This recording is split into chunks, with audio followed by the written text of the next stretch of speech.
Good morning. I want to start with a story today.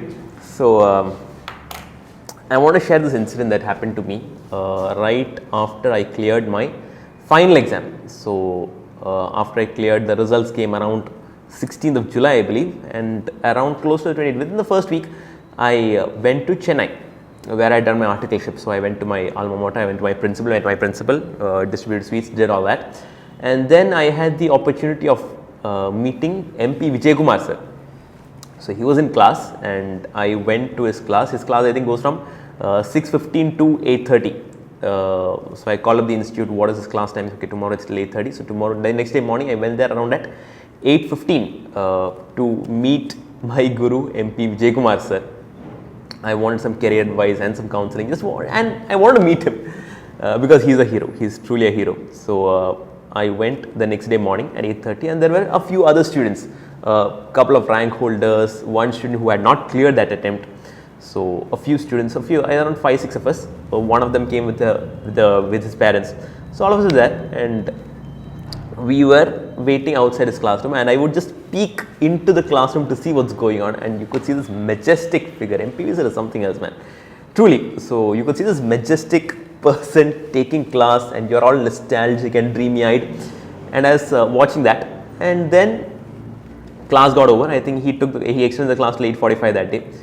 Class got over and he came also to the class, and as students you see the teacher walking out in slow motion. I still remember he came walking out, he pulled up a chair and he pulled up two chairs. He sat in one, and each student he called up and had them sit next to him and had a conversation. And this person is so busy, and I realized at that moment the humility, that's what really takes you to great heights. You know, the humility to just sit over there and spend that time with each and every student.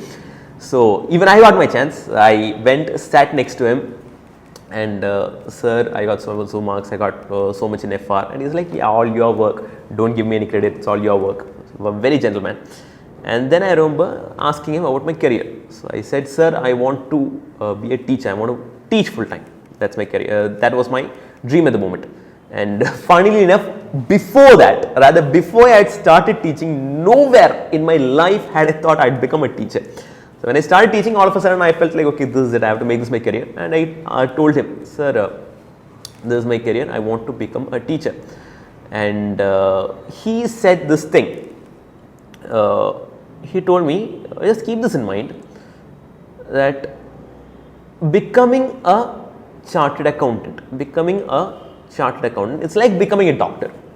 Okay, it's like doing your MBBS. So when you do MBBS, your objective is not to open a clinic and write prescription of Dolo 650 to each patient, general medicine, or just that touching, fever checking. That's not why you do MBBS for. That's not what a young person should do MBBS for. There are great doctors who do that, but that's not what you do MBBS for. When you do MBBS, the ambition, the aspiration in your mind is to one day do an open heart surgery, or a heart transplantation, or a liver transplantation, that kind of surgery, or a neurosurgeon, open the brain up, rip the brain apart, transplant the brain, that kind of complicated surgery. And I remember his words verbatim, when you do such a procedure, your hand will shiver. Before the procedure, your hand will shiver. Okay, that's the kind of, such stakes are in your hand. A person's heart is in your hand. Such high stakes are riding on your hand. A chartered accountant also, you're not going to become a chartered accountant to do small work. Okay, when I said small work, my mind was going, okay, maybe the GST return, TDS filing. No. Small return, like 10 crore balance sheet signing, 100 crore balance sheet signing. You're not becoming a chartered accountant to do small work like that. If you want to become a practicing chartered accountant, your aim should be 1,000 crore balance sheet or a 10,000 crore balance sheet. Sign on a 10,000 crore, 10,000 balance sheet or 10,000 turnover balance sheet. Sign on that balance sheet. And before you do that signature, your hand will start to shiver. Okay, I remember during my articleship, I had to do the stapling of a 1,000 crore balance sheet and my hand was shivering. Whether I'll mess up when I staple the file. When you sign that as the auditor, that 10,000 crore balance sheet, your hand will start to shiver. That is what you have to aim for. Okay. So that was a really a great moment for me, a revelation for me on how to look forward. I've seen a lot of motivation talks on YouTube, I've read a few motivation books, but that moment was just unbelievable for me. And as a teacher, I would like to pass it on to all my students. Have those stakes, okay.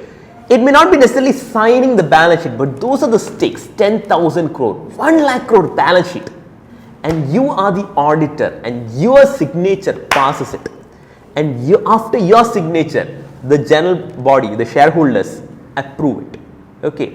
Those are the stakes. One mistake, one fraud, and you're in trouble. The company is in trouble. It could be front page news, okay. Think of Punjab National Bank, how much the auditors were blamed for, or even Satyam company, Ramalinga Raju, the auditors, they're still in trouble.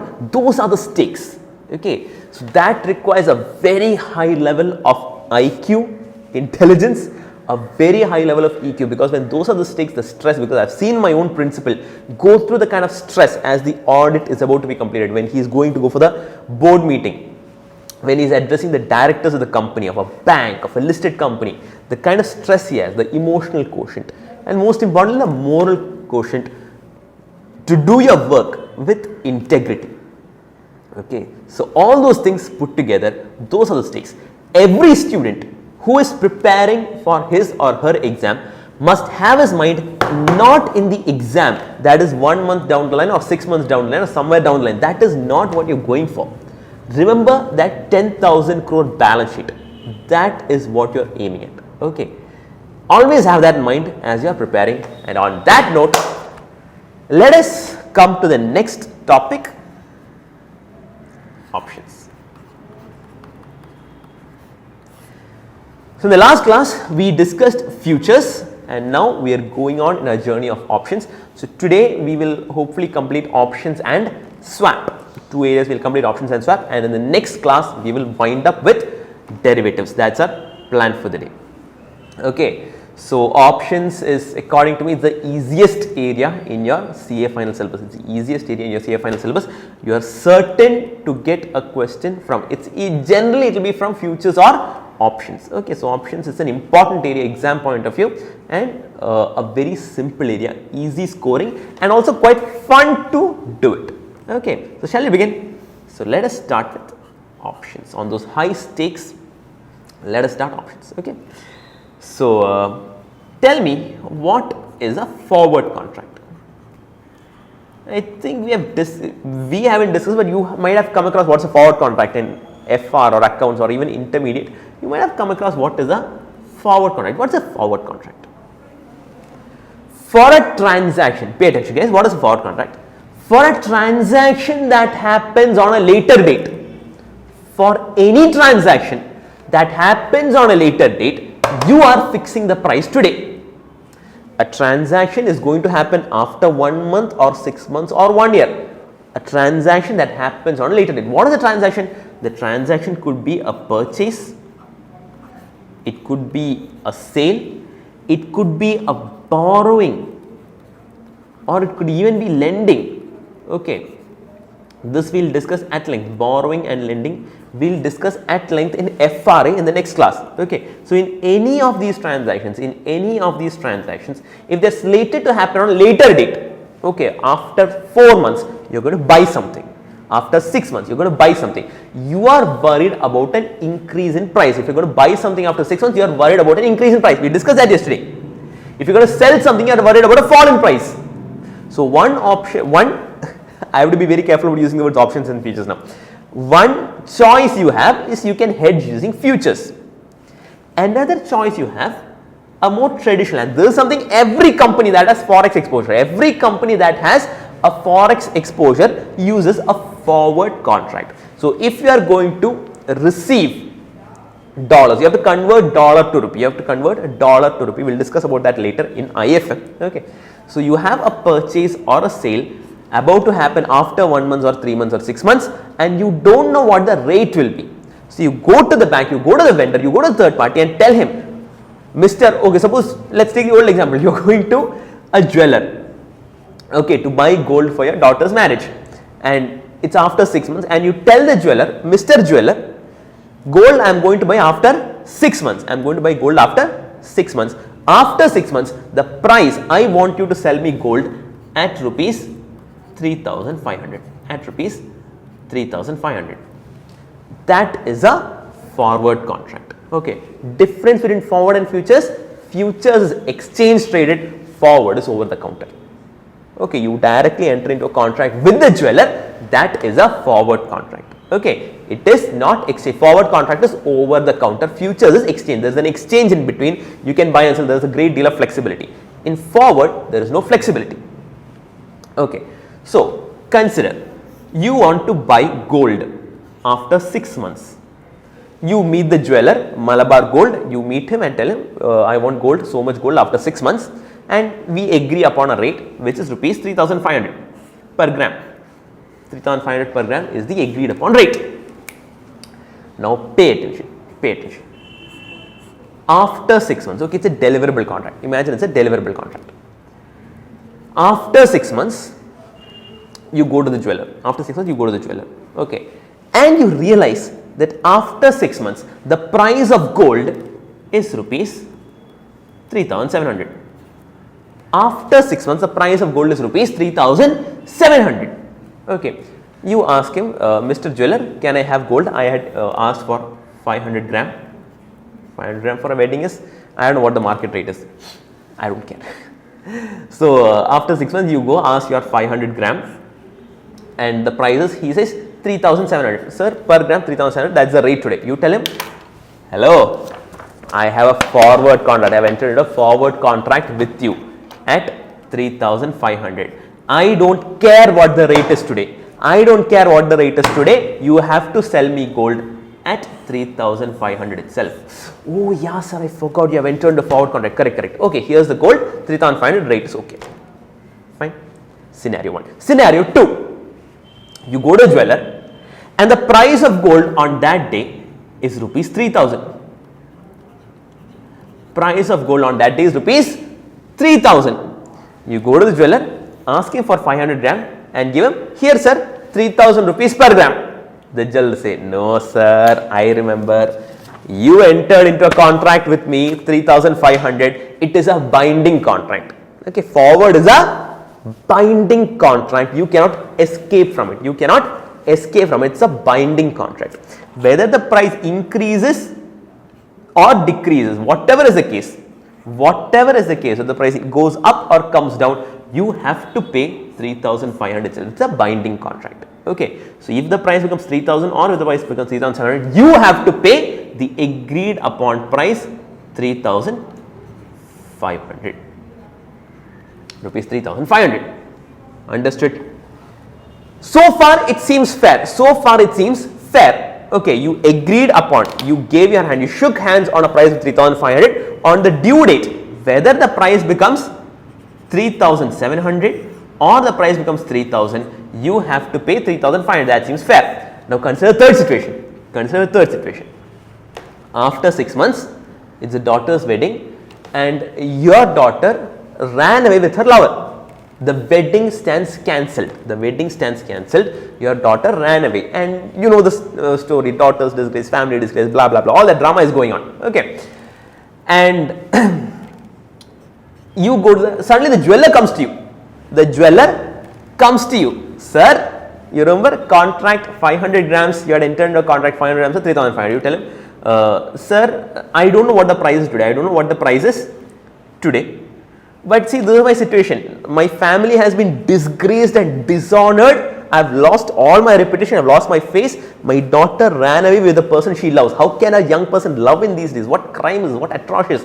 In my days and all, nobody used to love. All that story will come. And then he'll say, sir, this is the situation. I don't want the gold. Okay, if you give me the gold and I look at the gold, I'll start crying. I'll think about my daughter. I'll start crying. All those things will happen. I don't want the gold. Okay, what happens in this case? Price increase or decrease, but you don't want the gold. What happens? Understand, forward is a binding contract. You cannot, on the due date, you cannot say, no, I don't want the gold. The jeweler has kept this 500 grams. Separately for you. On the due date, you have to on the due date you have to buy gold at 3,500 no matter what. You need it, you don't want it, price goes up, price goes down, doesn't matter. You have to buy the gold. It's a binding contract.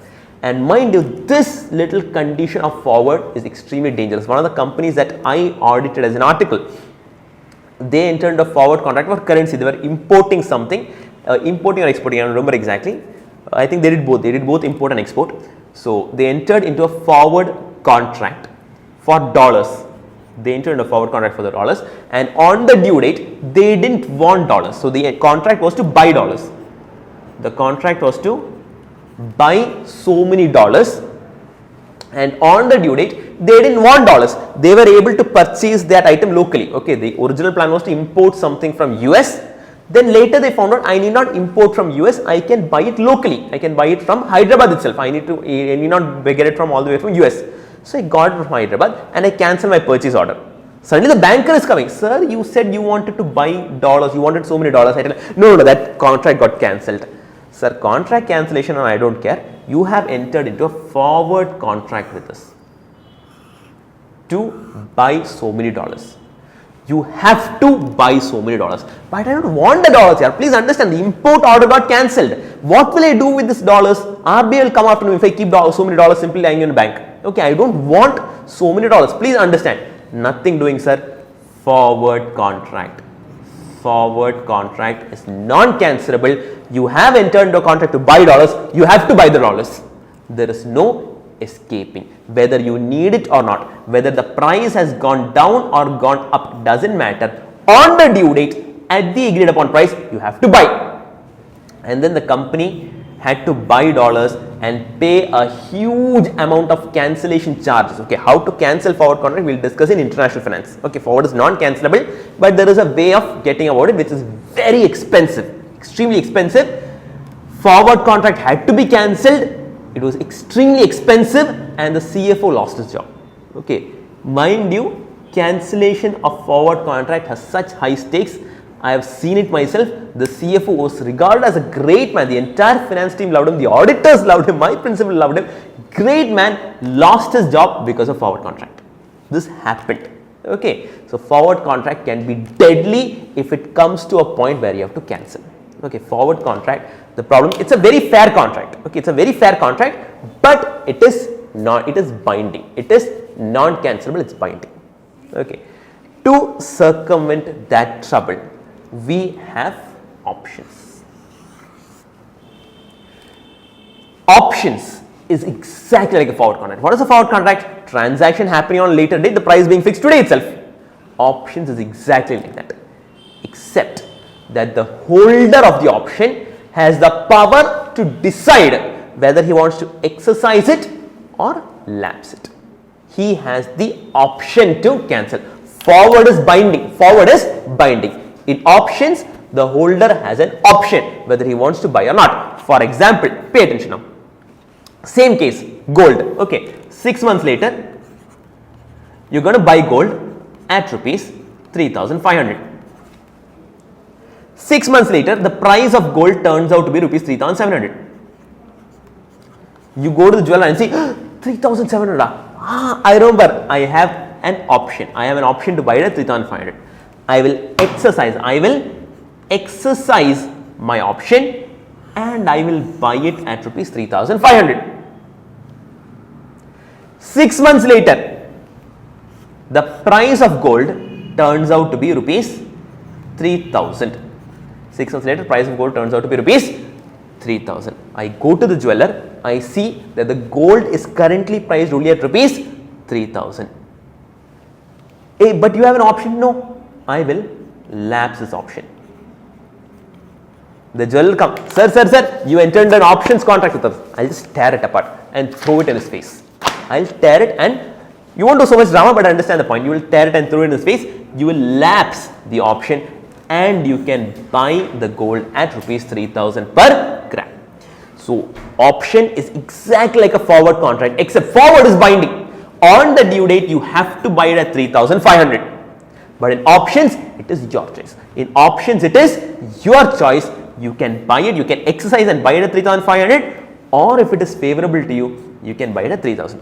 Or the third scenario, as I said, my daughter eloped and I don't want the gold. In that case also I can lapse the option and choose not to buy it at all. Understand?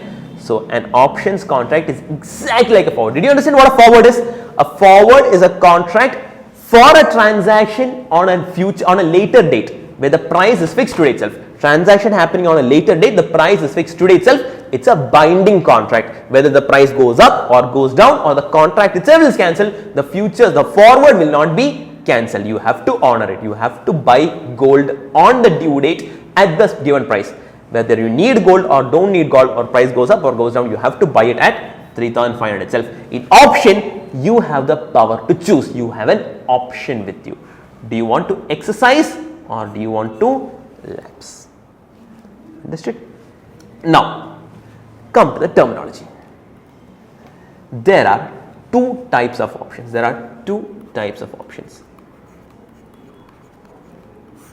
By the way, quick note, options again is an exchange traded instrument.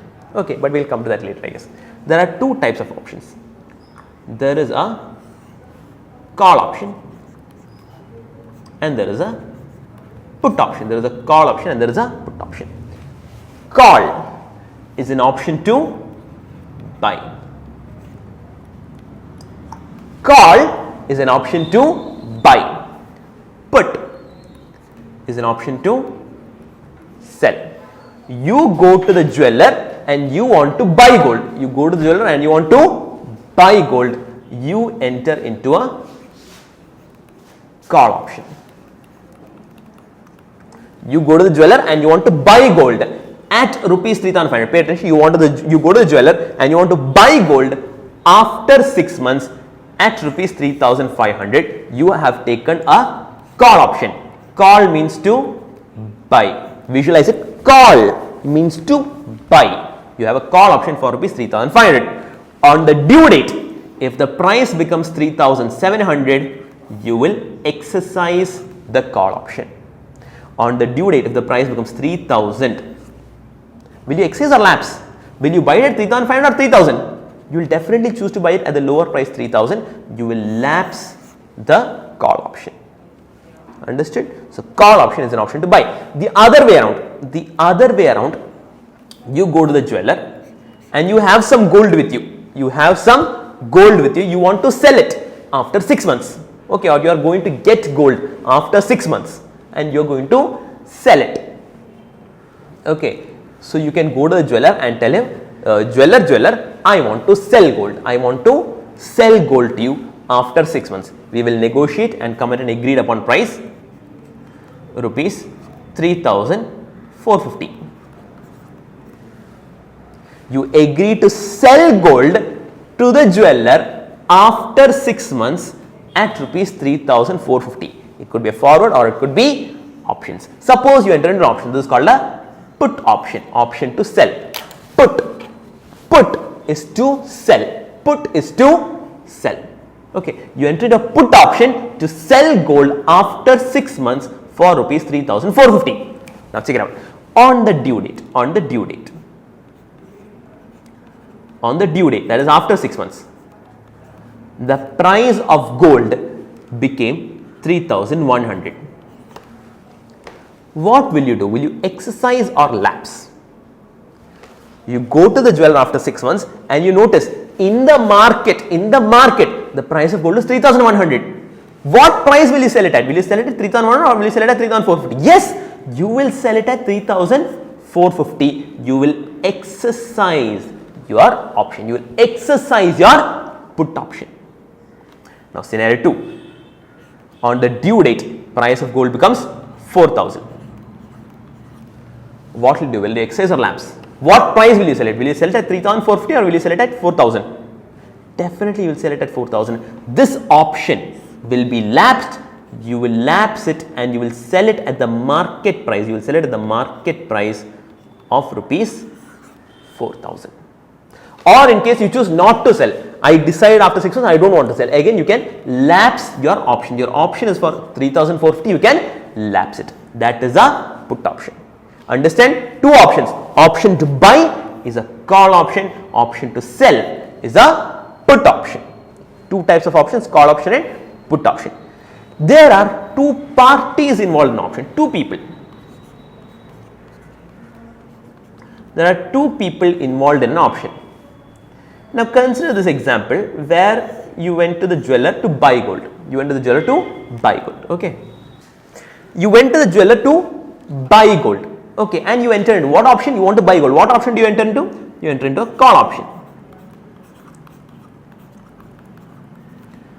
Okay. You enter into a 6 months call option at rupees 3,500. What is the story? On the due date, the price becomes 3,100. Will you exercise or buy a lapse? Will you exercise or lapse? Definitely you will lapse it. You will lapse this option and you will rather buy it at 3,100. Correct. Suppose the price became 3,900. Suppose the price became 3,900. What will you do? Exercise or lapse? Definitely you will exercise your option. Your option is for 3,500. You will exercise your option and buy it at 3,500. Okay. So you have the power to choose. You, the buyer, has the power to choose. Don't forget, have some empathy, have some feeling in your heart, guys. Have some feeling in your heart. You are choosing. You are telling the jeweler, hey jeweler, 3,500. No, now I want, now I don't want. Now I want, now I don't want. Okay, you are exercising and lapsing according to your whims and fancies. And there is this other fellow, poor guy, poor soul, who has to sit and listen to you. What do you want? You want to exercise, you want to lapse. Who is that? There is a jeweler. There is a jeweler. When you say exercise, you have to, the jeweler has to sell it at 3,500. When the jeweler says lapse, when the buyer says lapse, you have to sell it at the market price. Okay. So in a call option, there are two parties. There is the holder of the option who has the right to exercise, who has the right to exercise or right to buy. He has a right to buy. Holder of a call option has a right to buy. And there is the other party, you have to buy, somebody has to sell, no? There is the other party who is called the writer. Other party called the writer. He has an obligation to sell. He has an obligation to sell. Okay. So basically, holder, you can write down, guys, call option is an option to buy. Call option is an option to buy. Call is an option to buy. Put is an option to sell. Put is an option to sell. Holder is a person who has a right to exercise or lapse. Holder has a right to exercise or lapse. He is a decider. For a holder, option is an asset. Okay, for a holder, option is an asset. Holding an option can also be called, pay attention, to hold an option you can also say to buy an option. You buy an option. Okay. Who is the writer? Writer is the other party. You can just write down like that. Writer is the other party in the transaction.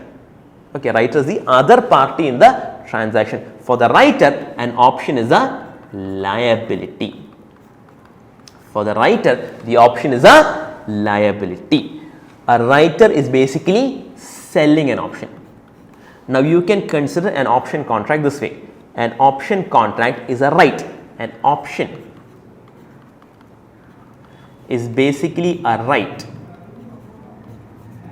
that the writer is selling to the holder. The writer is selling the power to exercise or lapse to the holder, who is the buyer. Now the holder has bought this right, he has received an asset. Writer has sold this right, has given the holder his right. Writer has taken up a liability. What is liability? He has to sit and wait for the holder. If the holder says exercise, writer has to listen to that. If the holder says lapse, writer has to listen to that. Okay. And the holder pays a consideration. Holder pays a consideration to the writer called premium, or this is called the price of option. Premium or the price of option. So once again, quickly guys, first, what is a call option? Call option is an option to buy. Call option is an option to buy. Okay, generally in our discussion we are talking about shares. Okay, we are talking about options on shares. Call option is an option to buy. Buy what? Buy an underlying asset. Buy an underlying asset. Guys, futures and options are called derivatives. Futures and options are called derivatives. Why do we call futures and options derivatives? Futures and options are called derivatives because they are derived from an underlying asset. They are based on an underlying asset. Future by itself or options by itself does not have an existence. Option, what option? Option to buy gold or option to buy shares of Infosys. That Infosys or that gold is the underlying asset and option is just lying on top of this underlying asset.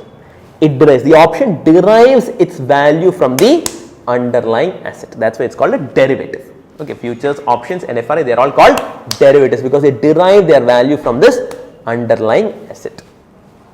Call option is an option to buy an underlying asset. Put option is an option to sell an underlying asset. Holder is the person who has the right to exercise or lapse. You can write this one also down. Very important. Holder of a call option. Please write in full sentences. Holder in your formula page of a call option has the right to buy. Holder of a call option has the right to buy. The writer of a call option has the obligation to sell. The writer has the obligation. I am obliged. I have a liability upon me. I have a responsibility upon me to sell if and when the holder asks. The holder will say exercise. I want to buy it now. Means the writer has to sell it at whichever price, at the agreed upon price. Holder of a put option. Holder of a put option has the put option is the right to sell. Option to sell. Holder of a put option has the right to sell and writer of a put option. Writer of a put option has the obligation to buy. Has the obligation to buy. Let's check out the story once more. You are entering into a put option. On what put option? A 3-month put option on Infosys. You are a holder. You are buying, or you can write it this way. You bought a 3-month in-fee put option. You bought a 3-month in-fee put option, which means you have the right to sell a share of Infosys after 3 months. You have the right to sell a share of Infosys after 3 months at a strike price. What is strike price? That is the agreed upon price.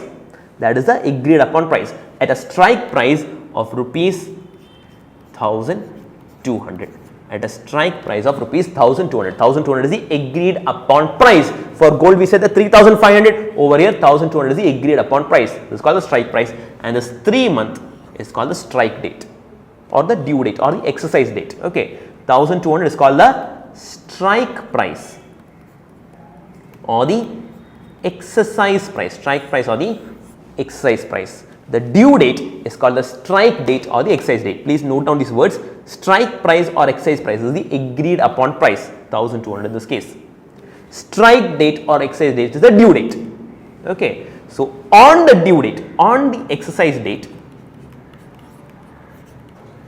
Infosys has a share price, spot price on the exercise date. Okay, spot price on the exercise date is rupees 1,500, or rather let's say it is rupees 1,050. on the due date, the spot price. What is the spot price? The market price. On the due date, the market price 1050. You have bought, which means you are a holder of the option. What will you do? You will exercise your option. You have an option at 1200, the strike price 1200. You will exercise the option and you will sell. You have a put option, you have the right to sell at rupees 1200. The writer has the obligation to buy at 1200. Writer has the obligation to buy at rupees 1200. Although the market price will be 1050. The writer, if he wants, he can go to the market and 1000. Can he do that? No.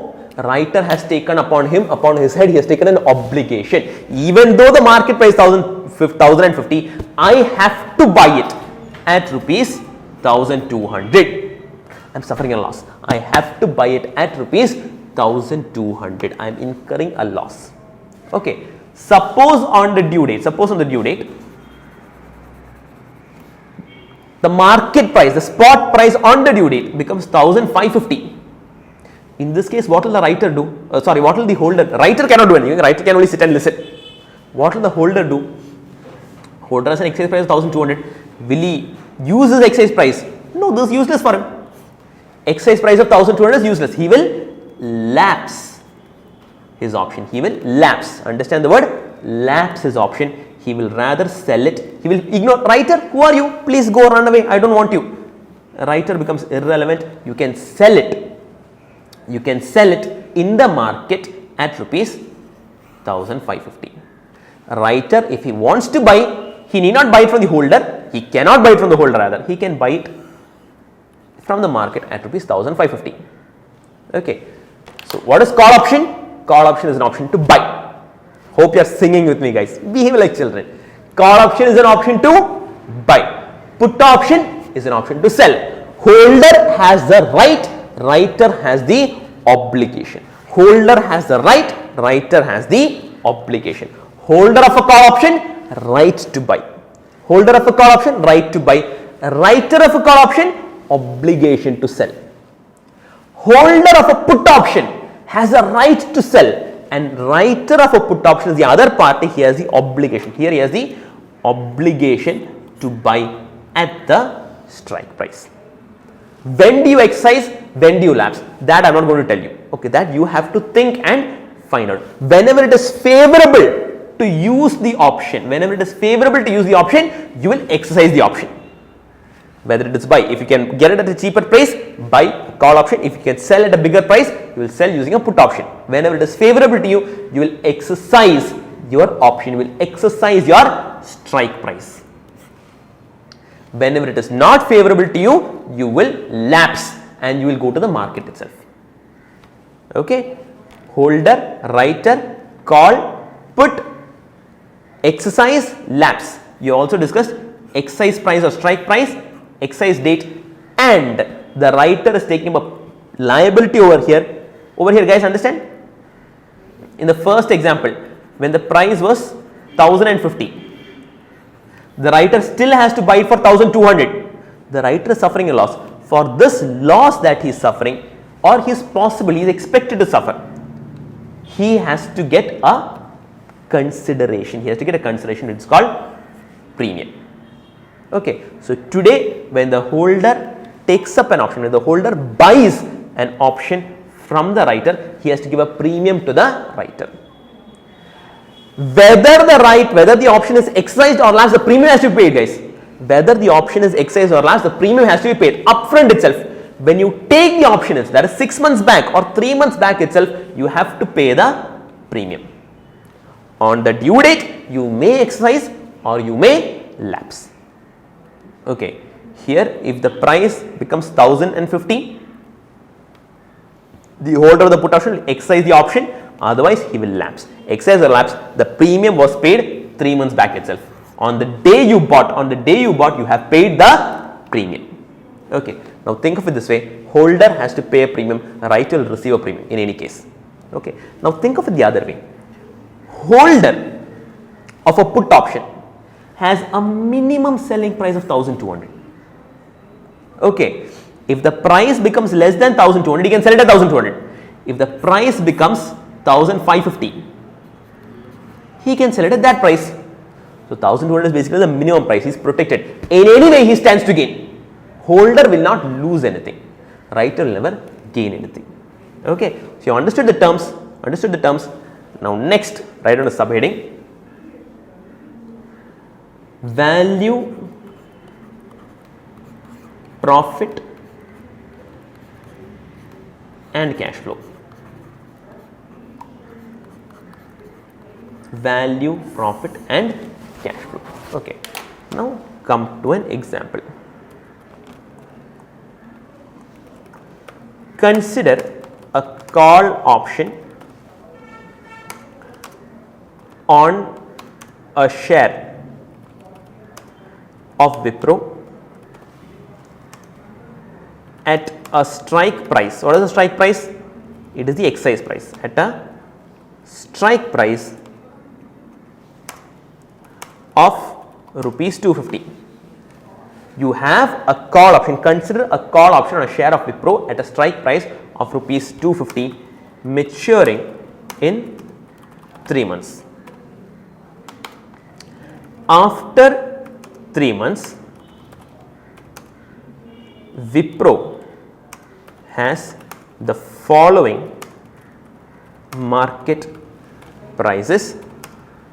Find the value, profit and cash flow on the strike date to the holder. Pay attention, guys. There is a call option on Wipro. There is a call option on Wipro at a strike price of rupees 250 maturing in 3 months time. Now on the due date, Wipro has the possible share prices. The share prices are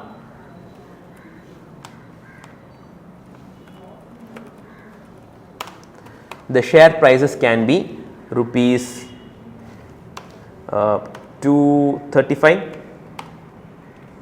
245, 255 and 265.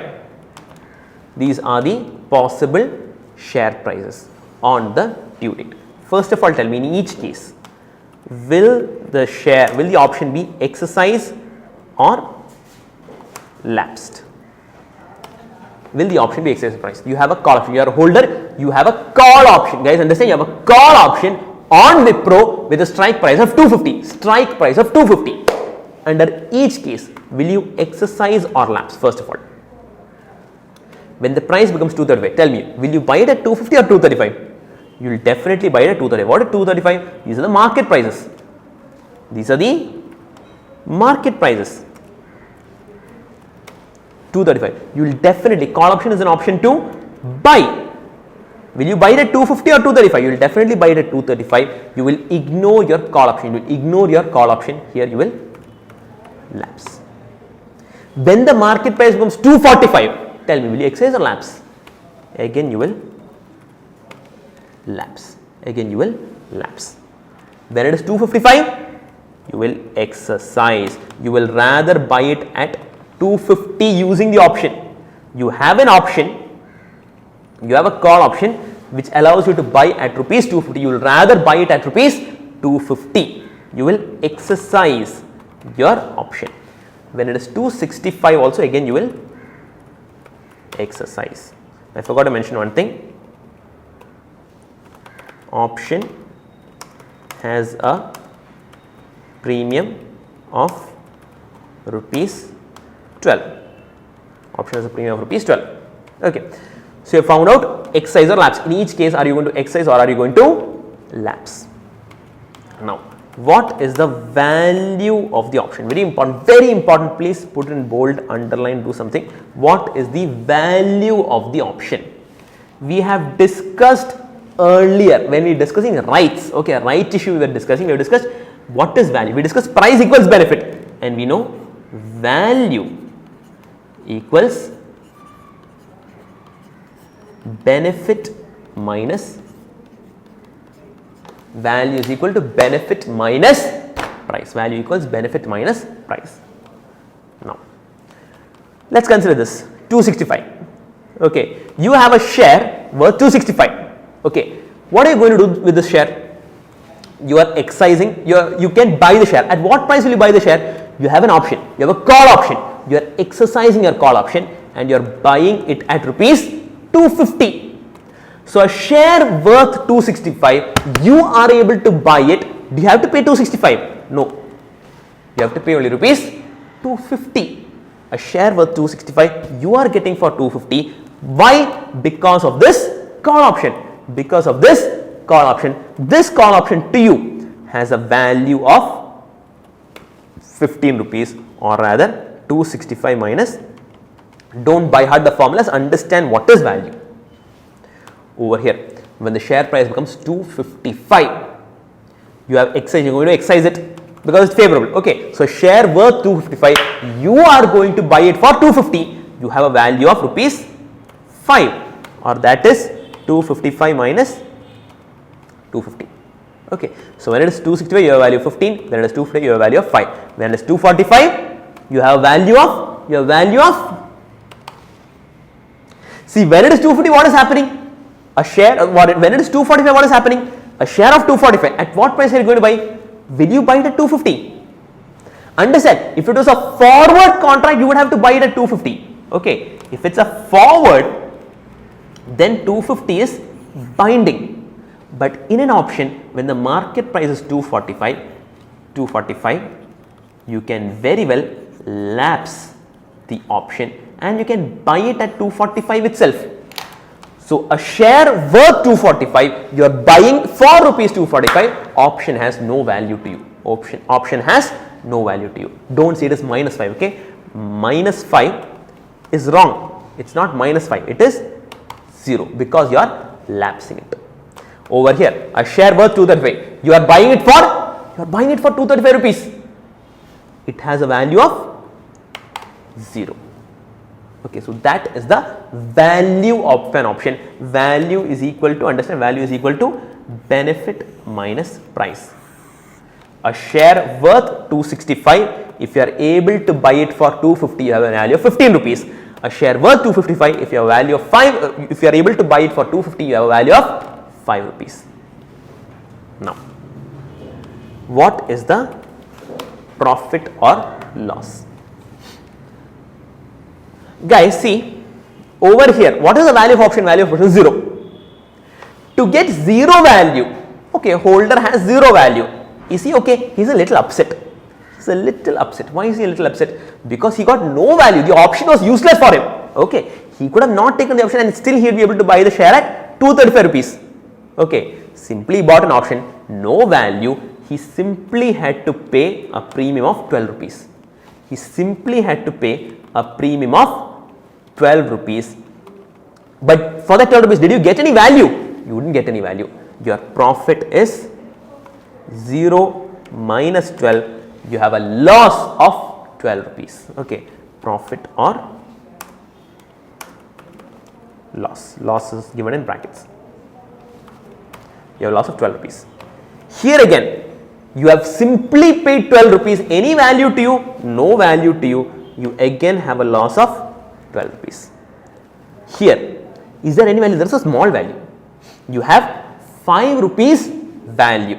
Okay, but to get that 5 rupees value, you have paid an option premium of 12 rupees. To get just 5 rupees value, you have paid an option premium of 12 rupees. Although the option is creating some value, net you have a loss. How much is the loss? You paid 12 rupees, but you got only a value of 5. You have a net loss of 7 rupees. You have a net loss of 7 rupees. If it is loss, you could have rather lapsed it, no? See guys, if you lapse it over here, your total loss will be 12 rupees. Okay, you have to exercise, get at least that 5 rupees value. At least that 5 rupees value you have to get. Okay, you still incur a net loss of 7 rupees. Don't lapse it, okay, because it is loss. You still have a positive value. The option has some value to you. Over here, the option has a value of 15 rupees. You have to pay only 12 rupees. 15 minus 12, you have a profit of 3 rupees. Over here, the option has a profit of 3 rupees. Understood? Pakka? This whole thing is done in the point of view of a holder. Okay. For a writer, the symbol will be reversed. Over here, it will be minus 15. Here, it will be minus 5. 0 and 0 remain the same. Here, you will have a profit of 12 rupees, profit of 12 rupees, profit of 7 rupees and a loss of 3 rupees. Okay. So, holder and writer, the symbols just get reversed. This was the situation with holder. Okay. For a writer, the symbol, all the positives become negative and all the negatives become positive. Exercise and lapse from the writer's point of view. Remember guys, from the writer's point of view, there is no concept of exercise and lapse. The writer cannot exercise and lapse. Only the holder can exercise or lapse. So, when you are doing it from the writer's point of view or the holder's point of view, this remains the same, exercise or lapse. The question is always, will the holder? From the writer's point of view, you have to wonder, will the holder exercise or lapse? From the holder, whether I will exercise or lapse. The writer will think, will the holder exercise or lapse? Only the holder can exercise or lapse. The value of option and profit, holder's point of view. Understand? Over here, holder has 5 rupee value. He is able to pay attention. He is able to buy a share worth 255 for rupees 250. He has a value of 5 rupees. For a writer of a call option has the obligation to sell a share worth 255. A writer has the obligation to sell at rupees 250. Understand? Share worth 255. I have to sell at rupees 250. I am losing 5 rupee value. For a writer, it is negative. Here, holder, a share worth 265. I am able to buy it for 250. I have a positive value of 15 rupees. Holder has a right to buy in a call option. Writer of a call option has the obligation to sell, has the obligation. Writer is the other party. If the holder is buying, the writer is selling. So, look at the writer's point of view. A share worth 265, he has to sell it for 250. He cannot say, no, I will sell it only for 250. Nothing doing. He has taken premium. He has taken premium of 12 rupees. He has to honor. He has the obligation. He doesn't have the right to exercise and lapse. Writer has to sell a share worth 265. He has the obligation to sell it for rupees 250. He has a value of negative 50. Okay, holder has positive value, writer has negative 50. Okay, over here 0 and 0, writer. Writer doesn't have any value, doesn't have to pay any value. He is simply getting 12 rupees. Writer will have a profit of 12 rupees. Okay, this is profit or loss for holder.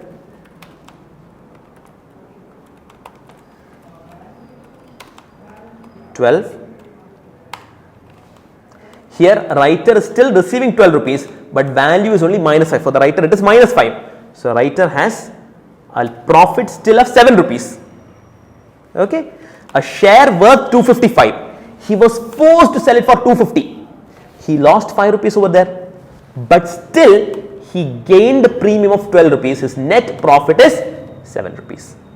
Here understand, a share worth 265, writer had to sell it for 250. He lost 15 rupees. He got only a premium of 12 rupees. Writer has a loss of 3 rupees. Understood? Pakka. One more question. We will do one more question based on put option. Okay. So, consider a put option on a share with strike price of rupees 100, maturing in 3 months, premium, or rather you can say price of option. Understand the difference between, please understand the difference between strike price,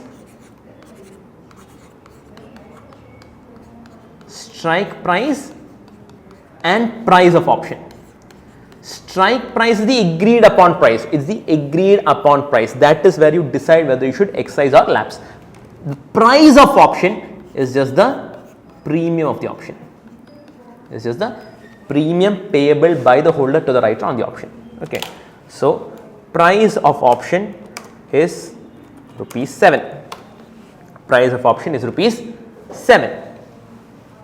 Possible market price on the due date is, so let's say market price on the due date, the market price is 80, 90, 100 and 110. So in each scenario, let's decide whether we are going to exercise or lapse. Tell me, when the market price is 80, will you exercise or lapse? You have to please write that down, okay? Write down this question and write down your answer also. Will you exercise or lapse? Hope you have written down the earlier question and answer. Please write down in your formula page or main page, that is your call. This is a concept problem.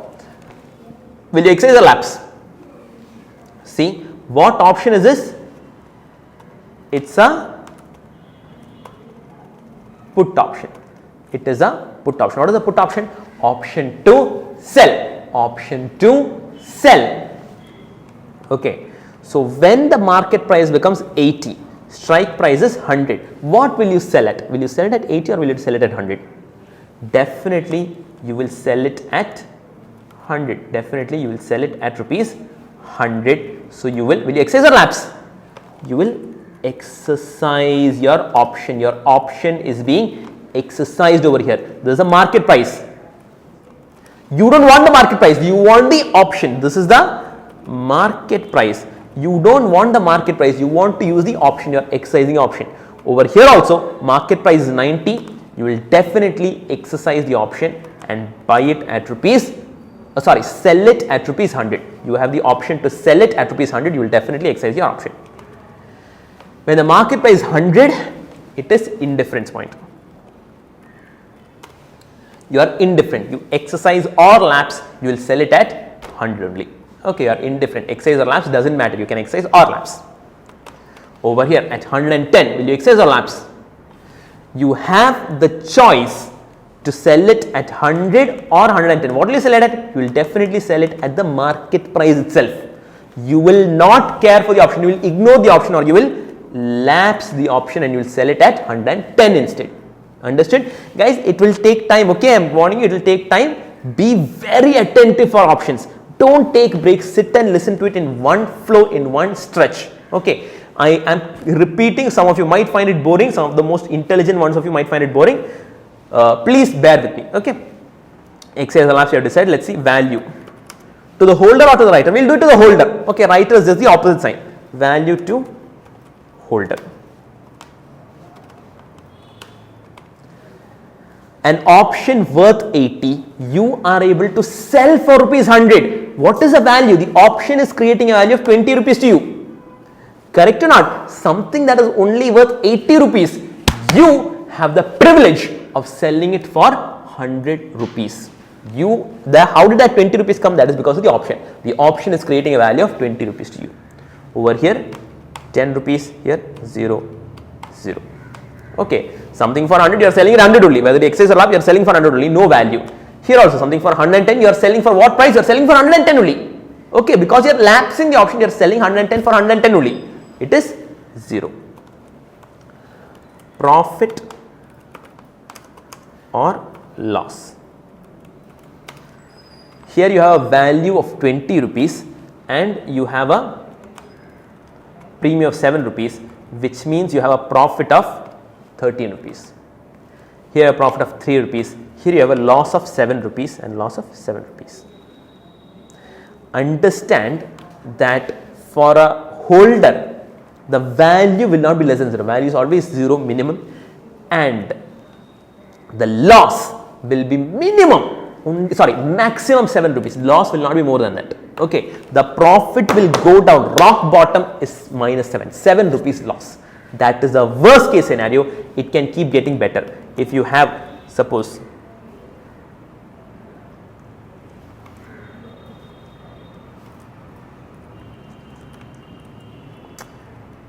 if you have scenarios where it is 60 and 70, the value keeps increasing. Value becomes 30 and 40. Okay, something for 60 rupees you are able to sell for 100 rupees, 30 and 40 respectively, and your profit is 33 and 23. Your profit keeps increasing. Okay, now it can go, value price of share can go up to 0. For a call option, please understand, For a call option, the value is unlimited. As this goes on, 275, 285, your value keeps increasing, profit keeps going up. Your profit keeps profit to the holder. Guys, understand? Profit to the holder is unlimited, but loss is limited. Loss maximum 12 rupees, won't get any worse than that, but profit can keep getting better. For writer, the other way around. The profit is limited. Profit will not get more than 12 rupees. Over here, the profit to the writer will be maximum 7 rupees. The profit to the writer will be maximum 7 rupees. But for the loss can be unlimited. Loss to the writer is unlimited. Profit to the writer is limited. Holder, the other way around. The profit is unlimited. Loss is limited. That is the difference between holder and writer. Okay. However, now in this discussion you might feel that holder has the advantage. Guys, always understand, the premium will be set in such a way that majority cases the writer will only be at an advantage. Okay, in majority cases only the writer will be at an advantage. Such will be the computation of premium. This premium of 7 rupees will be computed in such a way, that the writer is at a benefit. Okay, majority cases writer will get a profit and holder will be at a loss. That's how the premium is set, majority cases. Okay. Now one more item, I had mentioned cash flow also. See over here, 80 rupees you are selling it for 100 rupees, the cash flow is 100. A share for 90 rupees you are selling for 100, 100. Share for 100 rupees you are selling for 100, 100. Share for 110 rupees you are selling for 110, cash flow is 110. That is it with cash flow. Okay. Over here also similarly,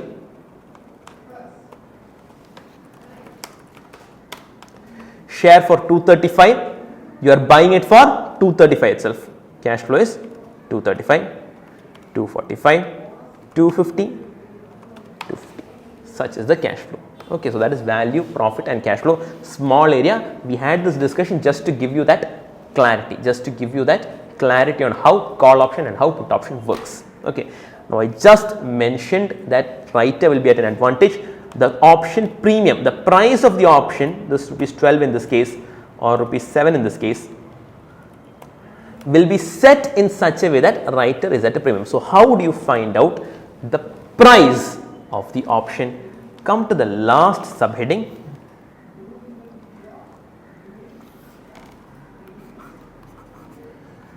Valuation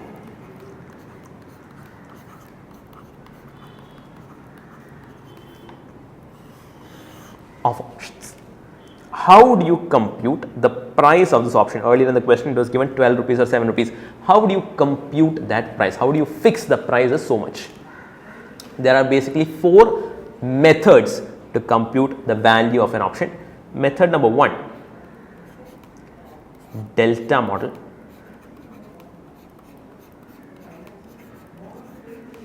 Method number 2 is risk neutral model, or it's also called binomial model, risk neutral or binomial. Method number 3 is 2-period binomial. It's a brother of binomial. Okay, binomial's next step is 2-period binomial.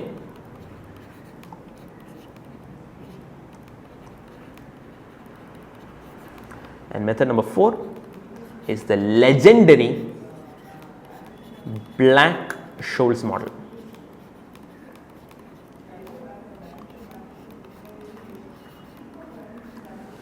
A very important model, Black-Scholes model. Okay, many times as a teacher and as a students, whenever we are discussing SFM, the first question some expert might ask you is, have you learnt Black-Scholes model? Okay, it's a very important model which I will not discuss in class. Reasons are, point number 1, the last time Black-Scholes model was asked was back in 2005. It was asked only once, that is back in 2005. 15 years, in the past 15 years it has not appeared in the examination. Point number 1. Point number 2, there is a lot of steps involved. You need logarithm, anti-logarithm, lot of steps are involved in Black-Scholes model. It is a 10-step method. It's a 10-step method, each step involving a formula. Even if I teach, most students will not learn, okay, because students are thinking it was appeared last time 15 years back, there is too much work, okay, there is a lot of by hearting. That is my deal breaker. I will never ask my students to by heart. Black-Scholes model, you have to by heart, okay, so I am ignoring it. It's not important for exam, you have to by heart it. You are not going to by heart, even if I teach, you are not going to by heart it, okay. Strategically, you would rather invest that time in some other area, do more problems in mergers and acquisitions, do more problems in IFM. That would be more productive use of that time rather than spending time on Black-Scholes model. Most importantly, okay, not relevant for example, leave it. At least practically, guys, in Play Store you have Black-Scholes app, okay. So you enter the figures, you will get the value according to Black-Scholes model in the app itself, okay. So practically also the concept of Black-Scholes model is not quite required. So all those are deal breakers for me. I am not going to teach Black-Scholes model. There is one theory questions. What are the factors that influence value in Black-Scholes model? What are the criteria for Black-Scholes model? Okay, in Black-Scholes model there are 4 factors to be input. You can just write it down. 1. What is the risk-free rate of the share? 2. What is the volatility or risk of the share? What is the risk-free rate in the market? Sorry, what is the risk-free rate? What is the risk of the share? What is the spot price of the share? What is the life of the option? These are the 4 factors that are to be input. Based on these 4 factors, Black-Scholes model work. Okay, so you can just write down. This can come for theory, and if it comes for theory, you can write it. Okay, what are the factors in Black-Scholes model? You have risk-free rate, you have risk sigma, standard deviation, you have the spot price of the underlying asset, and you have the life of option, the period to maturity. Okay, these are 4 things. Delta model, again less important, however it appeared in a recent attempt. So we will do one question based on delta model towards the end of the chapter. Okay, towards the end we will do one question based on delta model. Okay, I think it's question number 11. Mr. Dayal, we have a question based on delta model that we will do after we do the rest of the areas. Okay, risk neutral and binomial are the topics of contention. That is what we will have to spend time. Okay, so one by one, let's start first of all. Risk neutral model or binomial model, risk neutral model or binomial model. Okay, consider a share having spot price, consider a share having spot price equals rupees 100, spot price rupees 100, which may increase or decrease by 15% in 1 year. So this share can increase or decrease by 15, what am I doing here? Can increase or decrease by 15% in 1 year. So it can, from 100 it can go up to 115 or it can come down to 85. It can increase or decrease by 15% in 1 year. Risk free rate is 10%. Risk free rate is 10%. Risk free rate is 10%. Find the price. Find the price of call option. Find the price of a call option having strike price of, what do you want the strike price to be? Strike price of 95 rupees.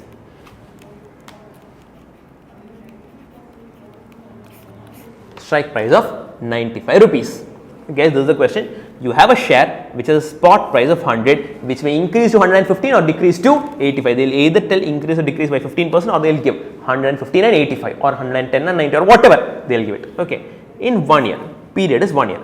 Find the price of a 1 year call option. Okay, find the price of a 1 year call option which has a strike price of 95 rupees. This is the question. Okay, pay attention to the solution. You have a share that has a spot price of 100, it may increase to 115 or decrease to 85, increase or decrease by 15%. Okay, step 1,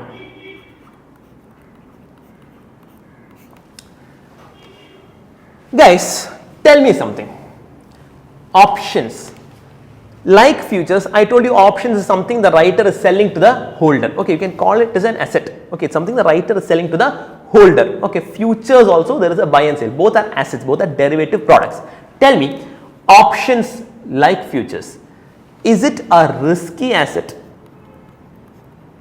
or is it a risk-free asset? Okay, forget options. Is futures risky or risk-free? Is futures risky or risk-free? Risky or risk-free? Understand, futures just like option is a risk-free asset. I told you futures is an asset. Okay, first thing we discussed in derivatives, futures then asset. Is it a risky asset or risk-free asset? It's a risk-free asset. But earlier we discussed there is a lot of risk involved in futures. Don't invest in futures, too much risk involved, it's fire, all those story I told you. Understand, futures is a derivative asset. Futures, what is fair future price? Spot price into 1 plus R power n. The futures derives its value from the underlying asset. Understand, futures by itself is risk free. Futures is just a risk free plain asset. What happens?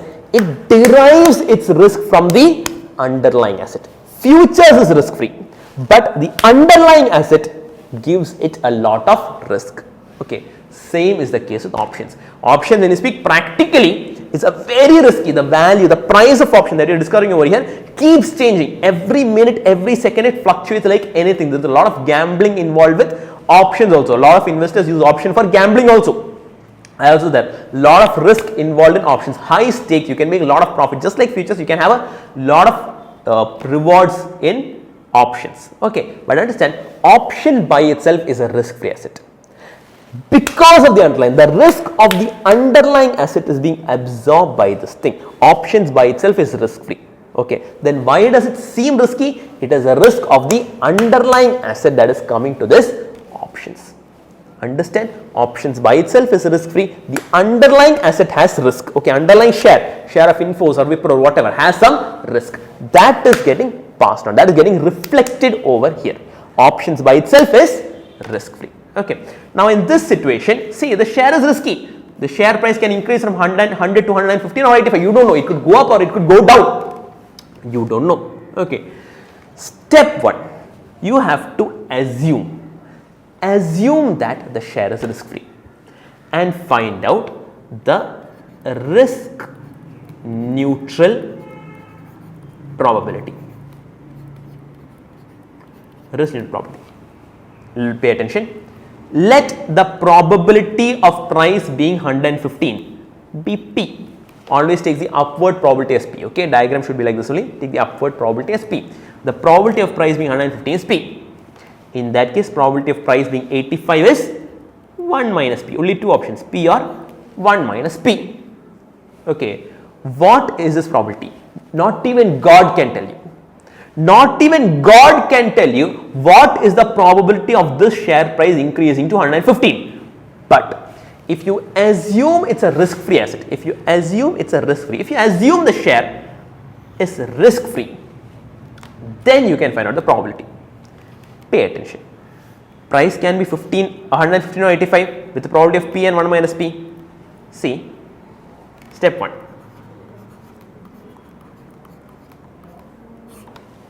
Step 1. Expected price of share, expected price after 1 year is equal to, what is the expected price? It can be 115 or 85. Probability is P and 1 minus P. We have discussed in portfolio itself. The minute the word expected comes, you have written that note also. The minute you hear the word expected, you take weighted average. So you can say expected price after 1 year is 150 P plus 85 into 1 minus P. Okay. Expected price after 1 year is 150 P plus 85 into 1 minus P. Now, you have also assume share is risk free. Assume share is risk free.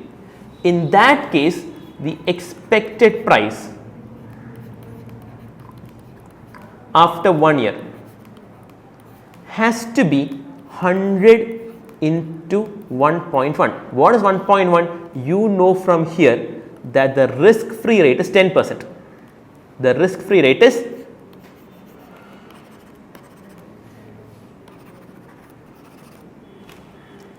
the risk free rate is 10%. So today the share price is 100, after 1 year it has to be 110 because the risk free rate of return is 10%, 100 to 110 it should increase.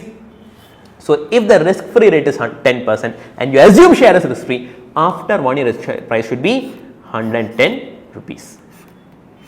Okay. Now you have two equations, you can combine that. You have two expected prices. You first said it is 115p plus 80 into 85 into 1 minus p. Now we are saying it is 100 into 1.1. Therefore you can say 115p plus 85 into 1 minus p is equal to 110.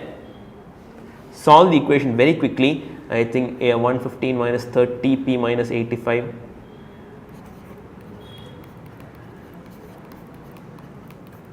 110.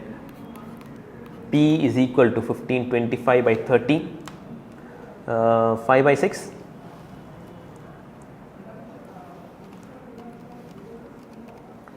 You will get 0.833. You solve the equation, you will get P equals 0.833. You got the probability. What is this probability? This is the risk neutral probability. This is the risk neutral probability. My pen is not cooperating. P is 0.833 and over it will be 0.167. You have the risk neutral probability. Okay. So what did we do? Step 1, we found out risk neutral probability. We assumed the share is risk free. Okay. In that case, what is the probability of price being 115 and what is the probability of price being 85 respectively if it is a risk free? Why do we assume it is risk free? Because options is risk free and you are going to find out the price of options. Okay, that's why you assume the share itself is risk free. Accordingly, you found out P and 1 minus P. Either you can use this equation. 115p plus 85 into 1 minus p is 110. You can solve this equation, or you can take a shortcut. P equals you can take the formula e power RT minus D divided by U minus D. See, the reason I am not explaining e power RT is there is already too much concept in your head. I need a little break. Okay. So, today I will promise I will explain what is e power RT. Okay. For now, instead of e power RT, you can take 1 plus R raised to n. For now, you can take 1 plus R raised to n. CA final students, only if e power RT value is given in the question, you need to take e power RT. Okay. Otherwise, take 1 plus R raised to n minus D divided by, I promise I will teach you what is e power RT. Okay, don't worry, I will promise I will teach you e power RT, but just give me a little time. I don't want to give too much stress to you. Okay, e power RT minus D by U minus D, or 1 plus R raised to n minus D by U minus D, where D is downward future spot price divided by spot price. There are two future spot prices. In the future, there are two spot prices, 115 or 85. The downward future spot price is 85 divided by spot price is 100. U is upward future spot price divided by spot price. The upward future spot price is 115 divided by 100. Okay, substitute that over here. You will get P is equal to 1.1 minus 0.85 divided by 1.15 minus 0.85. This is basically a shortcut from the earlier equation. This is derived from the equation itself. You will get 0.833. So, this is a shortcut for P. Step 1, compute P. Okay, write down under under binomial model or risk neutral model. First draw the diagram and write down step 1, risk neutral probability. Find out the risk neutral probability step 1. Either you can use the equation or you can use the formula e power RT minus D by U minus D. Okay, we will do one more example that will give you clarity. Okay, step 2. Let us call these locations A and B. Okay, at 115 this is A, 85 this is B. Step 2, value of option.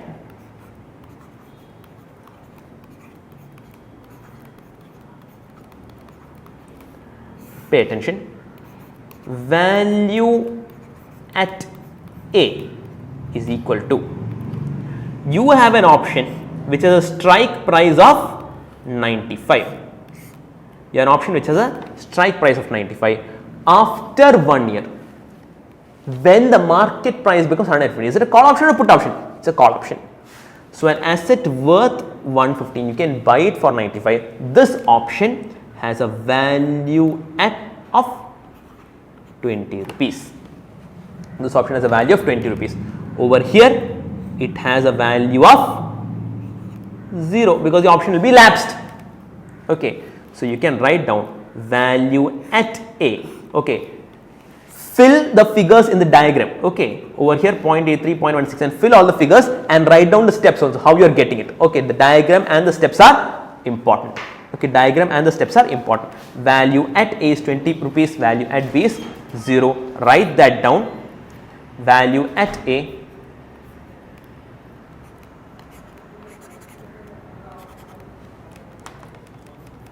is rupees 20 and value at B is 0. This is step 2. Finally, step 3.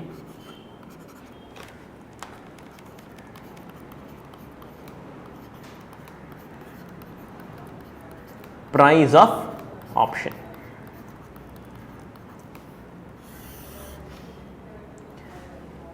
Value at A is 20, value at A is 20 and value at B is 0.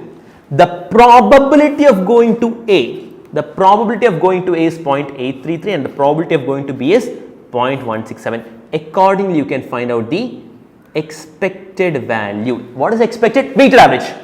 20 into 0.833 plus 0 into 0.167. What is that? 20 into 0.833 is 16.667.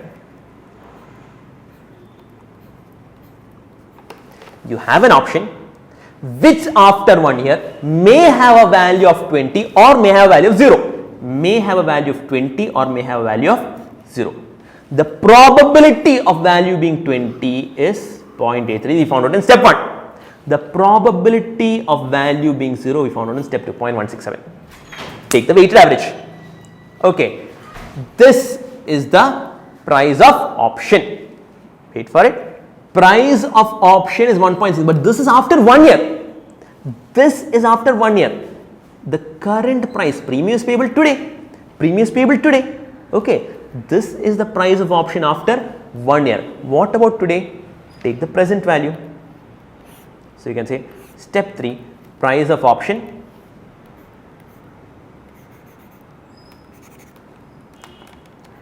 expected price equals 20 into 0.833 plus 0 into 0.167, that is 16.667. Price equals 16.667 divided by 1 plus r raised to n, or rather simply 1.1. What is 16.667 divided by 1.1?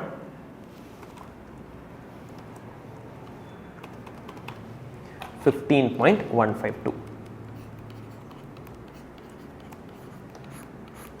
Rupees 15.152 is the price of the option, is equal to rupees 15.152. That is the price of the option. Look at the diagram.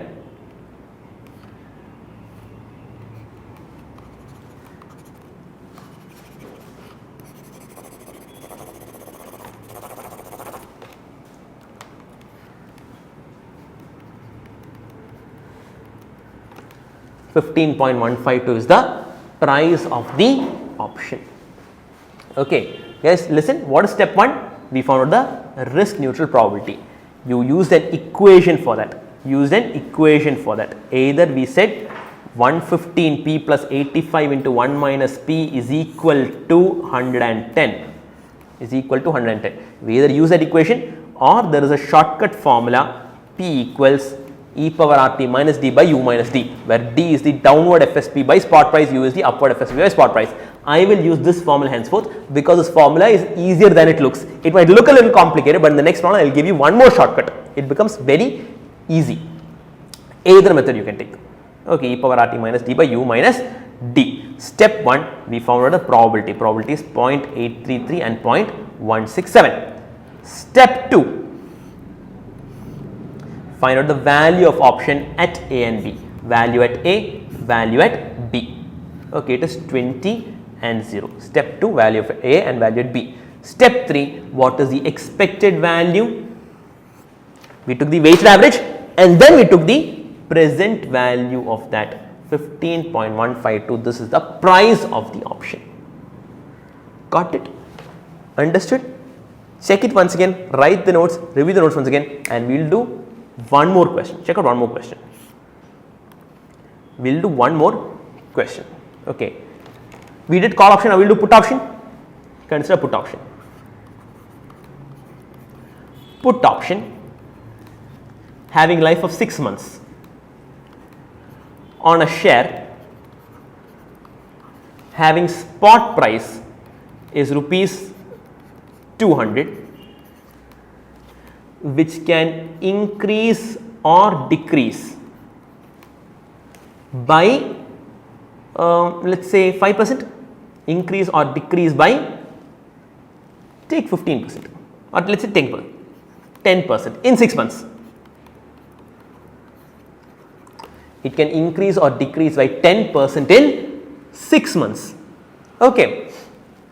Now, the risk free rate, 10% is too much, I guess. Let us take it at 5%. 5% in 6 months.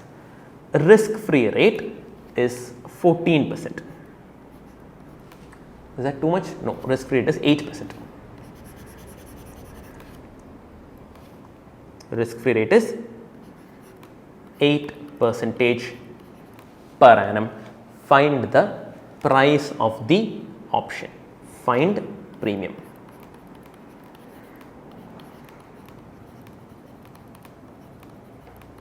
Okay. Step 1, draw the diagram first. Step 1, risk neutral probability. Step 2, value at A, value at B. Step 3, price. Can you do it? Please take 5 minutes time, try doing it on your own. I will also do it. Okay, so you can pause and resume. I am also doing it. So, spot price is 200, which can increase or decrease by how much? 5% in 6 months. Okay. So, 200 5% is 10 rupees, it can increase to 210 or it can decrease to 190. Probability. You can use the equation. What is the equation? 210p plus 190 into 1 minus p is equal to 200 into 1.04. Why 1.04? Because risk rate is 8% per annum. Now you are doing it only for 6 months. Okay, 1.04. Or you can take p is equal to 1.04 minus d. D is 0.95. D is how do you get 0.95? 5% reduce. Okay, it is reducing by 5%. So what is D? D is downward FSP. 200 into 0.95. 200 reduced by 5% divided by 200. 200 and 200 gets cancelled. You will get 0.95. What is U? 200 into 1.05 divided by spot price 200. You will get 1.05. Okay. P is 1.05 minus 0.95. Okay. So if you have the growth rate, it is increasing or decreasing by 5%. You can directly take 0.95 and 1.05 over here. In the previous question, it was increasing or decreasing by 15%. Means D is 0.85 and U is 1.15. You can take it directly. Now, what is this?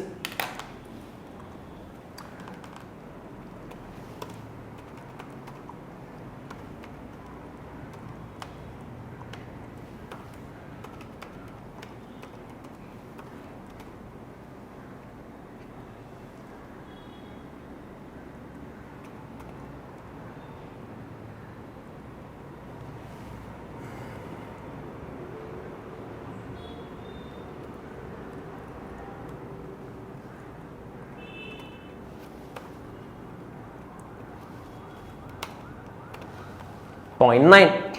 You will get your answer as 0.9. P is equal to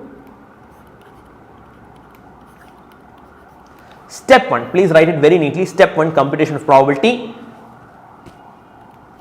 Step 1 computation of probability. You will get P is equal to 0.9.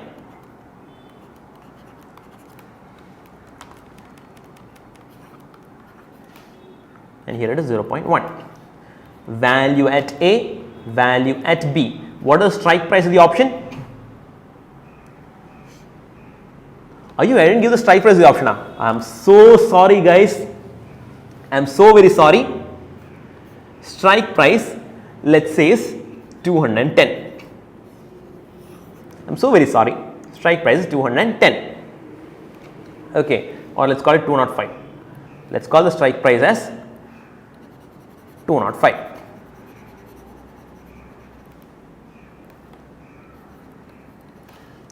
Okay, so over here, what is the value? It's a put option. Will you sell it at 205 or 210? You will definitely sell it at 210. The strike value over here is 0. Value at A. Please write down step 2. Okay, you should write in words also. Don't just fill up the diagram and close it. You should write down step 2. Value at A is 0 and value at B is 15. Expected value is 15 into 0.1, 0.5. Present value is 1.5 divided by 1.04. Risk rate is 8% for 4 months divided by 1.04.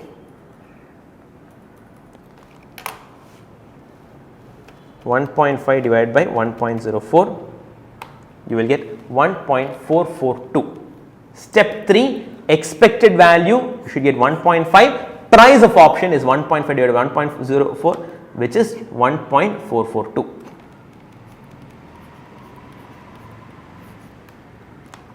Rupees 1.442. This is the price of the option. Did you get it? This is risk neutral model or binomial model. Step 1, computation of probability. 0.9, 0.1. How do you get that? You can either solve this equation or you can use a shortcut. You will get probability. Step 2, value at A and value at B. Step 3, expected price, present price. Expected value, present value of expected value is the price of the option. Done.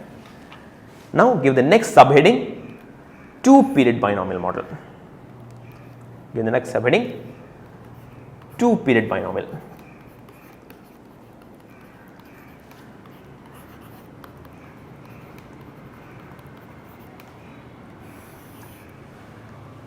Consider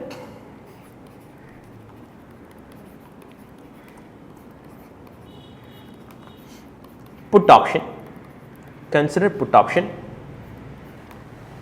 having strike price of 155 on a share, having spot price of 150, which can increase or decrease by 10% per annum for 2 years.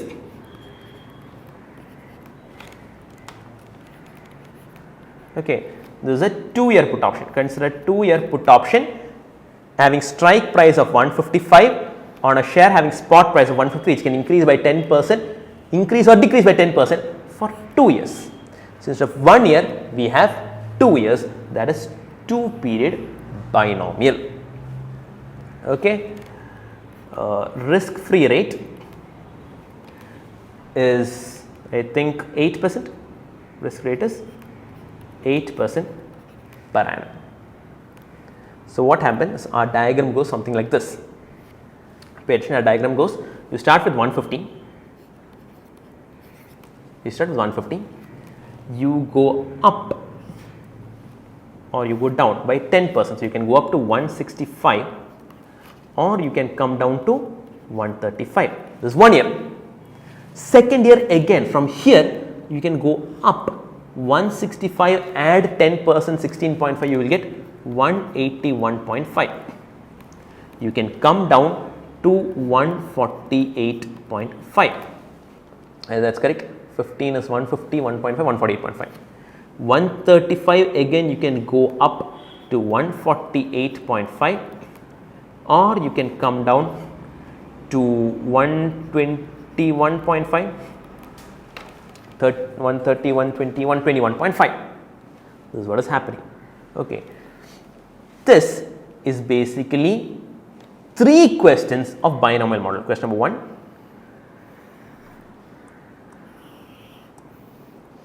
question number 2, and question number 3. We have 3 questions of binomial model. Let us solve it one by one. Let us first solve this one. Okay, let's call this A, B, C, D, or the other way. Let's call it A, B, C, D, E, and F. A, B, C, D, and F. Let's first solve this block. Let's consider this block as a separate question and solve it. What is step 1? Computational probability. Step 2, value at A and B. Step 3 is value at C. Instead of price, you will compute value at C. Shall we do it together very quickly? You can compute P on your own. Let me compute P on my own. P equals e power RT. I think the risk free rate is 8%. Risk free rate is 8%. Now guys, we are looking at each year separately.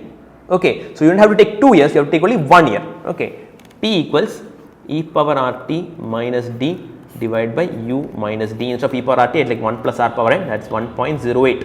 Should you consider for 2 years? No, consider only for 1 year. Okay, because we are taking 1 year at a time. Now we are considering only this block, which is 1 year. Okay, divided by D. What is D? 148 divided by 165. Okay, this block is separate. Okay, this block is separate. Okay, don't take 150 and all. 148 divided by 165. Or you can say, see, it is falling by 10%. So D is nothing but 0.9. If you are not given falling by 10%, then you have to take 148.5 by 165. Since they are saying it's falling by 10%, take 0.9 divided by U is 1.1 minus 0.9. Let's see what that is.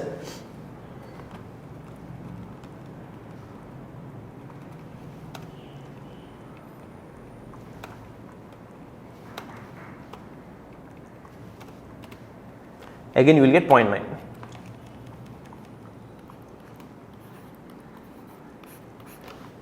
P is 0.9. And see, everywhere increases 10% and decreases 10% everywhere. So, everywhere you will get P is equal to 0.9, 0.9 and 0.9. You can check it manually if you want. You can check the formula or with the equation, but mind you, the increase, see, it is increasing by 10% and decreasing by 10%. So, here the rate is RF in all 3 blocks. In all 3 blocks, the rate is 8% only. It is increasing by 10%. So, U is 1.1 only, decreasing by 10%, therefore, D is 0.9 only. There is a shortcut. Generally, when it comes in the exam, it will come like this only, so the shortcut can be applied. Okay. If it cannot be applied, then you are on your own. You know the concept. So, even if the shortcut does not work, you know how to solve it. Got it? Now, you got P 0.9, 0.9, 0.9. Now,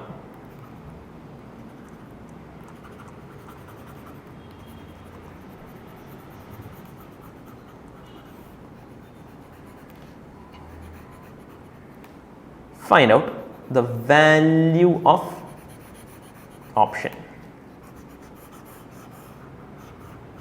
Value at A. It is a put option having strike price of 155. Put option having strike price 155. An asset costing 181.5. Will you sell it at 155? No, value is 0. Over here, asset costing 148.5. Will you sell it at 145? Yes. What is the premium? What is the value? 6.5. You can sell an asset worth 148.5 for 155. Is it a put option or call option? It's a put option. Call option means it will go the other way around. Okay, you have to think in terms of buy. Okay, so it is 6.5. Here it is 0.1, 0.1, 0.1 and 0.1. Okay, if the probability is over, matter is very simple. Value at A is 0, value at B is 6.5. Expected value is 0.65. 6.5 into 0.1 plus 0 into 0.9. Present value of 0.65.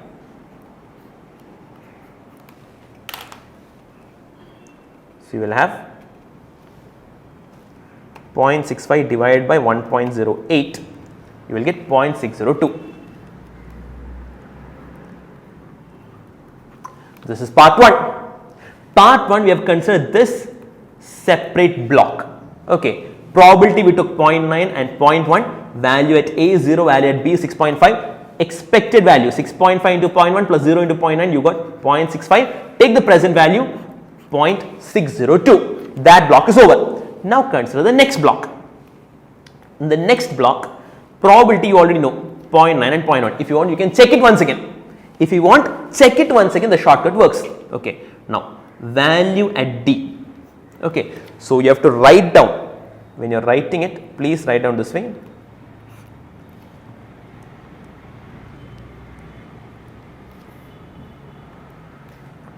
Part 1, inside that, step 1,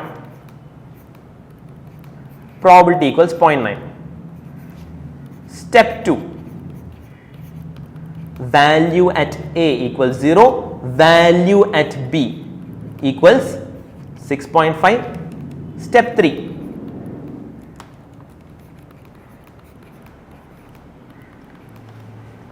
price, value at, what is the position? Value at C, the position is C. Value at C, take the expected, take the present value, value at C.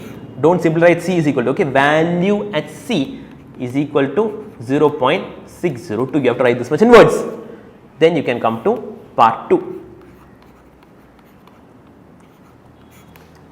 Step 1 already done, you need not do it again. Step 2, or you can call it step 1 or step 4, whatever numbering is your thing here. Step 4, value at D is equal to, I think it's still 6.5, and value at E, let's check it out. At D it is 6.5.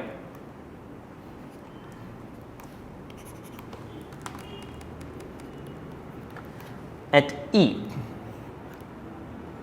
asset costing 121.5, you are able to sell at 155. So, I think that is 8.5, 28.5, 33.5. Okay, value at D is 6.5, value at E is 33.5. What is the weighted average?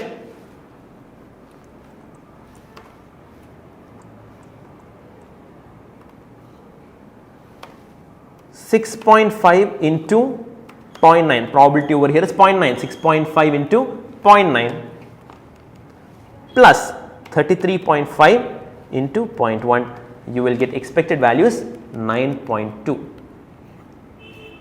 Take the present value of that, 9.2 divided by 1.08, you will get 8.519.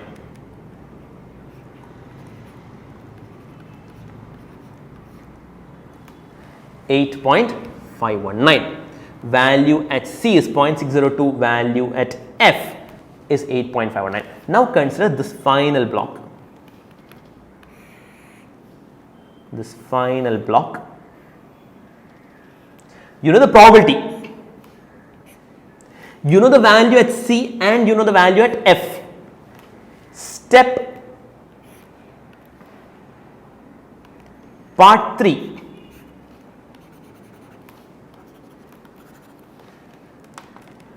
Part 3, you can write in the next page.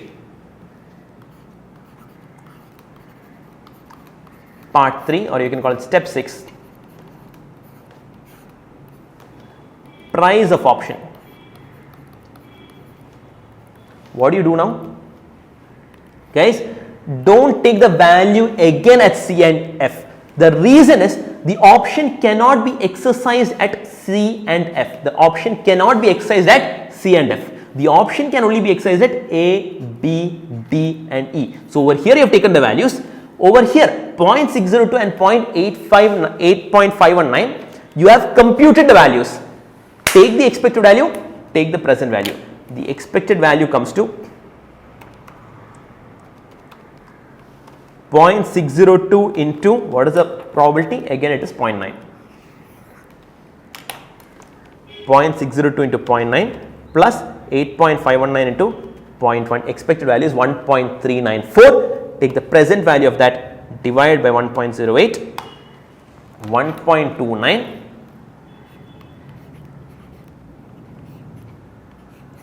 is the price of the put option. Put option has a price of 1.29. What a mess. I will write it once again for you very neatly. Okay. You have an option having a spot price of 150. In 1 year, it can increase to 165 and decrease to 135. Next year, it can again increase to 181.5 or fall to 148.5. Here also it can increase to 148.5 or it can decrease to 121.5. Now in every scenario, let's call this A, B, this is C, D, E and F. Consider the first block of A, B, C. Consider the first block of A, B, C. Value at A, it's a put option, here it will be lapsed, value 0. Over here it will have a value of 6.5. So step 1, compute P, 0.9, 1 minus P is 0.1, 0.9, 0.1, 0.9, 0.1. How did we compute P? E power RT minus D by U minus D. D is 0.9, U is 1.1 because it increased and decreased by 10%. E power RT is 1.08. The formula over here, 1.08 minus 0.9 divided by 1.1 minus 0.9. You will get P is 0.9. You found out P, or you can do it in your own way, guys. This is a shortcut I am telling you. Don't get confused by the shortcut. Do it in your own way. Okay, whichever way you want, just find P. P is 0.9 and 0.1. Okay. A, B, C. At A, the value is 0. At B, the value is 6.5. Weighted average is 0.65. How? 0 into 0.9 plus 6.5 into 0.1. Weighted average is 0.65. Present value comes to 0.602. Similarly, over here the values are 6.5, 33.5. The weighted average comes to, I think, 9.2. Present value of that comes to 8.519. That is triangle DEF. That is triangle DEF. Finally, you know the value at C, you know the value at F, take the expected value, take the present value, you will get the final price of the option is 1.29. The diagram is done, then you have to write, or rather parallelly you have to write the notes also. Part 1, step 1, step 2, step 3, part 2, step 1. Probability is not required. At value at D, value at E is 33.5. Expected value and present value, and then part 3 where you find out price of the option. That is 2-period binomial model. Okay, we will do one more question. Hopefully you are thorough, guys. Hopefully you are thorough over here. We will do one more question as we are doing the problems. Okay, that is binomial model and 2-period binomial model. Now we have some points that are pending. There are types of options, different types of options. There is in the money option and out of the money option. Okay, this is one subtopic. There are option strategies. There is American and European option. And then lastly you have interest rate options. So these are some theory topics that you have within options. We'll take a break now. Okay, we'll take a break, take a 15-minute break now. Okay, and then we will start doing the problems. We'll start doing the problems. Also let us include e power RT. Okay. After doing the problems, we will do these 5 theory topics. Agreed? Done? Okay. So take a 15-minute break. Have fun. You're back, guys? Okay. So let us take up the questions one by one. Question number 9. Okay. Pay attention. Question number 9. Mr. A purchased a 3-month call option for 100 shares in XYZ Limited at a premium of rupees 30, price or premium of rupees 30 per share, with an exercise price of 550. He also purchased a 3-month put option for 100 shares of the same company at a premium of rupees 5 per share with an exercise price of 450. The market price of the share on the date of Mr. A's purchase of options is rupees 500. On the date of purchase, it is 500. Calculate the profit or loss that Mr. A would make, assuming that market price falls to 350 at the end of 3 months. Okay. So what are you, please, next to the question, I hope you have written the page number. Okay, you write down the page number and also write the word strangle. Next to the question, please write the word strangle. What is strangle? We will discuss. Okay, just hold that thought. We will discuss what is strangle. Okay, in question number 9, we will discuss what is, we will discuss later what is strangle. Just write the word strangle. Okay, so what is happening? Let's go to the word required, or rather over here the word calculate. Calculate the profit or loss Mr. A would make if the price falls to 350. After 3 months, price of shares falls to 350. What is the profit or loss he will make? Okay, I am going to teach you in 2 methods. You choose whichever you want. What is happening? What is the strategy? He has purchased a 3-month call option of 100 shares. Okay, 3-month call option, 100 shares, premium of 30 and exercise price of 550. This is a call option. He has 100 call options with an exercise price of 550. He also has 3-month put option for 100 shares that have an exercise price of 450. When the price falls to 350, when the price falls to 350, let us check what happens one by one. Let us check what happens one by one. First, he has a call option. He has purchased, which means he is holding. He has purchased a call option on 100 shares, which has an exercise price of 550. Okay, tell me, will he exercise or lapse? Will he exercise or lapse? Okay, market price is 350. Market price is 350. What is 500? This 500 is the on the date of purchase. Okay, that is 3 months back it was 500. This 500 is irrelevant. Okay, this 500 is given only to confuse you.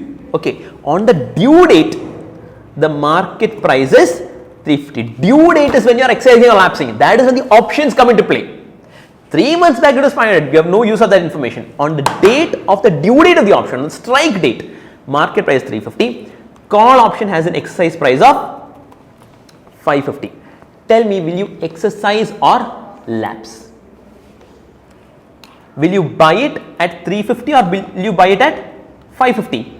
You will definitely buy it at 350. You will definitely buy it at the market price. You will definitely buy it at the market price, or in other words, you will lapse. Call and purchase share. Sorry guys, purchase share. Purchase 100 shares. You can lapse the call option and purchase 100 shares. 350 into 100 is 35,000. Now, market price is 350. Market price is 350. Call option you decided to lapse and buy it at 350 itself. Put option, let's see what is happening. 3-month put option at 100 shares with a premium 5 per share, exercise price of 450. You have put option with an exercise price of 450. What are you going to do with your put option? You can exercise the put option. Exercise put and sell 100 shares at rupees 450 into 100, 45,000. You have a profit of 10,000. You are buying at 35,000 and you are selling at 45,000. You have a profit of 10,000. But wait. Less premium. Okay, I'm going to the next page. So you have 10,000.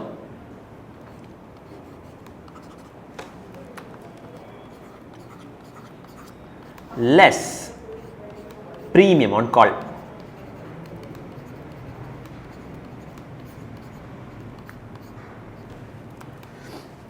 Premium is 30 per share. So into 100, 3,000 less premium on put. I think premium on put was 5 per share. Premium on put is 5 per share. 5 into 100 is 500. So you less 3,500, you will get net profit. Profit is rupees 6,500. This is one option. Or this is what I like to do. Most of my students, however, I have seen them do a different method. Okay, they say exercise, they give two headings. Okay, they give call and they give put. Exercise price of call is 550. Market price is 350. Value they say 0 because the option is lapsed. Okay, and they write value 0 because option is lapsed. And then they write premium is 30 rupees, value is 0, premium is 30 rupees, you can say loss is 30 rupees. Similarly, for put, exercise price, is it confusing? Exercise price of the put option is 450. Market price is 350. You have a value of rupees 100 because option is exercised. Okay, exercise price is 450. Market is 350. Will you sell it at 450 or 350? Put option is an option to sell. Please remember, put option is an option to sell. Okay, will you sell it at 450 or 350? Definitely you will sell it at 450 at the exercise price, which is you're exercising your put option. Okay, your value of 100 because option is exercised. Premium is 5 rupees and you can say profit is 100 minus 5 is 95. You have a profit of 95 and a loss of 30. Net profit is 95 minus 30, you will get 65 rupees into 100 total profit. This is for 100 shares, this is 65 per share into 100 shares, you will get 6,500 total profit. Okay, this is what we did earlier, by the way. This is what we do here, value of an option, profit or loss to holder, we have computed that way. Okay, same thing we are doing over here, that also is workable, or this also is workable. This is more like a story, this works like a story. You have lapsed the call and purchased 100 shares. How the profit is coming to you, you can visualize, I think, in the story. But for exam, I think this is a little easier to present. Understood? Got it? Okay. What is value? You know. What is premium? You know. What is profit? You know. Net profit 65 per share or total 6,500. Don't forget the rupee symbol. At least the final answer you have to give rupee symbol. Got it? That is question number 9. Now, I want you to take half an hour time and solve, sorry guys, question number 10. Question number 10, there is an e power rt, we will discuss that. Okay, during discussion I will tell you, just do it your way. Okay, do it your way. If you want, you can ignore e power rt also. If you want, you can ignore e power rt also. I am giving you the permission to ignore e power rt. Okay, what is the difference due to e power rt will be very minor, it will be immaterial. Okay, when you are doing it on your own, ignore e power rt. E power rt, I will tell you what to do. Okay. Question number 10. Okay. Question number 11. Pause it, we will do it in the end. Okay. 12, 13, 14, 15, yeah, 15. 10, 12, 13, 14 and 15. 5 questions, half an hour time. Chalo, half an hour time, please do it.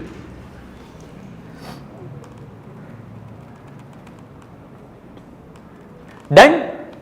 You are done with question number 10? Shall we do it? 10, 12, I want you to do all 5 questions. Don't do one at a time, guys. Do all 5 and then we will discuss. 10, 12, 13, 14 and 15. Done? Chalo, question number 10. Sumana Limited, sorry, Sumana, it's not limited, it's a person, Sumana, wanted to buy shares of EIL which has a range of 411 to 592 a month later. 1 month later, it has a range of 411 to 592. The present price per share is 421. Currently, it is 421. It can increase to 592 or decrease to 411. Her broker informs her that the price of the share can soar up to 522 within a month or so. So that she should buy 1 month call option of EIL. Okay, the broker thinks that the price will go up to 522. Okay, so it is the upper side. Okay, so madam, be careful, the price might increase, better you buy a call option. Okay, so what happens if the price increases, you can still exercise your call option and it is viable. In order to be prudent in buying the call, the share should be more than or at least 522, the assurance of which could not be given by the broker. The broker is telling, ma'am, the price can go up to 522, the price can go up to 522, better to buy a call option. Sumana asked, return, are you sure the price will go up to 522? Because when I buy a call and then the price crashes, I will have to lapse my call option. My premium will be wasted. So, I do not waste my premium. You tell me guaranteed, will it increase? Will the price increase? Broker cannot give such guarantee or not. Though she understands the uncertainty of the market, she wants to know the probability of attaining 592. She wants to know. Guys, in this story, this 522 is like a guest appearance, okay, because in the final question, what is required? She wants to know the probability of share price attaining 592, so that buying a 1 month call option at an execution price of 522 is justified. So, what is happening, guys? The question might seem like we have not done it before. We have done it before. Spot price is 421. It can increase to 592 or it can decrease to 411. She is buying a call option with a strike price of 522. She is asking, she wants to know the probability of price being 592, so that buying a 1 month call and an execution price, strike price, exercise price at 522 is justified. Guys, please understand, you buy an option at a strike price of 522, and if the price comes down to 411, what is the value? Value is 0. That she doesn't want to bear. Okay, value is 0, then I have to pay premium, premium is wasted. That she doesn't want. The price should be 592, so that her option has some value, she has some profit. Okay, what is required?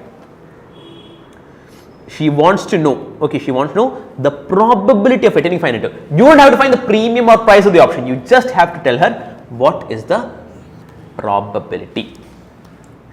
Risk-free rate to be 3.6%. Okay, nothing is mentioned, it is up to you to assume. 3.6 per annum is a very small rate, 3.6 per month is a very high rate. Okay, so what is this 3.6? Is it per month or is it per annum? However, the textbook has taken this as a per month rate. The textbook has taken 3.6 as a per month rate, which I have told you earlier. 3.6 per month meaning 3.6 per month means into 12 per annum, you have a rate of 43.2, which is unjustifiable rate. However, textbook has taken 3.6, we will take 3.6% per month. So, I will do one thing, I will modify the question for you. Okay, 3.6% per month, 3.6% per month. Okay, so now let us check it out. You have to find out P. You can either use the equation or you can use the formula. P is equal to E raised to RT minus D divided by U minus D. You can either use the formula or if you know the equation, you can use the equation either way. Okay. Do you want to know what is e power RT? Are you very curious? I have been introducing you to this e power RT for a very long time. Shall I discuss what is e power RT? Let us discuss what is e power RT. Okay, very quickly, because I know you are dying to learn what is this e power RT. Let us discuss what is e power RT. If you don't use e power RT also, the final answer will be a small difference only. Okay, but for exam, if they are giving you the value like this, e to the power 0.036 is 1.037, it is better to take that. Okay, so let us discuss. Okay, you invest 100 rupees at the rate of 12%, compounded annually. What happens? 100 rupee, after 1 year you get 12 rupees, you get 112. Option 1. Option 2, you invest 100 rupees at 12% per annum, compounded half yearly. So, what happens? On this 100 rupees, you will get 6 rupee interest for 6 months. You get 106. In the next 6 months, you get 6% of 106, that is 6.36. Total is 112.36. Or in other words, if it is 12% per annum, compounded annually, 100 into 1.12. If it is 12% per annum, compounded half yearly, it is 100 into 1.06 squared. What if it is compounded monthly? We have had this discussion before. 100 rupee, 1 rupee interest, it becomes 101. Then again 1% of 101, 1.01, you will get 102.01. Or in other words, it is 100 into 1.01 raised to 12. So, we have discussed, if it is compounded annually, into 1.12. If it is compounded half yearly, 1.06 squared. If it is compounded monthly, 1.01 raised to 12. What if it is compounded daily? Every day interest is compounded. Okay. So, for 100, you have to add that interest for 1 day. Okay. 12 by 365. 100 into 12 by 365, you have to add that. And on top of that, the next day again you have to add 100 into that amount into 12 by 365. Again, you have to add interest on a daily basis. Or in other words, you will get 100 into 1 plus 0.12 by 365. The whole raised to 365 compounded daily. What if it is compounded hourly? Every hour the interest is being added. Over here what happened, guys? Every half year the interest was being added. Every 6 months the interest will be accumulated and added. Over here every month the interest being accumulated and added. Over here every day. Now every hour. So 100 into 1 plus 0.12 divided by 365 into 24. The whole raised to 365 into 24. Okay, earlier it was whole raised to 12. For 12 months, if you are compounding 12 times, you will raise to 12. You are compounding 365 days, raised to 365. You are compounding 365 days into 24 hours, raised to 365 into 24. What if you are compounding every minute? Every minute, that small slice of that 12% interest will be added up. And that will be compounded every minute. So, raised to 24 into 60. Ugh. What if it is compounded every second, every millisecond, every microsecond, every nanosecond? That small piece of interest, every nanosecond, which means each second 1 billion times. Each second 1 billion times you are compounding the interest. Every nanosecond, that tiny sliver of interest is being added and compounded. When that happens, such a complicated equation does not work. In that case, every nanosecond, if you add interest, you have to use e power RT.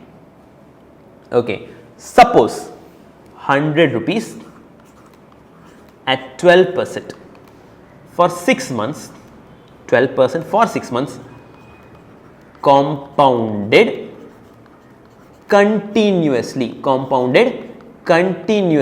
meaning every second is being compounded continuously, every second, every nanosecond is being compounded. Okay, so you cannot say 100 into 1 plus 12 by 365, you cannot do all that drama. You have to do 100 into e raised to RT. What is e raised to? First of all, what is RT? R equals 12%, time is 6 months, RT is 12 into 6 by 12, that is 0.06, 6% or 0.06. RT has to be in decimal, okay, you cannot take RT in percentage. Okay, e raised to 0.06 is equal to, pay attention, e raised to 0.06 is equal to, write this in your formula page, e raised to 0.06 is equal to 1 plus 0.06 divided by 1 plus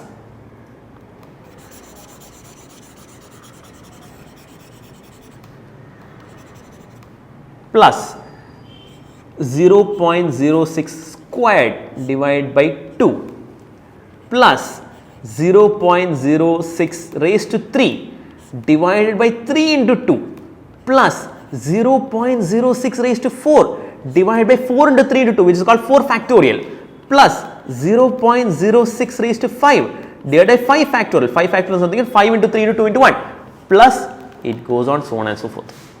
Okay, CMA students, this is a very important relationship. This is a very important relationship, CMA students. Okay, it goes on 0.06 raised to 6 divided by 6 factorial. It goes on, but beyond this point, it doesn't make much of a difference, because the difference will be in third or fourth decimal. So we will ignore. We will consider it only till here. 1 plus 0.06 by 1 plus 0.06 squared by 2. One more example. Consider 10%. Consider 10% for 3 months. 10% per annum. Consider 10% per annum for 3 months compounded continuously. So R equals 10% per annum, T equals 3 months, RT equals 10 into 3 by 12, that is 2.5 percentage or 0.025. E raised to RT is e raised to 0.025, that is equal to 1 plus 0.025 divided by 1 plus 0.025 squared divided by 2. Let's check out what the answer will be. 0.025 raised to 2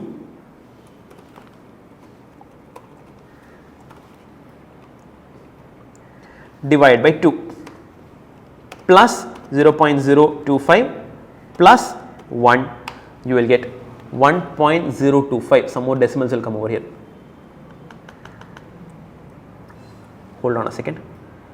I have to adjust the number formatting. Excel, in calculator you will get the answer right away, okay.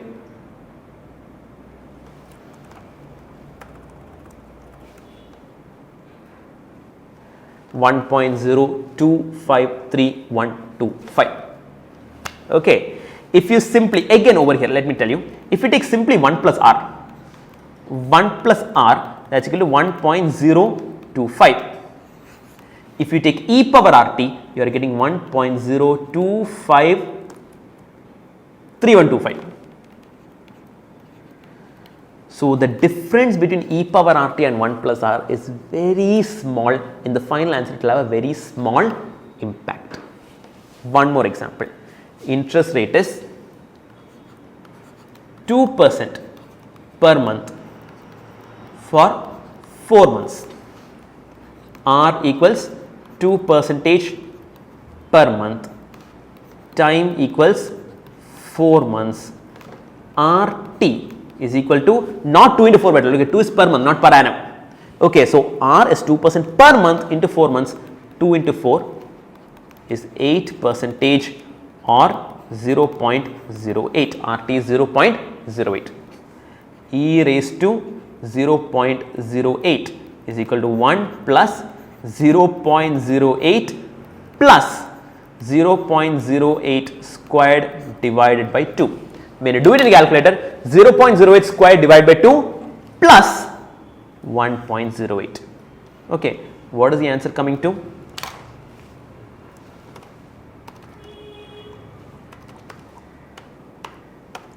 $1.08.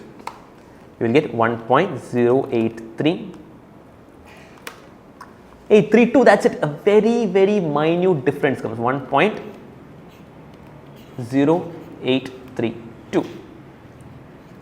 If you simply take 1 plus r, see, if it is simply 2% per month for 4 months, if it is simply 2% per month for 4 months, you can either do 1.02 raised to 4. Or if they are saying compounded annually, you can take 1.08. Okay, when you compound continuously, it comes to 1.0832. Okay, so the difference is very minute. Let's look at this question. 3.6% per month. 3.6% per month. E raised to for 1 month. For 1 month. Okay, E raised to 0.036. They have given the value. E raised to 0.036 equals 1 plus 0.036 plus 0.036 squared divided by 2. What is that?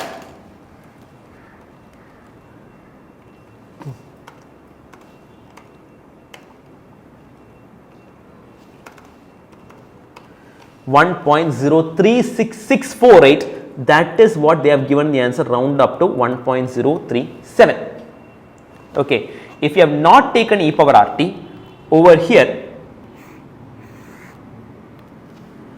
you would have simply taken 1.036. If you have not taken e power rt, you would have taken simply 1 plus r, 1.036. If you are taking e power rt, you should either take 1.0366648 or take the value as per question 1.037. Okay. In CA questions, only if they give the value of e power rt, you need to take e power rt. Otherwise, you can very well go with 1 plus r. CMA questions, 1 plus r raised to n is not there. For CMA final, this is not there. Everywhere in derivatives, when you are taking present value also, present value, what do you do? 1 divided by 1 plus r raised to n. No. CMA students have to do 1 divided by 1 divided by e power rt. And you have to learn to compute e power rt on your own. For CMA students, This is important for CA students, not very important. If the value is given in the question, you can take that. Okay, so here value is given is 1.036, you take 1.037. Small difference will come in your answer. Okay, 1.037 minus D is, what is D? Downward FSP. Downward FSP is 411, spot price 421 minus 411 divided by 421, the whole divided by 592 by 421 minus 411 by 421. Check out the answer very quickly. 1.037 minus 411 divided by 421 divided by 592 by 421 minus 411 divided by 421. Okay, when you do it in calculator, you will have to struggle a little more. Excel is easier for me. 0.141.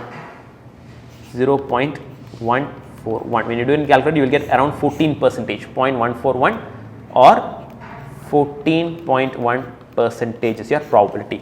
This is the answer to question number 10, Sumana Limited. Done. Question number 12. Market received rumor about ABC Corporation's tie-up with a multinational company. This has induced market price to move up. Okay, so there is a news that ABC might amalgamate, might merge with an MNC, that is pushing up ABC's prices. If the rumor is false, like most rumors, it can be false, ABC Corporation's price will fall dramatically. To protect this, an investor has bought a call and a put option. We have seen this somewhere, haven't we? Bought a call and a put option. This is the same thing they have done in question number 9. So, in question number 12 also, please write the word strangle. What is strangle? Why is he buying call and put? We will discuss. He purchased one 3-month call option with a strike price of 42 and a premium of 2 rupees and a premium of, paid a premium of rupee 1 for 3 months, strike price of 40. Put option premium 1, strike price 40. Determine the investor's position if the tie-up offer bids the price of ABC Corporations to 43 in 3 months. Lot of fancy words. If the price moves up to 43, what will be the investor's position? Shall we try it out? Let's check it out. Part 1. When price moves to rupees 43. Okay, you have called and you have put. What is the exercise price? Exercise price of call was given as, I think, 42 rupees 42, and for put the exercise price is rupees 40. Is given the question as 40? Yes, exercise price of rupees 40. Now market price on due date is rupees 43. What happens to call option? Do you exercise or lapse? You have an exercise price of 42, market price 43, definitely you will exercise the option. Value is 43 minus 42, you have a value of 1 rupee. See, an asset that has a share that has a price of 43, you are able to buy for 42 rupees. Call option is an option to buy, you can buy it for 42 rupees, you have a value of 1 rupee. However, to get that value of 1 rupee, you have to pay a premium of rupees 2. You have to pay a premium of rupees 2, which means you are suffering a loss. You are paying premium of 2 for a value of rupees 1, you are suffering a loss of 1 rupee. Now, for the put option, will you exercise or lapse? Definitely you will lapse it, because an option, a market, when the market price is 43, why would you want to sell it for 40? If it is a call option, you would have exercised, but a put option, 40 is a bad price, you will lapse it. Value is 0. When you have lapsed, the value is 0. Premium, you are still paying premium. Okay, even if you lapse it, you have to pay the premium, which is 1 rupee. Loss is that 1 rupee. you have a loss of 1 rupee, total loss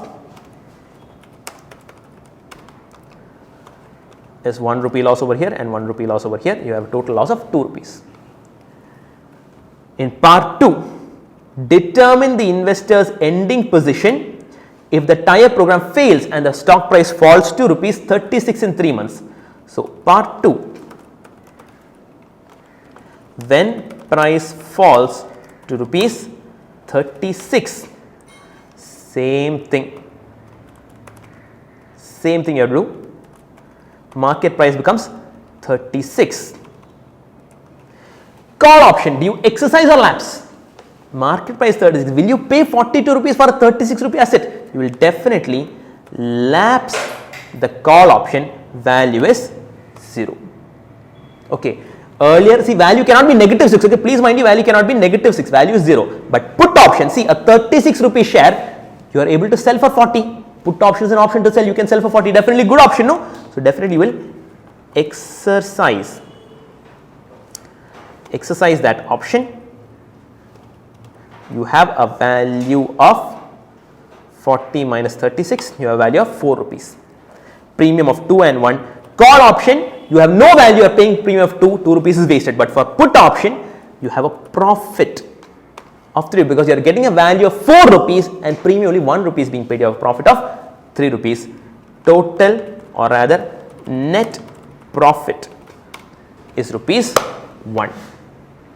Understood? This is question number 12. Question number 13, please mark it as a day before exam question. Please mark it as a day before exam question.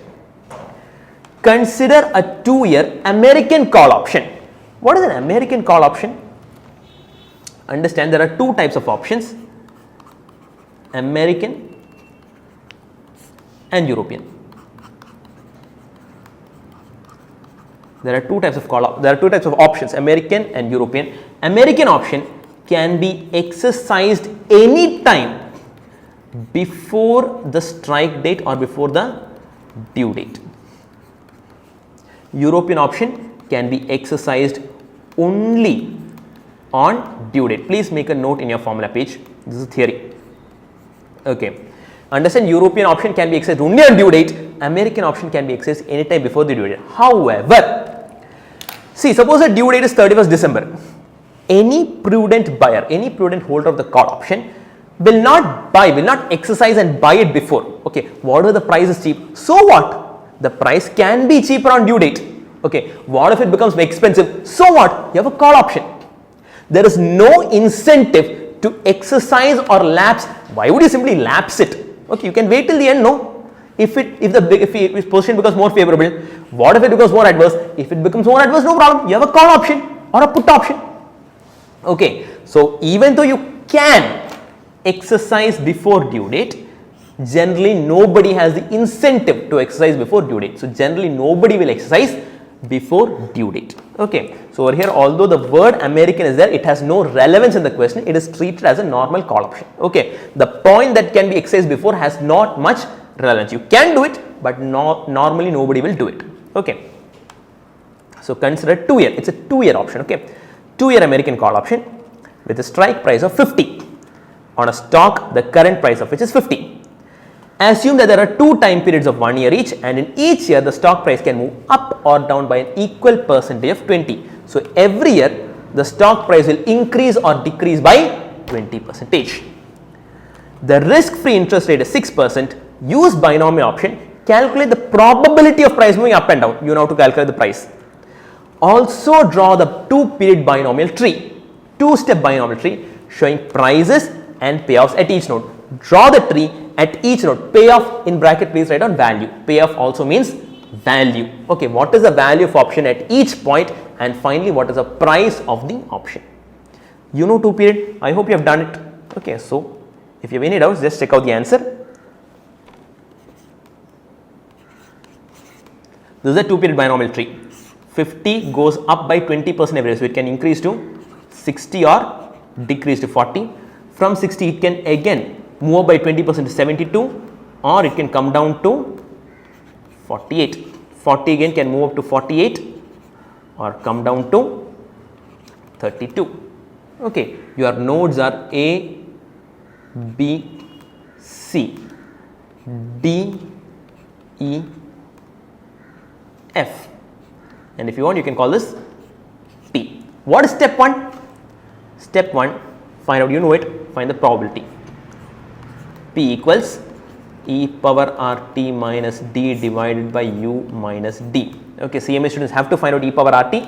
We can take just the rate 1 plus R. Okay, 6% per annum. So, you can just take 1.06.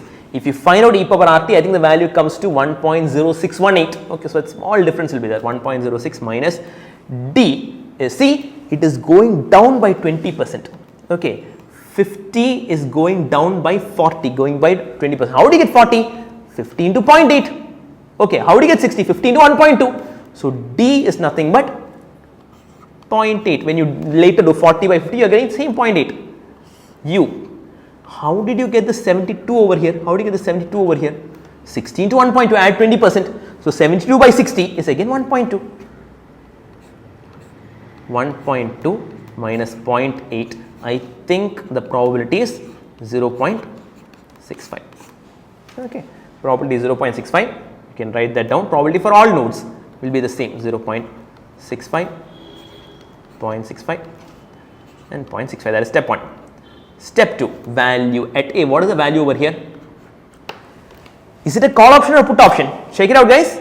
It's a call option with a strike price of 50. So, when the asset has a price of 72, will you buy it at 70? No, you will buy it at 50 only. So, you have a value of 22 rupees. I have seen so many students take the difference between 72 and 60.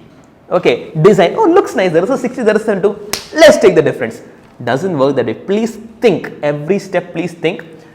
Option has a value, has a strike price of 50, market price 72 means definitely you will exercise it. You will buy it at 50, the option is creating a value of 22 rupees. Here, will you buy it at 50 or 48? Definitely you will buy it at 40, you will lapse the option. Okay, every other node you are going to lapse the option. Okay, step 2 you can write down value at A is 22, value at B is 48. Probability of price being A, probability of A is 0.65 and probability of B is 0.35. So, the expected price is 22 into, sorry guys, 22 into 0.65, you will get 14.3. 14.3 divided by 1.06. CMA students, when you take present value also, you have to take divided by e power RT, 1.0618. You have to take the whole thing. Okay. For CA students, if e power RT value is not given in the question, take 1 plus R, 1.06 is enough, you will get 13.491. 22 and 0, the expected value is 14.3. You have applied the probability. You applied the probability, 22 into 0.65 plus 0 into 0.35, you will get 14.3. Take the present value, you will get 13.49.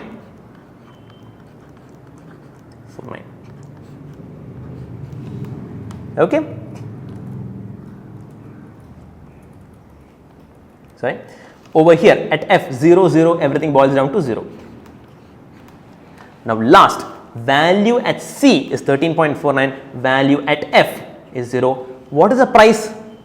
These are the values, 13.49 into probability, you will get the expected price. 13.49 into 0.65, you will get 8.79, present value of 8.79, you will get 8.27. Sorry. So, you will get the price is 8.27. Don't just fill out the diagram, you have to write each step. Price of the option equals 13.49 into 0.65 plus 0 into 0.35, you will get 8.769 divided by 1.06, you will get 8.27. That is the price of the option. That is 2-period binomial model. Okay, so you have done one question based on put option. Example, we did put option. Now we have done one question on call option also. Binomial, one we did put, one we did call. 2-period binomial, one we did put, one we did call. Okay, so that's almost a complete coverage. Question number 13, please mark it as a day before exam question. Quickly rush to question number 14. The current market price of an equity share of pension limited is 420 with a period of 3 months. The maximum and minimum price is 500 and 450. Once again, the current market price is 420 within a period of 3 months, the maximum and minimum price expected to be 500 and 400 respectively. If the risk-free rate is 8% per annum, what should be the value of a 3-month call option under the risk-neutral method? Okay. So, let us go for the risk-neutral method. Oh, we have hit 100 pages. Congrats, guys. Oh, only 100 pages in a book. So sad. Let us take a new book.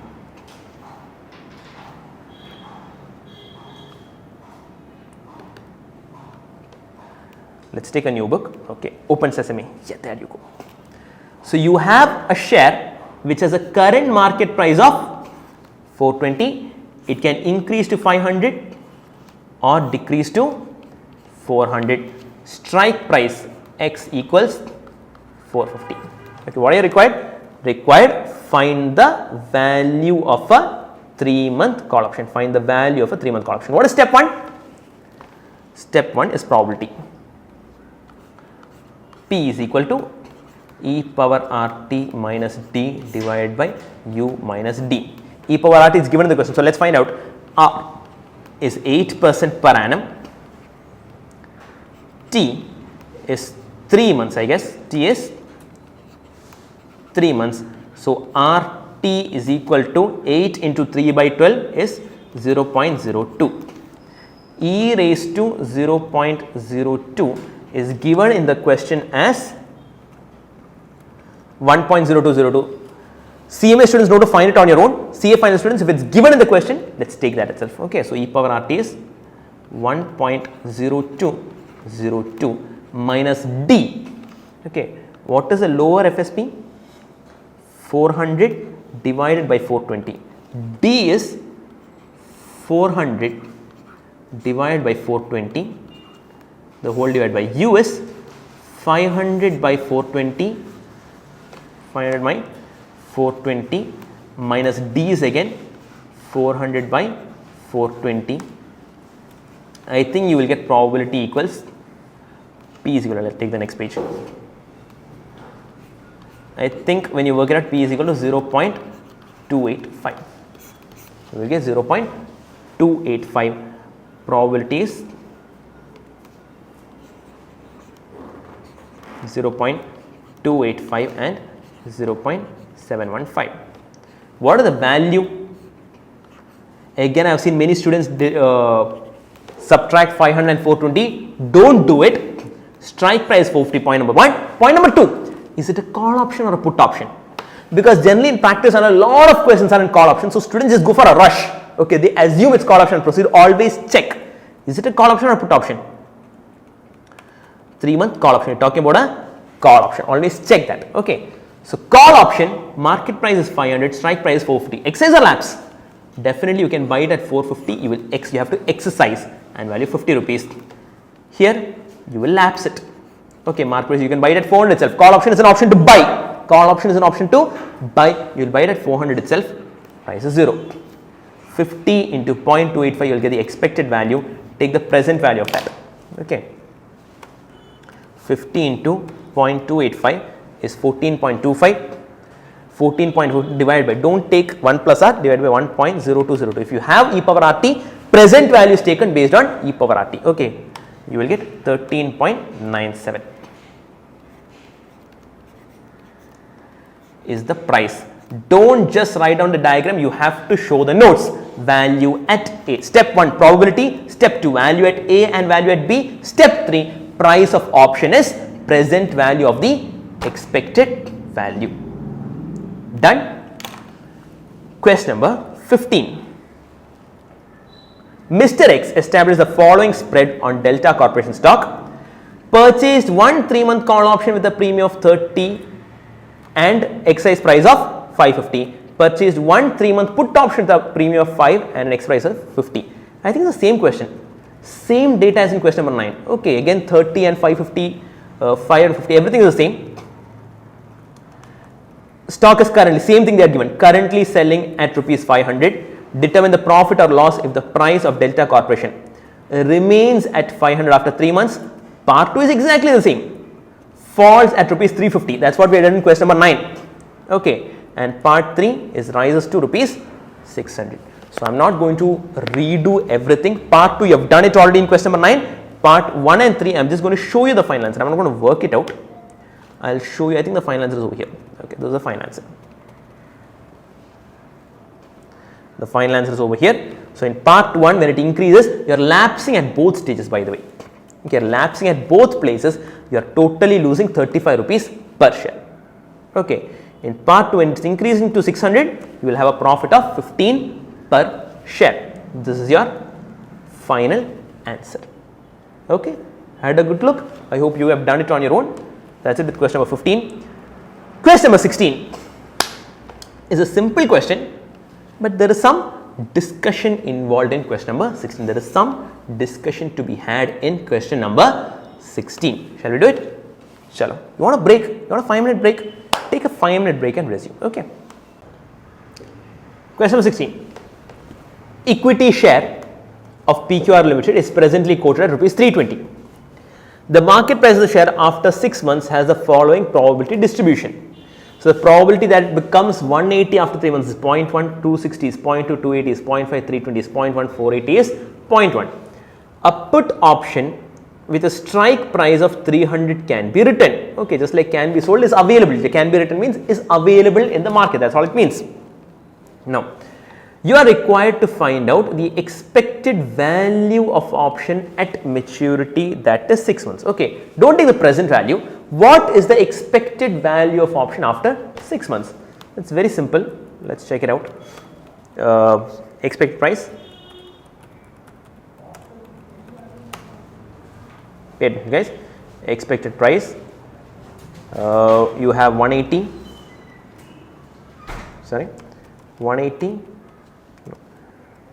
180, 260, 280, 320 and 400. These are the expected prices. Probability is 0.1, 0.2, 0.5, 0.1, sorry, 0.1 and 0.1. Okay. What do you do next? Price into probability. Okay, expected price 180 into probability is 0.1. You took the weighted average. Expected price is 282 rupees. Now, what is the strike price? Strike price 300. What kind of option is it? It's a put option. Put option having strike price means 300, means you have the option to sell at rupees 300. On the due date, the expected price is 282. On the due date, the expected price is rupees 282. Strike price is rupees 300. Okay, so an asset costing 282 can be sold. Put option can be sold for 300. So value at maturity is rupees 18. 18. Correct? Correct. This is a wrong answer. This is absolutely wrong. Okay, pay attention, guys. Understand the mistake. Okay, so this step, this whole step is wrong.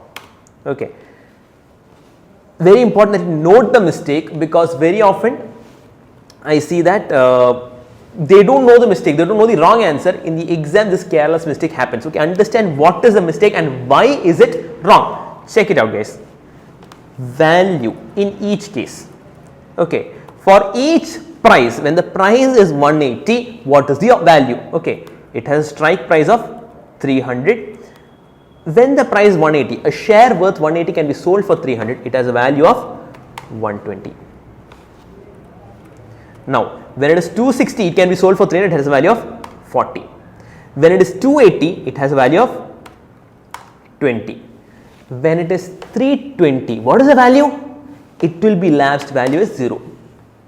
Okay, pay attention. When it is lapsed, its value will be 0. At 400 also, an asset worth, a share worth 300, will you sell it for, a share worth 400, will you sell it for 300? No, a share worth 400 can be sold in the market itself, option will be asked. Again, value is 0. Okay, pay attention. Now, value into probability. Value into probability, you get total 30 rupees. This is the expected value. You cannot take expected price and then take it. What is the mistake? Let's pay attention. I'll show you the magic. I'll show you the magic. Suppose over here value was negative. Okay, a share worth 320. You are selling it for 300. Suppose you are taking value is negative. Okay, minus 30 and minus 100 over here. Your value will match. Okay, why is there still a difference? 0.1, 0.2, 0.5. Okay, I think it's because of rounding error. Let's check that out. Okay, so it's supposed to match. Wait a second.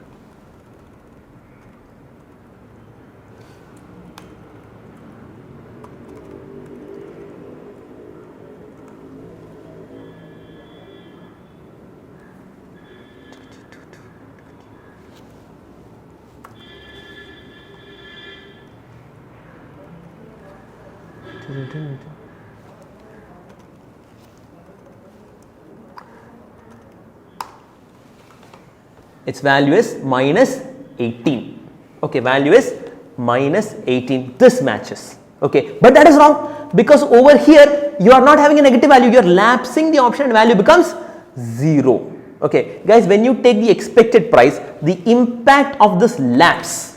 Okay, here you are not mathematically, it's not mathematically the same. You are inserting your hand and modifying it. Okay, it's not just a common Excel formula. You are not working like a machine. Okay, it is not 180 minus, or rather 300 minus 180. It's not just 300 minus 180 and then proceed like that. Okay, it's not the same formula. If it were the same formula, you would get 18 rupees over here.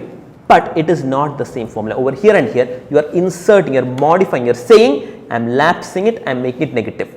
Okay, when you take price into probability, the impact of this lapse is missing over here.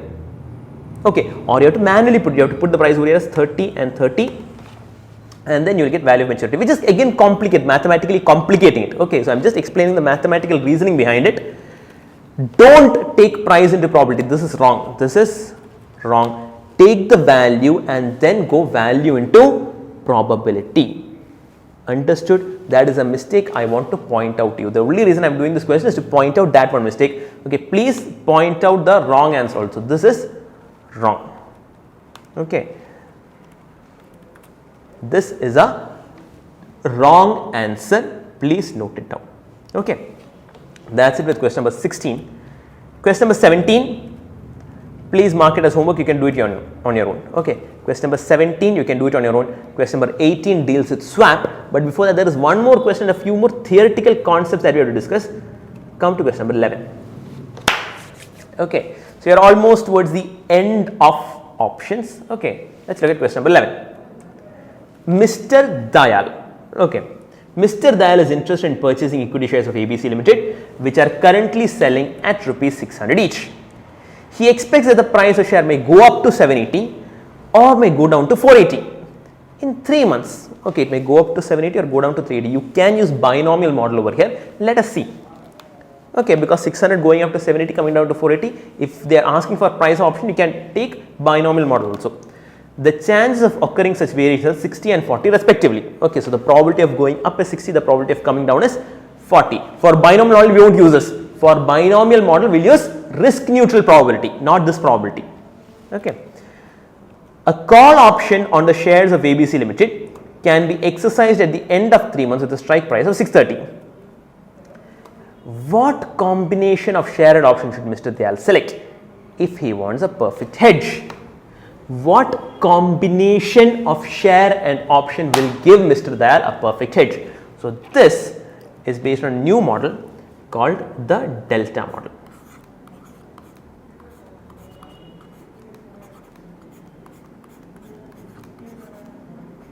In delta model, we discuss a particular portfolio. We discuss a particular portfolio that gives a perfect hedge. The portfolio is write a call and buy delta shares. Please pay very close attention. The risk neutral formula. Okay, the perfect hedge, the combination of share and option the combination of share and option which gives Mr. Dayal, if he wants, which gives Mr. Dayal a perfect hedge is write a call and buy delta shares where delta is equal to change in value of option. Change in value of option divided by change in price. Change in value of option divided by change in price. Okay. Pay attention, write a call and buy a what is okay. So, let us look at delta. You have a share that has a current spot price of 600 which may go up to 780 or come down to 480. So, 600 may go up to 780 or come down to 480. Strike price X equals 630. So, it is a call option. So, over here you have a value of 150. Okay, 780 rupees share I can buy for 630, 150. Here the value is 0. Okay, so change 150 to 0, the change is 150. Change in value of option is 150. The change in price is 300. 150 by 300 is 0.5. Okay, so the risk-free portfolio is write a call and buy 0.5 shares. Write a call and buy 0.5 shares. Now, I am going to prove to you how it is risk free. There are two scenarios. Scenario 1.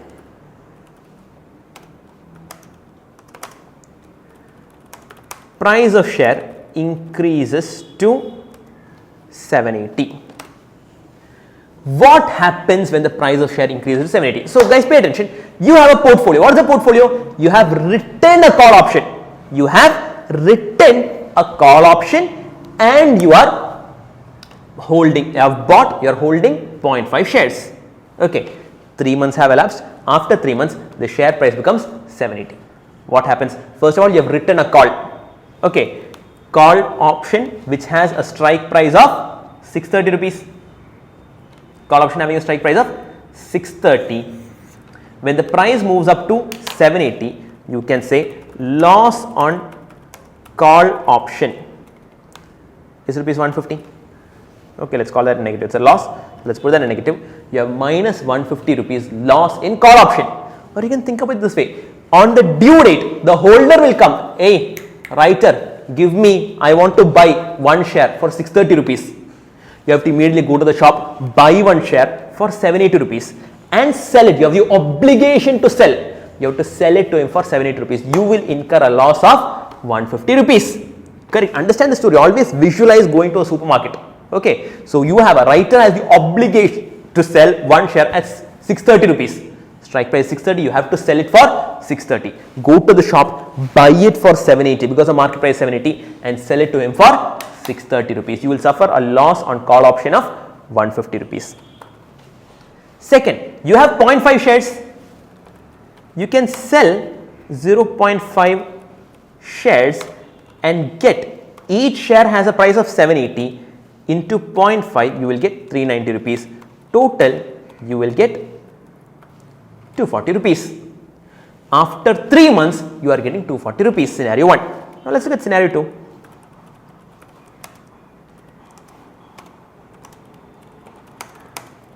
Price of share decreases to 480. What happens when the price of share decreases to rupees 480? First of all, what happens with the call option? The holder will lapse it. Why? Because it has a strike price of 630. It has a strike price of 630. Will the holder want to buy it for 630? No. He can buy it at the market price of 480. That is cheaper for him. Correct. So, holder will buy it at 480. Holder will lapse. Writer is relieved. Okay. So, call option will be lapsed by the holder. You don't have the right to lapse. Okay, the holder will lapse it. Okay, you can relax. Okay, chill.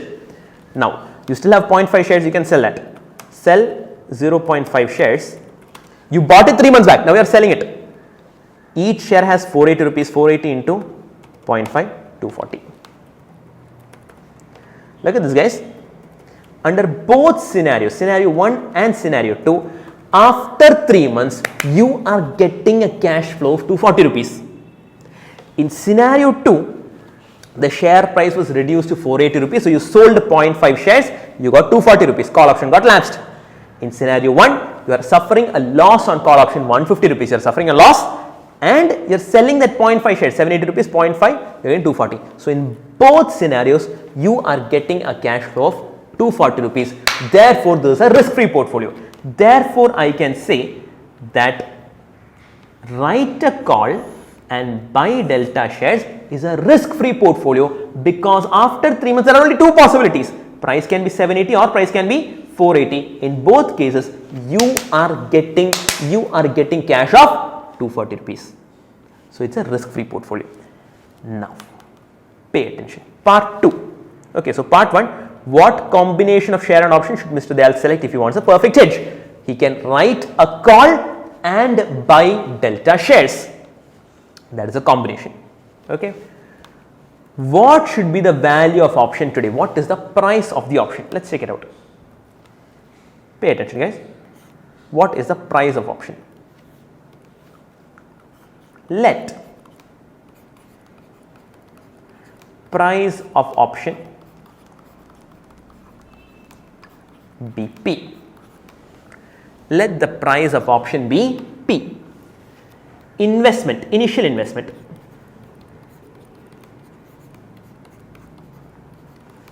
Three months back, today, what have you done? What have you done? Pay attention. Today, what do? You wrote a call and bought delta shares. Okay, what does each share cost? Today, the price of share is 600. Today, the price of share is 600. You bought 0.5 shares. So, you spent rupees 300.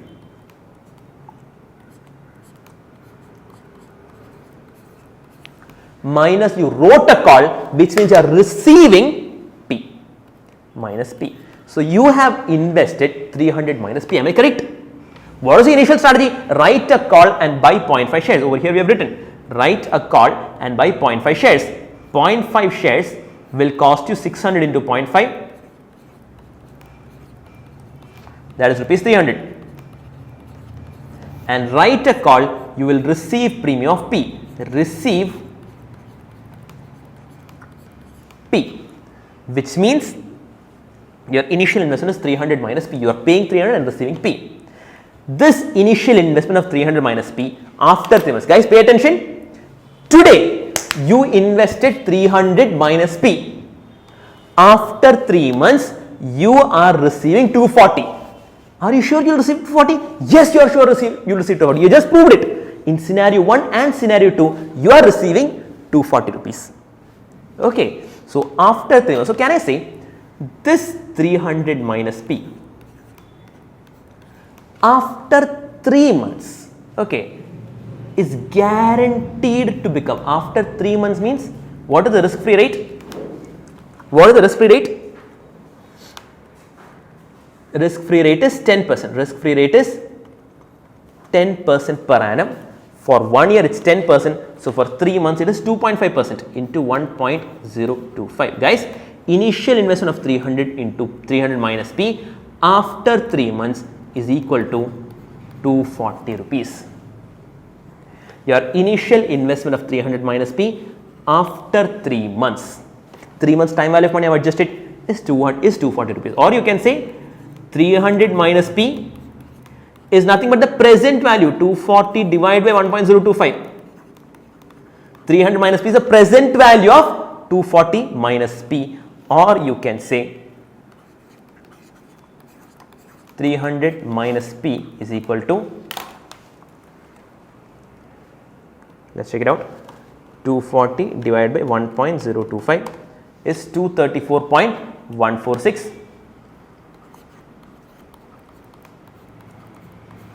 Or P is equal to 65.834 65.854, sorry, 65.854 or 65.85 is the price of the option. Understood? Guys, pay attention. Today you have invested 300 and you received an option which has a price of 65.85. You have a net investment of 234.146, which after 3 months will become 240. Tallied. Okay, what is your investment today? You have written a call, that is, you have received 65.85 or you have received the premium of a call option today. As in the sense, premium is received upfront. You have received the premium 65.85 and you invested 300 risk free. This 300 minus 65.85 is 234.146. This after 3 months is guaranteed to become 240 rupees. Tallies. Or in other words, after 3 months you are getting 240. Today you have invested 300 minus P, therefore price of option has to be 65.85. This is the delta model for computing price of share. Not as important as the other models, therefore I am not stressing you. Moreover, if they are only asking you price of the share, okay, or rather sorry, if they are only asking you the price of the this thing option, you can always use that binomial model and compute the price. Okay. Why haven't you used this? Because in part 1 they are asking you what combination of share and price. Okay. So write down above combination of share and option. This is an indication that you have to use delta model in this question. Okay. Part 1 delta model, we know the combination of share and option. Part 2, what should be the value of option today? Based on delta model we have computed price of option today. Part 3, what is the expected rate of return on option? Today option has a price of 65.85. Today option has a price of 65.85. After 3 months its value can be 150 or 0. Its value can be 150 or 0. And the probability of it being 150 is given in the question. The probability of it being 150 is 0.6. It's given in the question where the chances of such variation are 60 and 40% respectively. That it will go up to 780 or come down to 480, the probability is 60 and 40 respectively. If it goes up to 780, it has a value of 0.5. If it comes down to 480, it has a value of 0. 150 into 0.6 plus 0 into 0.4, it has a value of 90 after 3 months. But today we said its price is 65.85. So you can say a return on option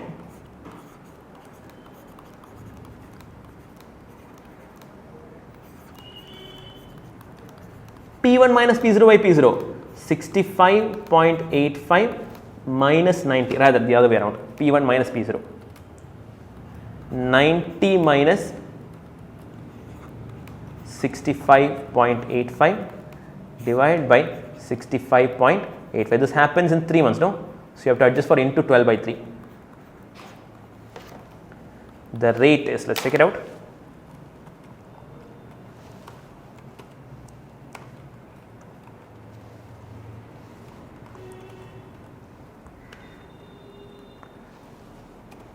You are getting a return of into 100, don't forget into 100, 146.66% per annum.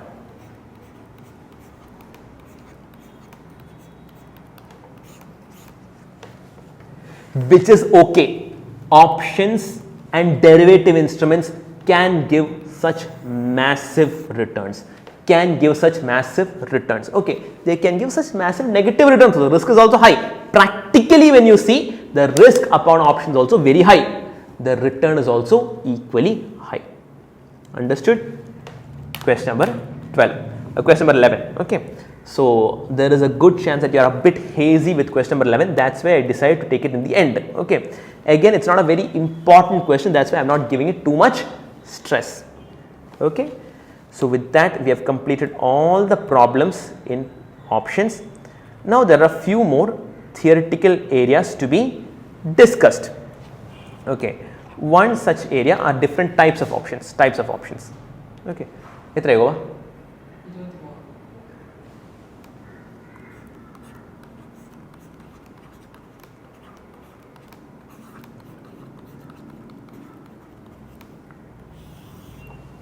types of options. Consider a stock which has a spot price of 100. A stock which has a spot price of 100. Now, there are 5 types of call options. Okay, there are 5 types of call options. Options having strike price of. Options having strike price of. There is option having strike price of 100. Option having strike price of 110. Option having strike price of 121. Option having strike price of 90. And option having strike price of 81. There are 5 types of options. Okay. Now pay attention. This is a call option. This is a call option. Okay. Now consider this one. Call option having a strike price of 100. You are an investor. Okay. You see a share. Okay. This is a asset. This is a share. This currently has a price of 100. This currently has a price of 100. You go to the options market. You go to money control site and you see the strike price of options. You see there is an option with a strike price of 100. An asset costing 100 has a strike price of 100. Okay. You can buy it if you want. There is no attraction to it. There is no attraction to it. There is no disadvantage to it also. But what about a strike price of 90? Strike price of 90 is pretty interesting. A share having 100, you have an option to buy it at 90. Very attractive. What about 81? Very, very attractive. A share that is currently costing 100, you have the option to buy it at 81. That is super attractive. Now, what about this thing 110? Meh. Now it is costing 100. Okay, maybe it will go up to 110. Okay, maybe. If it goes, it will go maximum up to 110 only. That is my estimate. Okay, you don't know, it could go up to 200 also. That's a different story. Okay, but maybe it will go up to 110. Even if it goes up to 110, I don't need an option for it. Okay, so this is an unattractive option. 121, useless option. Okay, it is currently costing 100. After, you don't know what will happen after 3 months. Okay, after 3 months it will go up to 200 also. At that point, this might seem interesting. Okay, this might seem attractive. But based on the current situation, a share costing 100. Okay, imagine this pen or imagine this writing pad. This writing pad cost me 7,000 rupees.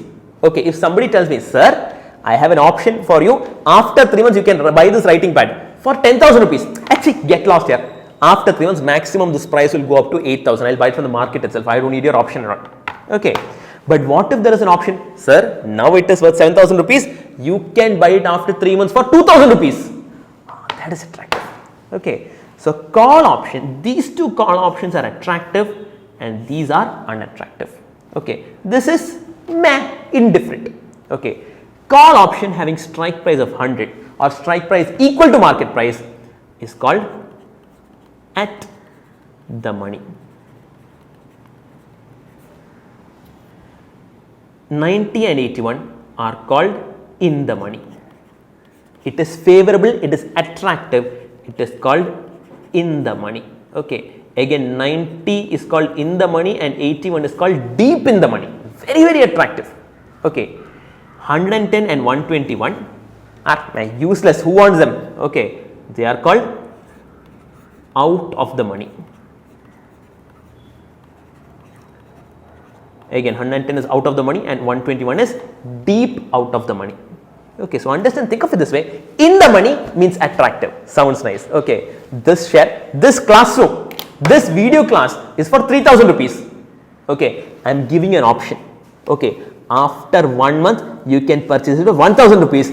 Yay! Super, very attractive. Okay, that is an option in the money. Okay, in the money or deep in the money. Now this video class for 3,000. After 3 months, you can purchase it for 5,000. Useless. That is called out of the money. Understand, with great benefit comes great price. The premium for an in the money option will be very high. The premium for an in the money option will be very high. The premium for an out of the money option will be low. Okay, it will be a very cheap because nobody wants this option. The demand will be low. Out of the money will be cheap. In the money will be expensive. Got it? Similarly, consider a put option. An asset having a strike price of 100. Same example I am giving. Asset having a strike price of 100.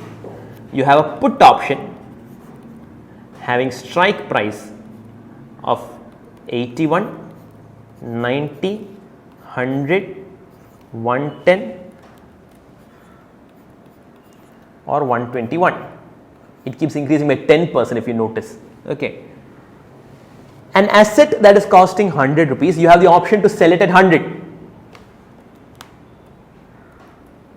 An asset costing 100, you have the option to sell it at 100. This is again at the money.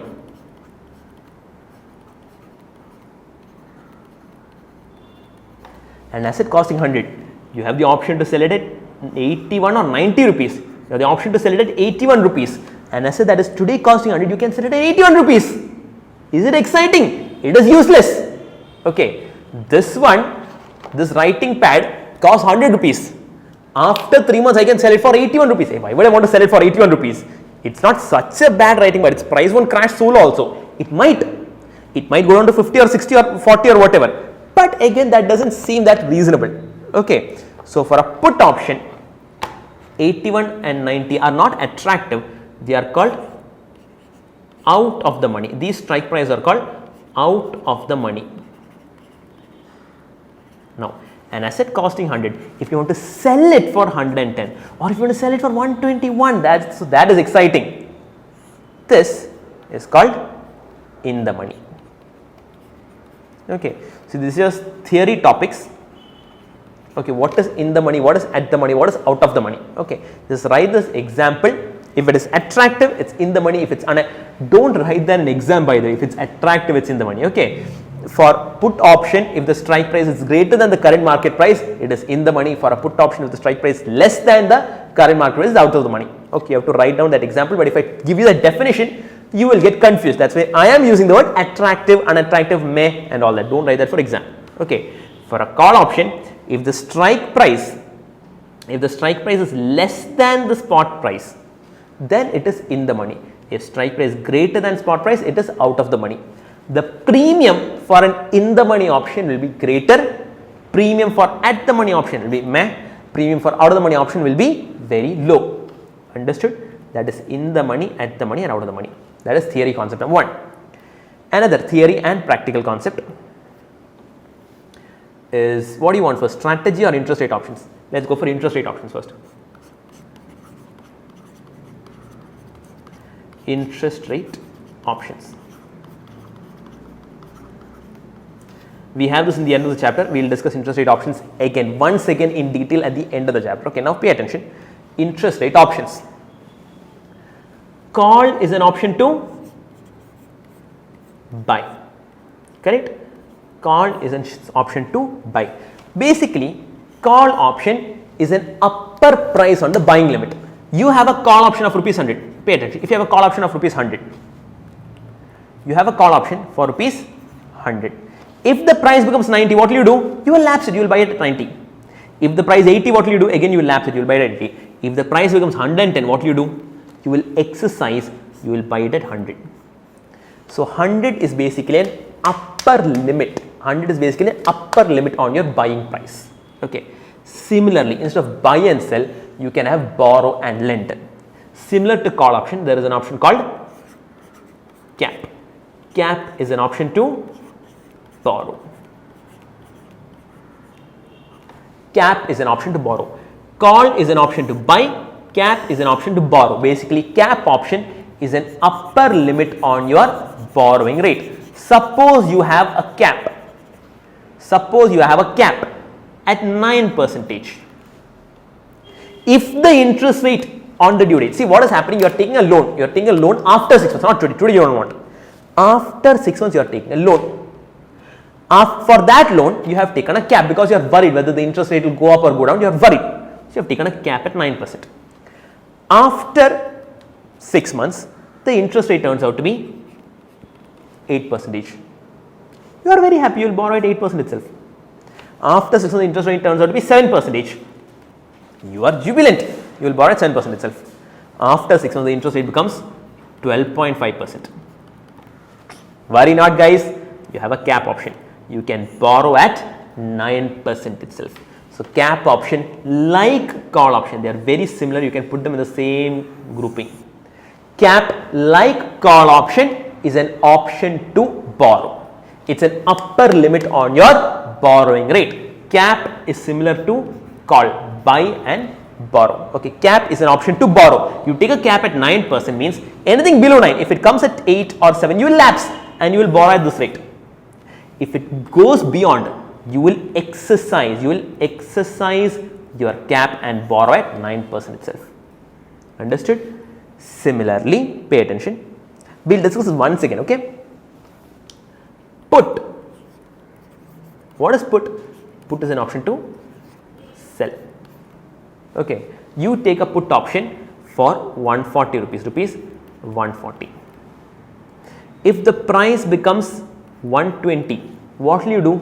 You will exercise the put option. You can sell it for 140. No, you can sell it for 140. If the price becomes 110, what do? You can still sell it for 140. You can exercise your put and sell it for 140. If the price goes to 180, then what do? You will lapse and sell it for 180.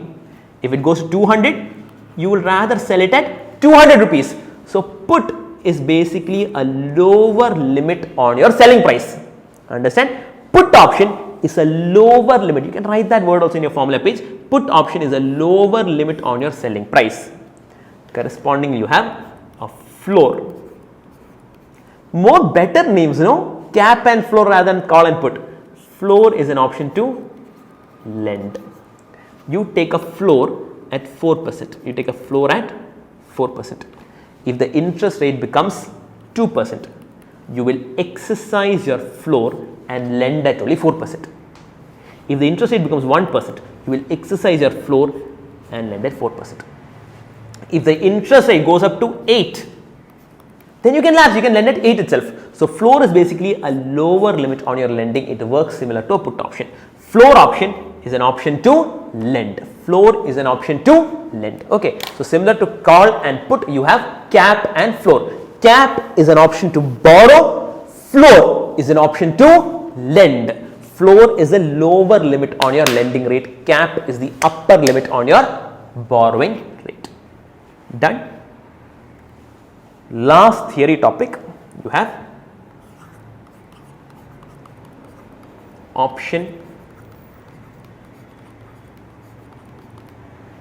strategies. What is the spelling of strategies? Strategies.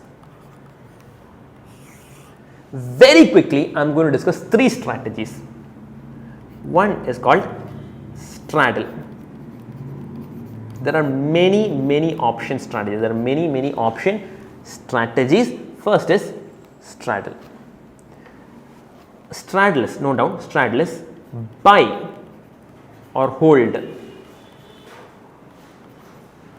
a call and put at same strike price, buy a call and a put at the same strike price. So, you have bought a call and a put at say a strike price of 90 rupees. Pay attention. You have a call and a put at a strike price x equals 90 rupees.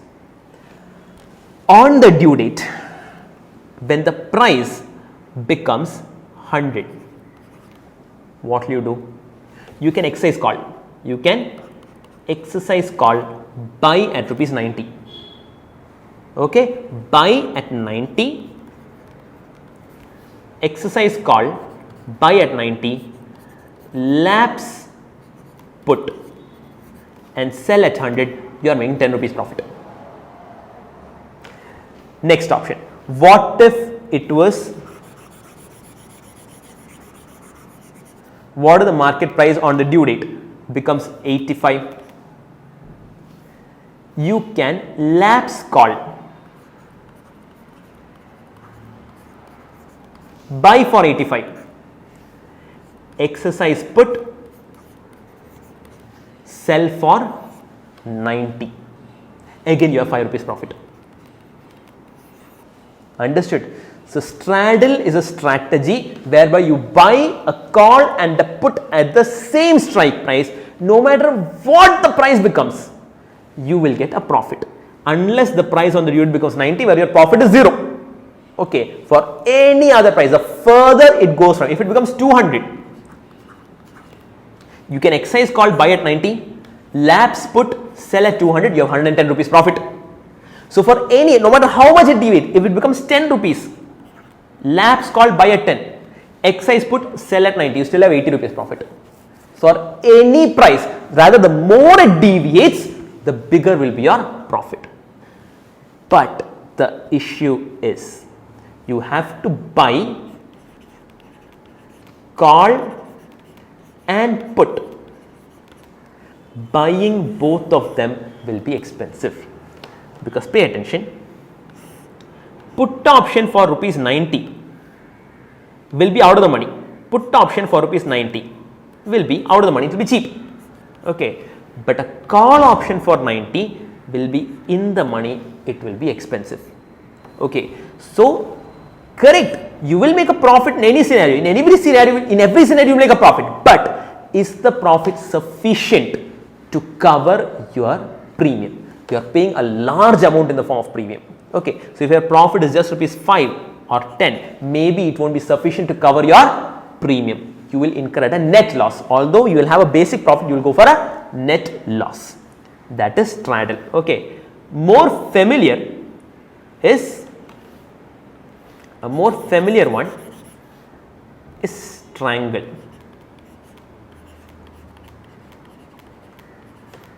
More familiar one is strangle. Strangle is buy, see what is happening, you are buying a call and put both at 90.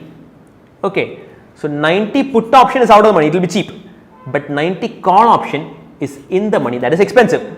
So what you do, call option you buy at 110, out of the money, that's cheap. Put option you buy at 90, that's out of the money, both are cheap. So thereby when you are making your strike price different, you can reduce your premium. Both will be out of the money. If it is straddle, one will be in the money, one will be other money, or both will be at the money. Okay, but in strangle, same as straddle, is the same as straddle, you are buying a call and a put. Buy,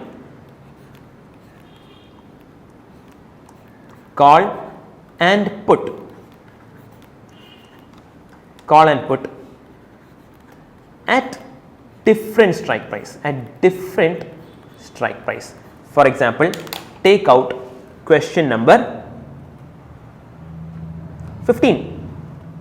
Okay, you purchased a 3-month call option with a strike price of 550.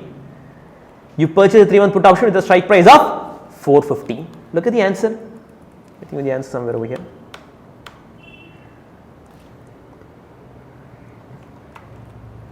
There it is. Okay, so it moves up to 600, you are making net profit of 15. If it fell down to 350, again you are making a profit. You are checked in question number 9. Okay, again you are making a profit. But look at this case. If it goes to 500, call option will have to be lapsed. Put option will also have to be lapsed. Question number 9, question number 12 and 15. All three are based on strangle. In the question that we have, they have nowhere mentioned the word strangle. For exam, they might mention the word strangle. Okay, in IFM, in one of the questions, they are mentioning the word straddle. Okay, so these are, again, whatever you are doing is based on the old syllabus practice manual. Okay, if it is somewhere there in the practice manual, it will be tracked and covered. Okay, beyond that, they are remaining focused. Okay, so strangle means buy a call and a put at different strike price. Refer to question number 15 to get examples of strangle. Okay, lastly, let us discuss range forward.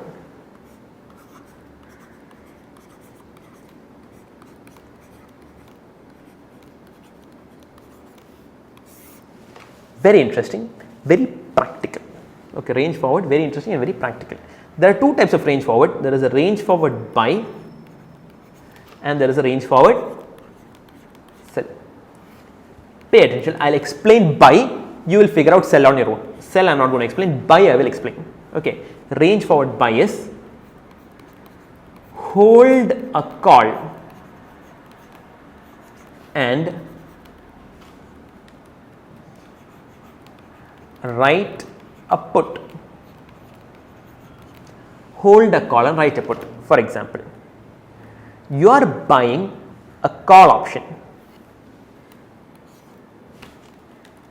You are buying a call option for rupees 100 and you are writing, you are buying a call option for rupees 100 and you are writing a put option for rupees 60. What happens? Suppose price goes up to 200. You can exercise call, you can buy it at 100. Price is 150.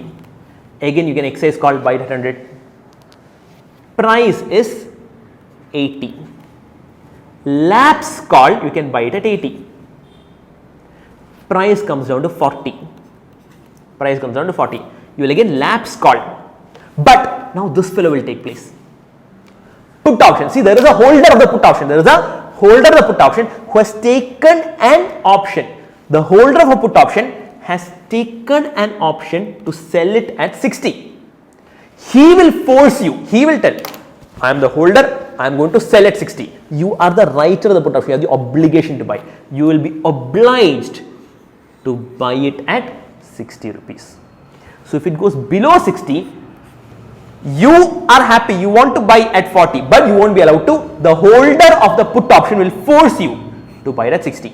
So basically, the range forward blocks your selling price. Range forward blocks your selling price, blocks your buying price between 100 and 60.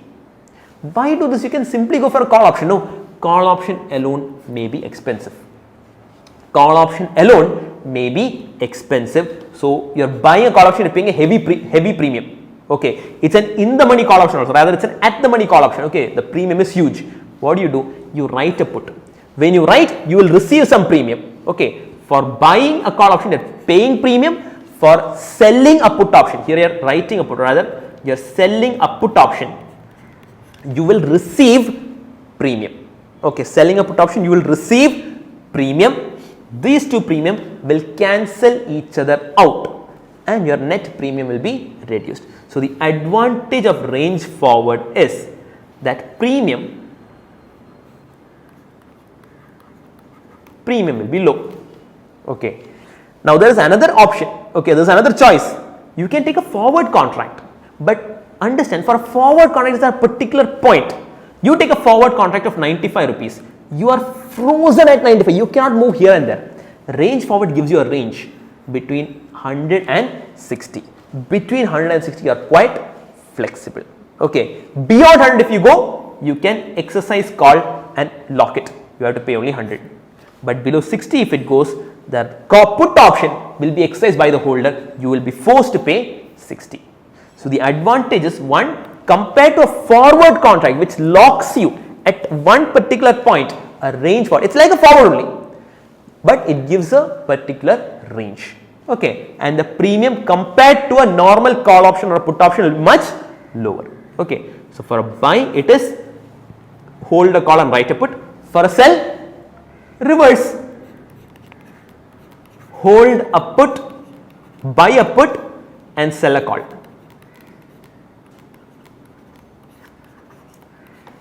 Please check it out. Okay, buy a put for the same values, buy a put for 40 and write a call for 100. See if it works. Okay, it will be stuck within the range of 100 and 40. Your selling price will be stuck in the range of 40 and 100. Understood? Pakka? Got it? The advantage is premium is lower. Straddle and strangle. See again, range forward. A range forward is basically a hedging tool. What is hedging? It is risk reduction. Okay, range forward is for hedging, whereas straddle and strangle, what we discussed earlier, are profit making strategies. You are using options to make a profit. Straddle and strangle will work if your share is volatile. If the risk is too high, you can use straddle or strangle to nick a profit. If you think the share price will wildly fluctuate from 50 to 200, it has a wild fluctuation, means you can go for a straddle and make a profit. If you think straddle is too expensive, you can go for a strangle. Okay, but in strangle the profit will be lower, in straddle the profit will be higher. Okay, you can work it out. Again, students reading business line, they give these recommendations. try a straddle, try a strangle, try a bull calendar, try a bear calendar. There are many different strategies, many strategies. Okay, butterfly model, there are a lot of strategies in options. Here are some of the common options that are useful for exam, and just to give you an idea of how options can be used, strategized to make a profit. Okay, so on that note, we are wrapping up options. Okay, CMA students might find a couple of more areas in your study material. Okay, that I am not covering over here. If you notice any area, I think one of the areas put call parity theorem. Okay, you have a put call parity theorem that again is there for C also, but not very important. Okay, it's not very important for C. It doesn't come for the exam also. Put call parity doesn't come for the exam. So I am taking the liberty of avoiding those areas in class. If you have doubts, CMA students especially, you may have doubts in options and swap. Today's class might be insufficient for CMA students. Okay, so CMA students watching this class, please give me a call and we will have a discussion on how to go about the extra areas. Okay, now let us take up the next area, swap. Let us take up swap. Swap basically means, it's a very small area. Swap basically means exchange. You have something that I want, I have something that you want. Let us shake hands and let us exchange. Let us exchange. Okay, one example, suppose Reliance Industries. Reliance Industries opened a branch, not a subsidiary, they opened a branch in US, in New York. Reliance Industries opened a branch in New York. Now this New York branch is in need of funds. Okay, so they went to a local bank, they went to a bank in New York, a bank based in New York, they went to New York Bank, they went to Goliath National Bank. Okay, some people got that reference.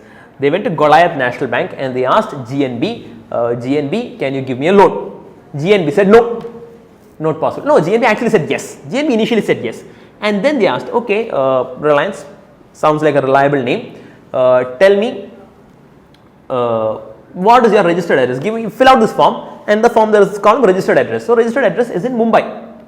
So they filled out the form Mumbai. The personnel at GNB took the form Mumbai.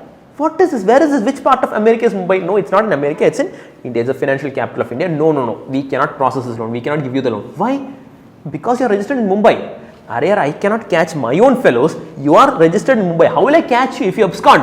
No, not possible. You are messing with me. I don't want your loan. I'll ask my Bap. I'll ask my Pitaji. I'll ask Reliance Industries.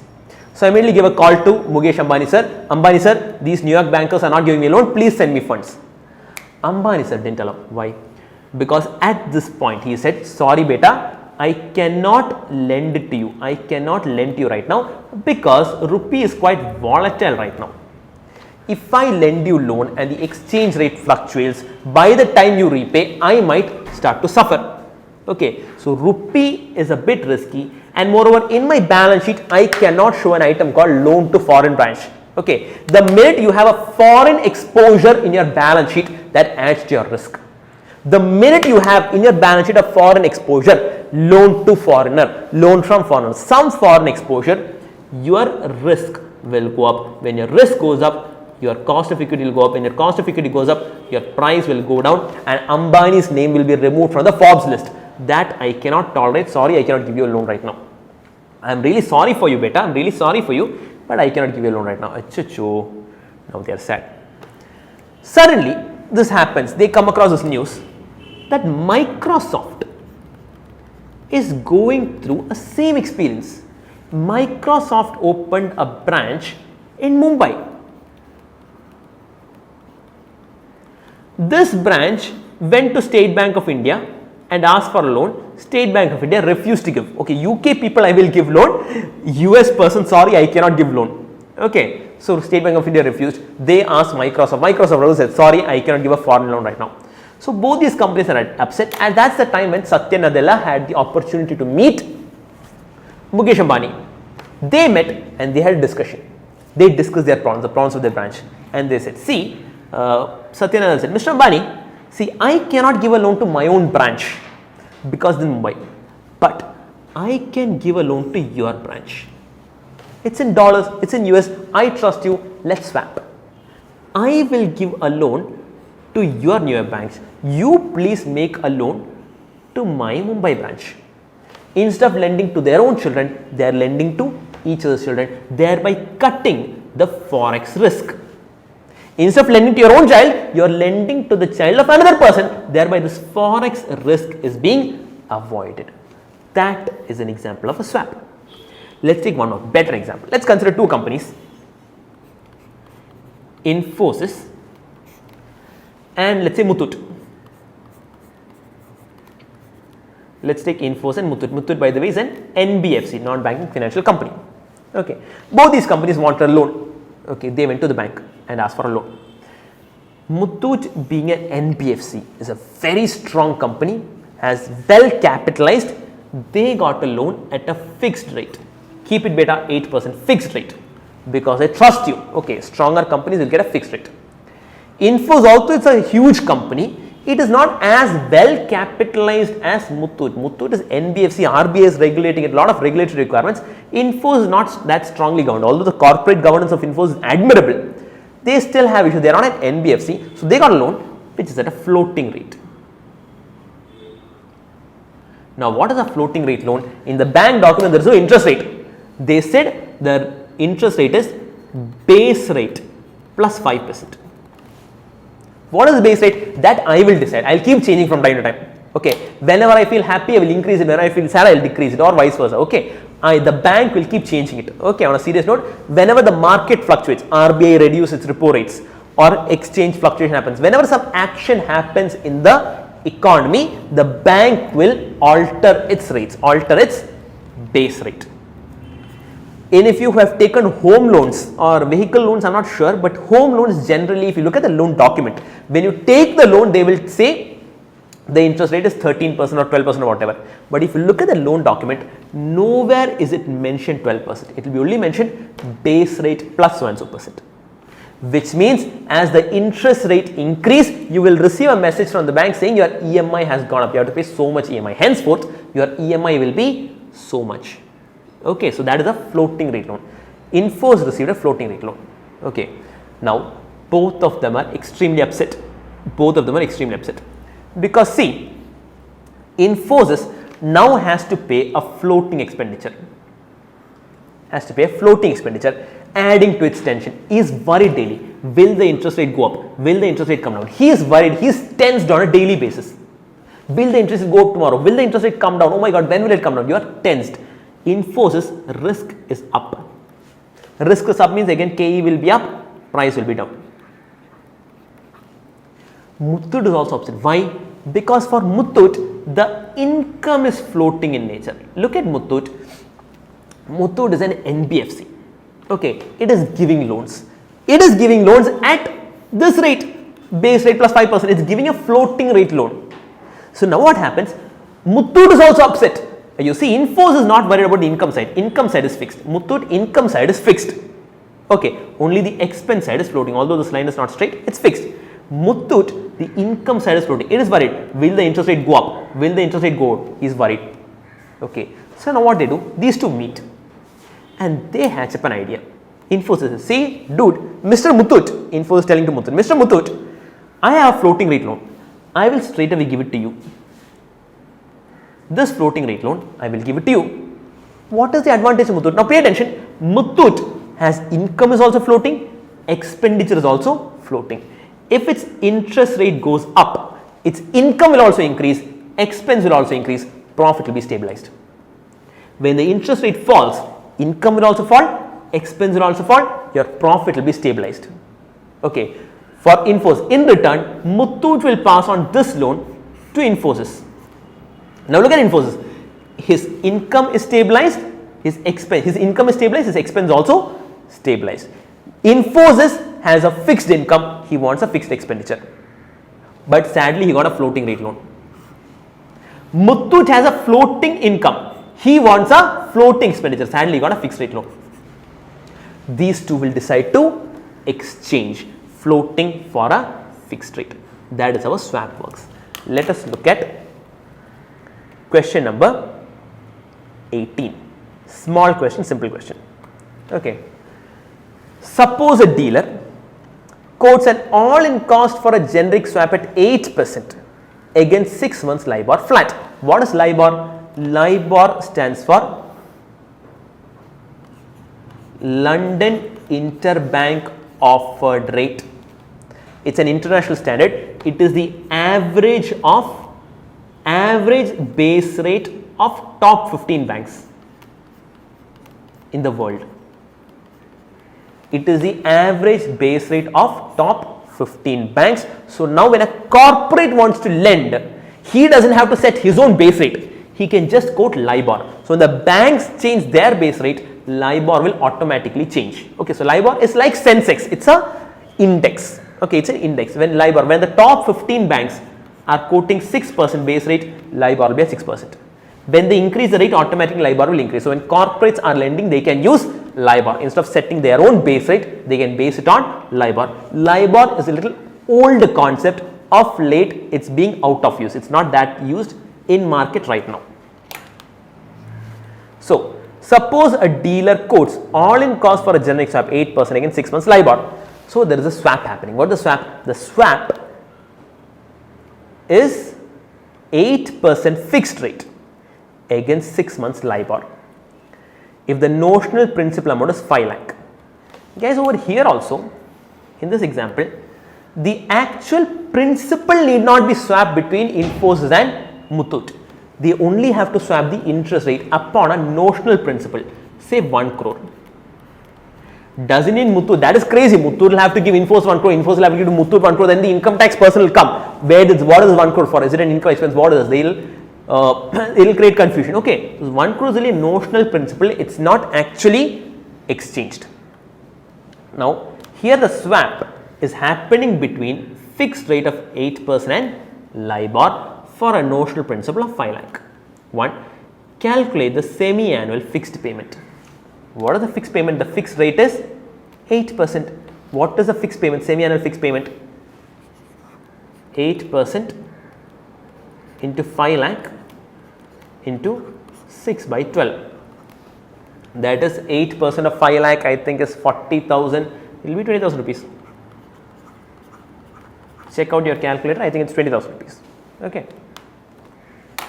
Part 2.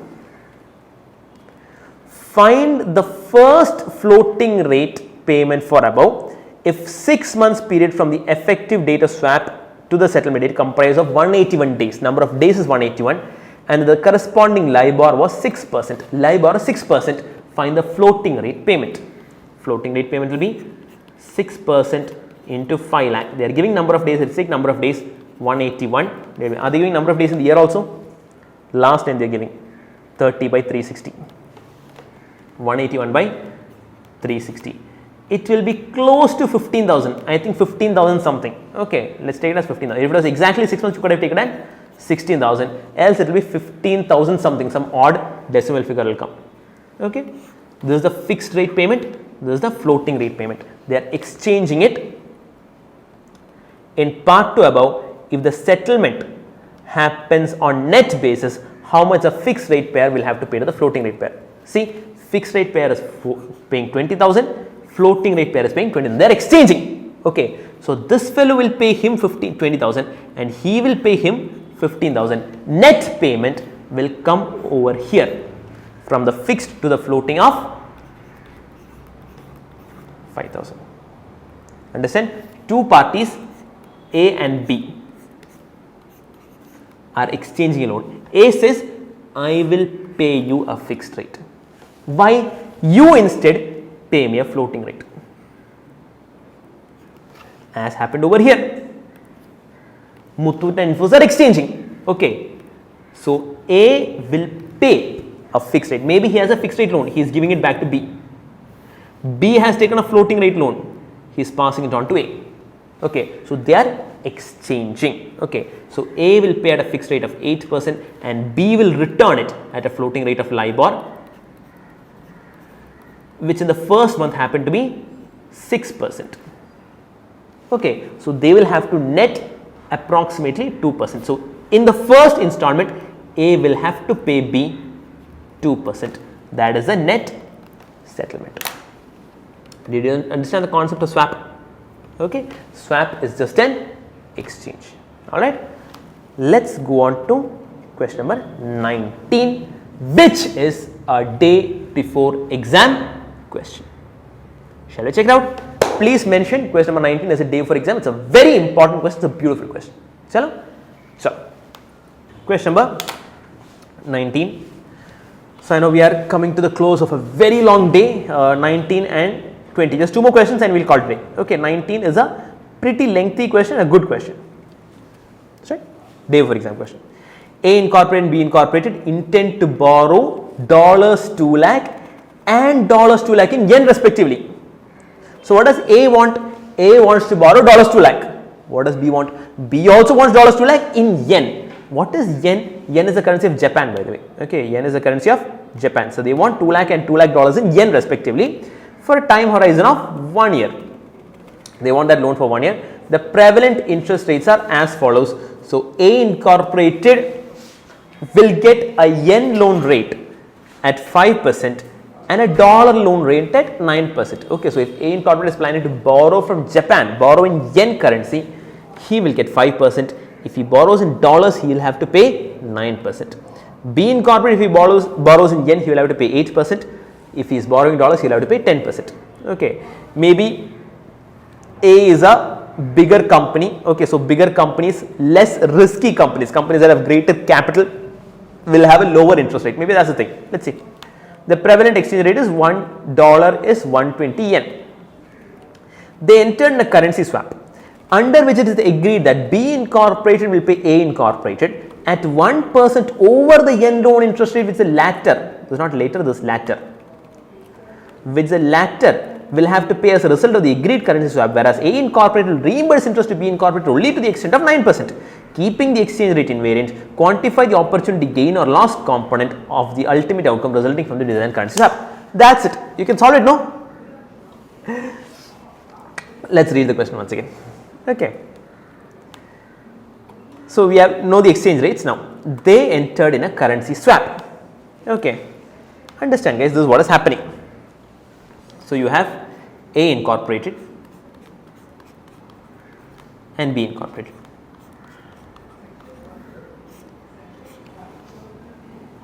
In yen, A Incorporated can borrow at 5% and B Incorporated needs 8%. In dollars, A Incorporated can borrow at 9% and B Incorporated, it will cost 10%. What does A want? A wants to borrow in dollars. A wants to borrow in dollars and B wants to borrow in yen. Pay attention. A wants to borrow in dollar and B wants to borrow in yen. Isn't it the first line of the question? Because guys, A Incorporated and B Incorporated want $2 lakh and $2 lakh in yen. So, A wants to borrow in dollars and B wants to borrow in yen. Now, look at the first line. They entered in a currency swap. They entered in a currency swap. They have decided to exchange. So, what will happen? A will instead borrow in yen and B will borrow in dollars and they will exchange it. The logic being, understand the logic, if A borrows in yen, he is going to save 4%. He is going to save 4%. Well and good. B, when B borrows in dollar, he will lose 2%. He is going to lose 2%. B is going, I am losing 2%. Why am I doing this? A is very happy. He is gaining 4%. Now, what they are saying, now B is upset. B doesn't want to do this. So, A will convince Mr. B, you listen to me. We will join forces. We will join forces. We will join forces and together we will make a 2% profit. We will share it between ourselves as 1% and 1%. That's the plan. That's the plan. Pay attention. A is standing to gain 4%, but that is only if he borrows in yen. He wants dollars. B is standing to lose. First of all, he is not getting yen. Second of all, he is standing to lose 2%. A is convincing, don't worry my brother, we will combine forces. my 4% gain and your 2% loss will combine and have a net 2% gain, which will share amongst ourselves as 1% and 1%. That's the logic. Let's see how far, that's what they want to do. Let's see how far it works out. So you have two companies, A Incorporated, this is A Incorporated and this is B Incorporated. In India, it's called private limited or limited. In US, it's called incorporated. In Singapore, I think it's called PT. Again, private limited is abbreviated as PT. Now, they have entered a currency swap. So, what are they doing? What does A want? A wants dollar, but instead he will borrow yen 240 lakh. A wanted what? A wanted dollar. Instead of that, he will borrow yen 240 lakh. B, what did he want? He wanted yen. Instead, he will borrow dollars 2 lakh and they will swap it. Okay. So, A's 240 lakh yen will go to B. So, A has borrowed yen and he will pass it on to B yen 240 lakh. What is 240 lakh? 2 lakh into 120. The exchange rate is given over here as 120. Okay. Exchange rate is given as 120. Okay. So, 2 lakh dollars in yen is 240 lakh yen. A borrowed 240 lakh yen and A gave it to B now. B at the same time took that 2 lakh dollars from bank. So, this is from bank. Okay. This is also bank. So, B has borrowed 2 lakh dollars and he is giving that to A, dollars 2 lakh. So, this is the swap. Now, watch, look at the magic. They entered the currency swap under which it is agreed that B Incorporated will pay A Incorporated at 1% over the yen loan interest rate, which the latter will have to pay as a result of the agreed currency swap. Stop. Once again, it is agreed that B Incorporated will pay A Incorporated at 1% over the yen loan interest rate, which is the latter. Who is the latter? A. Former is B, latter is A. Okay, read the sentence. B is the former and A is the latter. Okay, I hope you know that grammar.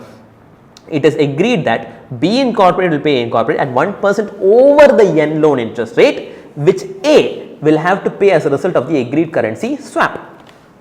See, A borrowed as a part of the agreed currency swap, A borrowed yen, 240 lakh yen. At what rate?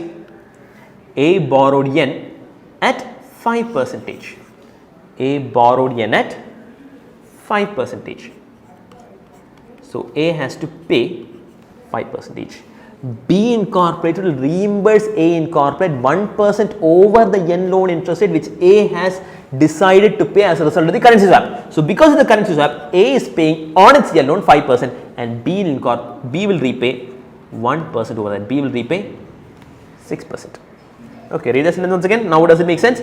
It is agreed that B Incorporated will pay A Incorporated 1% over the yen loan interest rate, which A will have to pay as a result of the agreed swap.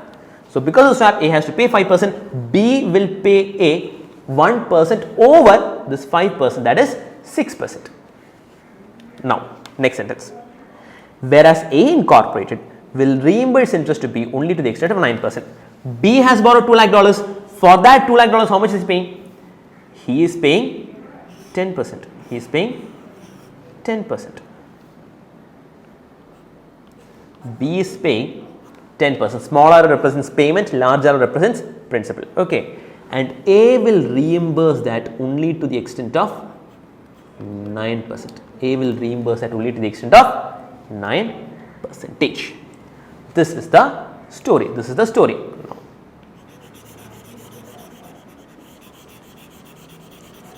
Let's see.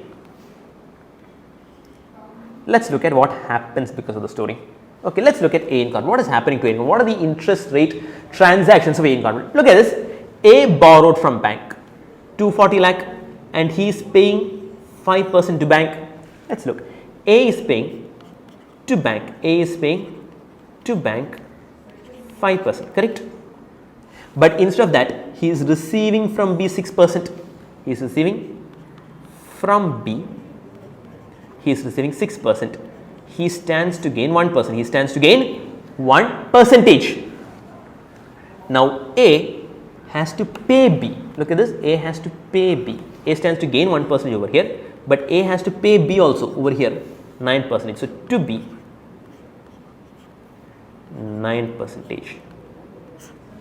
Okay, A gained from this transaction, from the swap he gained 1%, but he has to pay B 9%. So net interest rate is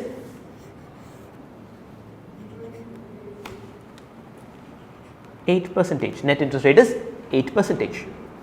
Let's look at B. B is paying to bank.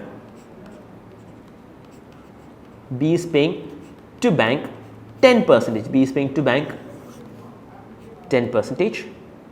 And that is being reimbursed from A. From A, he is getting 9%. He is paying bank 10%, but he is getting from A. This is the one.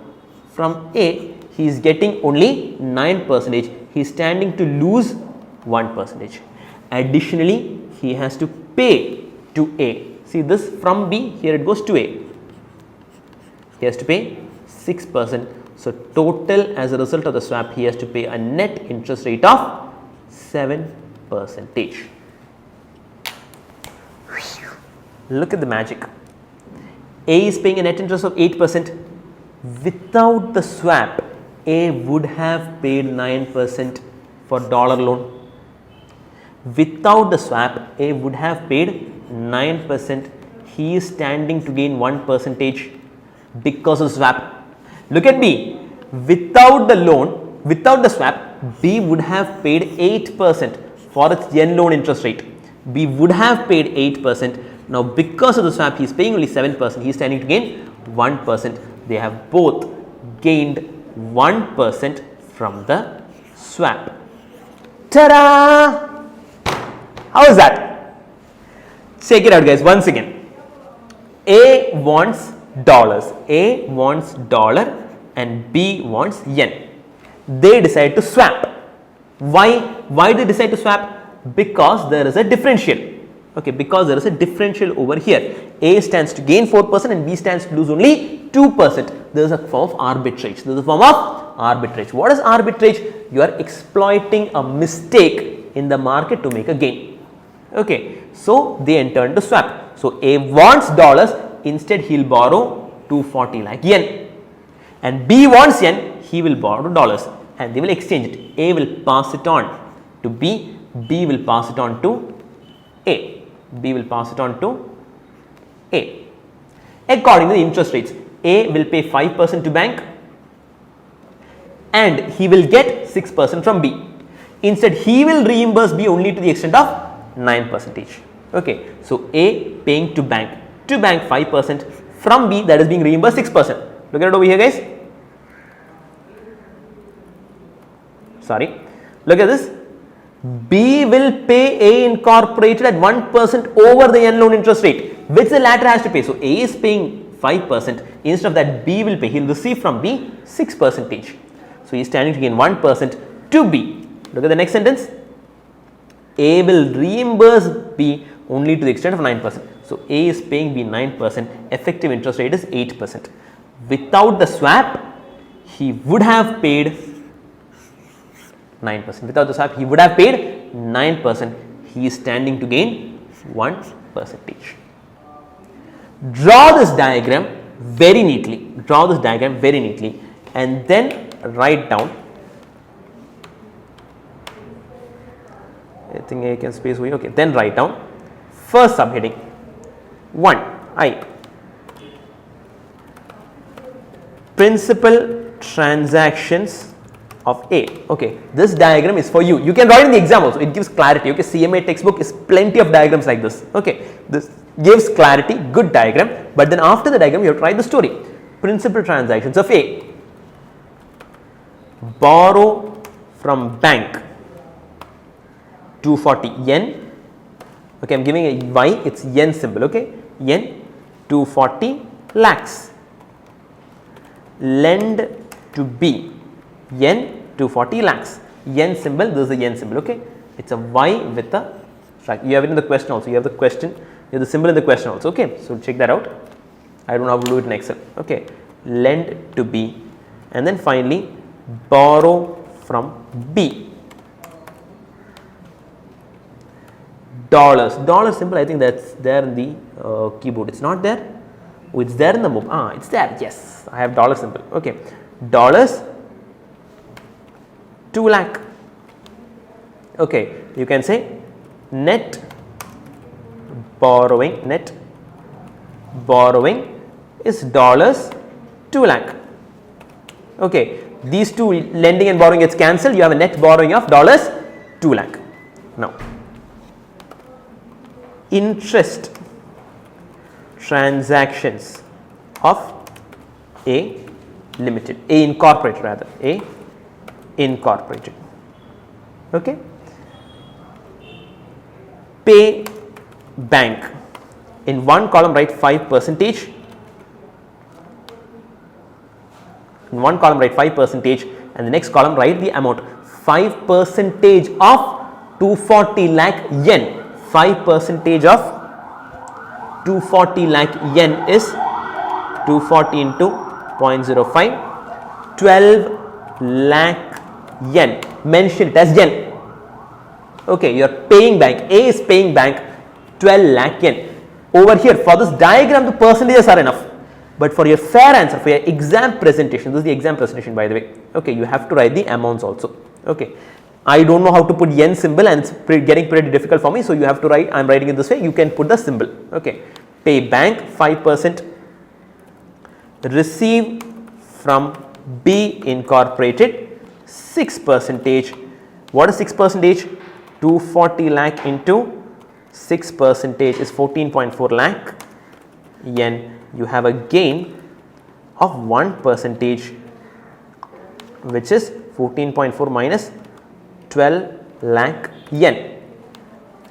2.4 lakh yen is nothing but, understand, 2,40,000 yen divided by 120 is nothing but $2,000. Okay, so your gain is nothing but $2,000. Gain is $2,000. Now, pay to B. You are paying to B at 9%. 9% of what? 9% of $2 lakh. 0.09. 0.09 into $2 lakh. You are paying $18,000 net payment.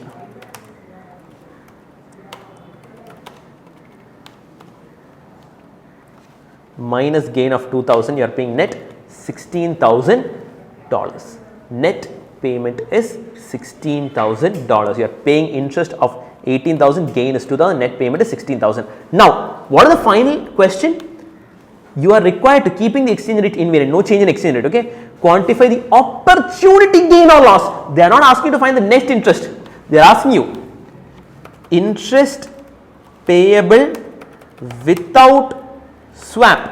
Interest payable without swap would have been, how much is it? Would have been 10, would have been 9%. Interest payable without swap would have been 9%. Okay, here you only have 8%. Interest payable without the swap would have been 9%. Okay, that is $18,000. Okay, opportunity gain is 1% or $2,000. This is the exam presentation, part 1, principal transactions of A Limited, part 2, interest transactions of A Limited. Okay. Similarly, principal transactions of B Limited and interest transactions of B Limited, you can do it on your own. Done? Pakka? Sure? Ho gaya? Last question for the day, question number 20. Okay. Derivative bank entered into a plain vanilla swap through an overnight index swap. So, overnight index means today evening you enter into a swap, tomorrow morning the swap is executed. Okay. Normally all transactions in the banking sector are T+2. Today you enter, only day after tomorrow the transaction executed. Even if you buy shares, if you go to a stock market and if you buy shares, today you buy, only after 2 days it comes into your demat account. Normally it is T+2. OIS means today you enter, tomorrow morning it's there. Okay, today evening you enter, tomorrow morning it happens. Okay, overnight index swap. on a principal of rupees 10 crores and agreed to receive MIBOR overnight floating rate for a fixed payment on the principal. Once again, derivative bank has entered into a plain vanilla swap. He is swapping overnight, okay, on an overnight basis on a principal of 10 crore and agreed to receive. So, derivative bank has agreed to receive MIBOR, overnight floating rate. What is MIBOR? What is LIBOR, by the way? What is LIBOR? LIBOR is London Interbank Offered Rate. Okay, it's an international rate. MIBOR is obvious Mumbai Interbank Offered Rate. Okay, it is a top, I think 10 or 30, I don't remember, top banks in India. Okay, it is the base rate, average of the base rate of top banks in India. So, as the base rate changes of banks in India, automatically MIBOR will change.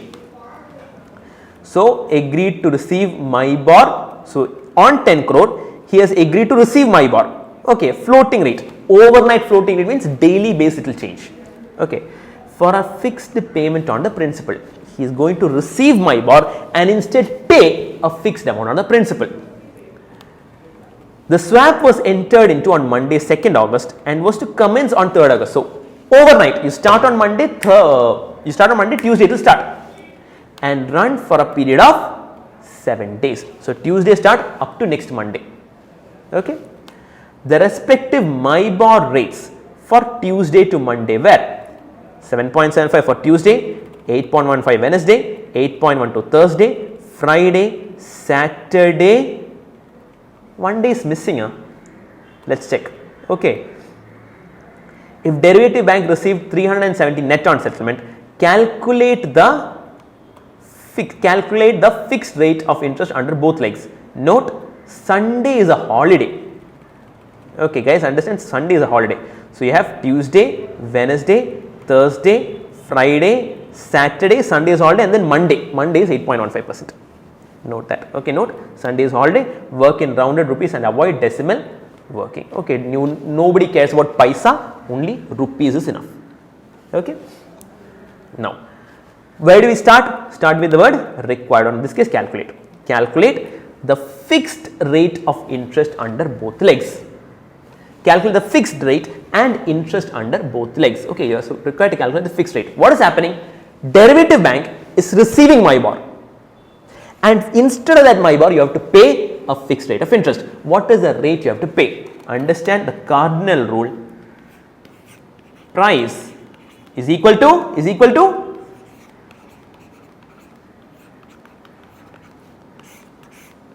price is equal to benefit.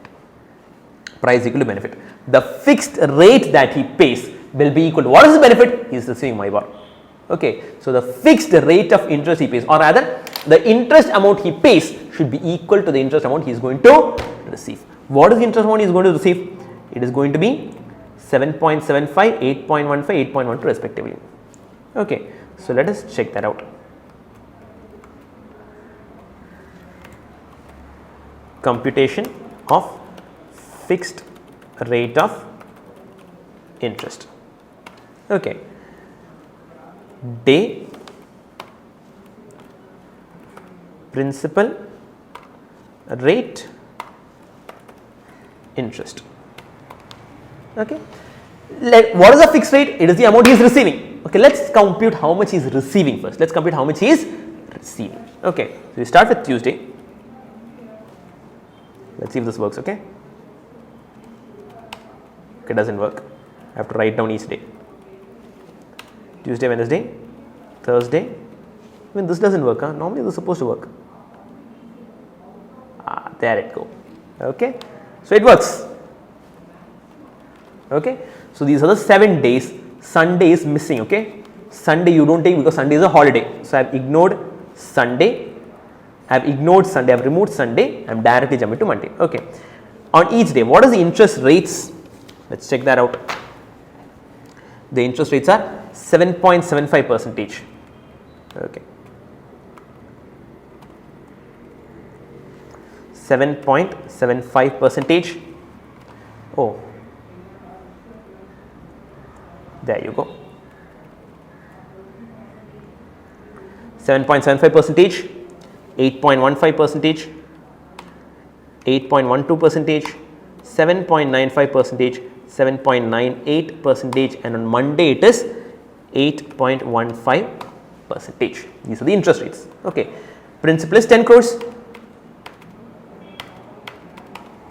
10 crore. Please, when you write, leave space or give commas and write. Don't write 1000000. Don't write it that way. Okay, it should not look like a phone number. Okay, you should make sense of it. 10 crores. Okay, give space. Okay, you have to give space. Okay, interest is 10 crore into 7.75 percentage into 1 by 365.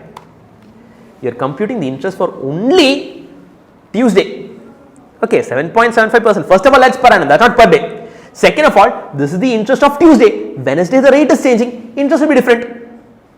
Okay, so on Monday, it is 10 crore into 7.75% for 1 day. Okay, again, this amount should not be in decimal. Okay, should not be in decimal, so I am changing the format over here. It should not be in decimal. Okay, let's remove the decimal sign also. Why decimal? There you go, that's better. Okay. Now, for Wednesday, guys, mind you, when the interest rate is changing daily, obviously it will have to be compounded also daily. So, on Wednesday, your principal becomes 10 crore plus 21,233. That's the thing you will have to write next to the question. Okay. I want to avoid decimals. Okay, that is what you're going to write next to the question also, that interest has to be compounded on a daily basis. Because the interest rates are changing daily, you have to compound it daily. It is not mentioned in the question that it has to be compounded daily. CA finance students should understand that when the interest rate changes daily, you will have to compound it daily. Okay, interest is 10 crore 21,233 into 8.15% into 1 divided by 365. You will get 22,334 as the interest for Wednesday. Accordingly, for Thursday, your principal becomes 10 crore 43,000. I hated doing this in the whiteboard, but in Excel this is so much fun. Maza, I am having fun. Okay, Thursday the interest will be 22,256. Friday 10 crore 65,000, 21,695. Saturday, pay attention. Saturday the principal is 10 crore 87,618. The interest will be 10 crore into 7.98 percentage into 2 by 365. Why is it 2 by 365? Saturday evening interest is coming. Okay, Saturday evening interest is coming. That will be repaid Monday morning. Okay, so when you compute interest for Saturday, you have to include the Sunday also. For Sunday, compounding is not required because interest is not changing on Sunday. Okay, so at the same rate, the rate that you have on Saturday, for the same rate, compute the interest for Sunday also. On Monday, it's a different interest rate. When you compute interest on Monday, you should have compounded the interest for Sunday also. So on Saturday, you have to compute the interest for Saturday. Sunday, nobody is going to come to office and do the computation. So Saturday evening, when you compute, you have to compute the interest for Saturday and Sunday. Okay, so at Monday, the principal that you have, check it out guys, it's not 1 by 65, it is 2 by 365. So that on Monday, you have included the interest for Sunday also. On Monday morning, you have included the interest of Sunday also in your principal.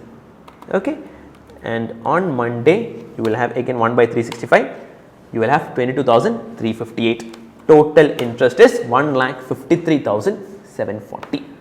Total interest is 1,53,000. Guys, derivative bank is receiving 1,50,740. So how much should he pay? How much should he pay? He should pay the same amount. Guys, derivative bank is receiving 1,53,740. So he should pay same amount. Wait. 1 second. There is a small item over here. Check this out, guys. Derivative bank received 370 net on settlement. His net profit is rupees 317. Okay.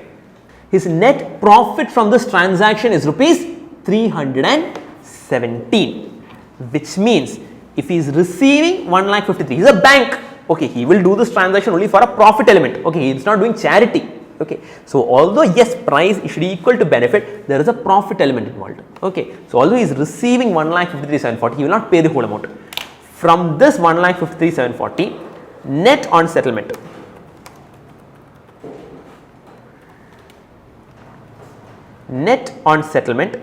is rupees 317.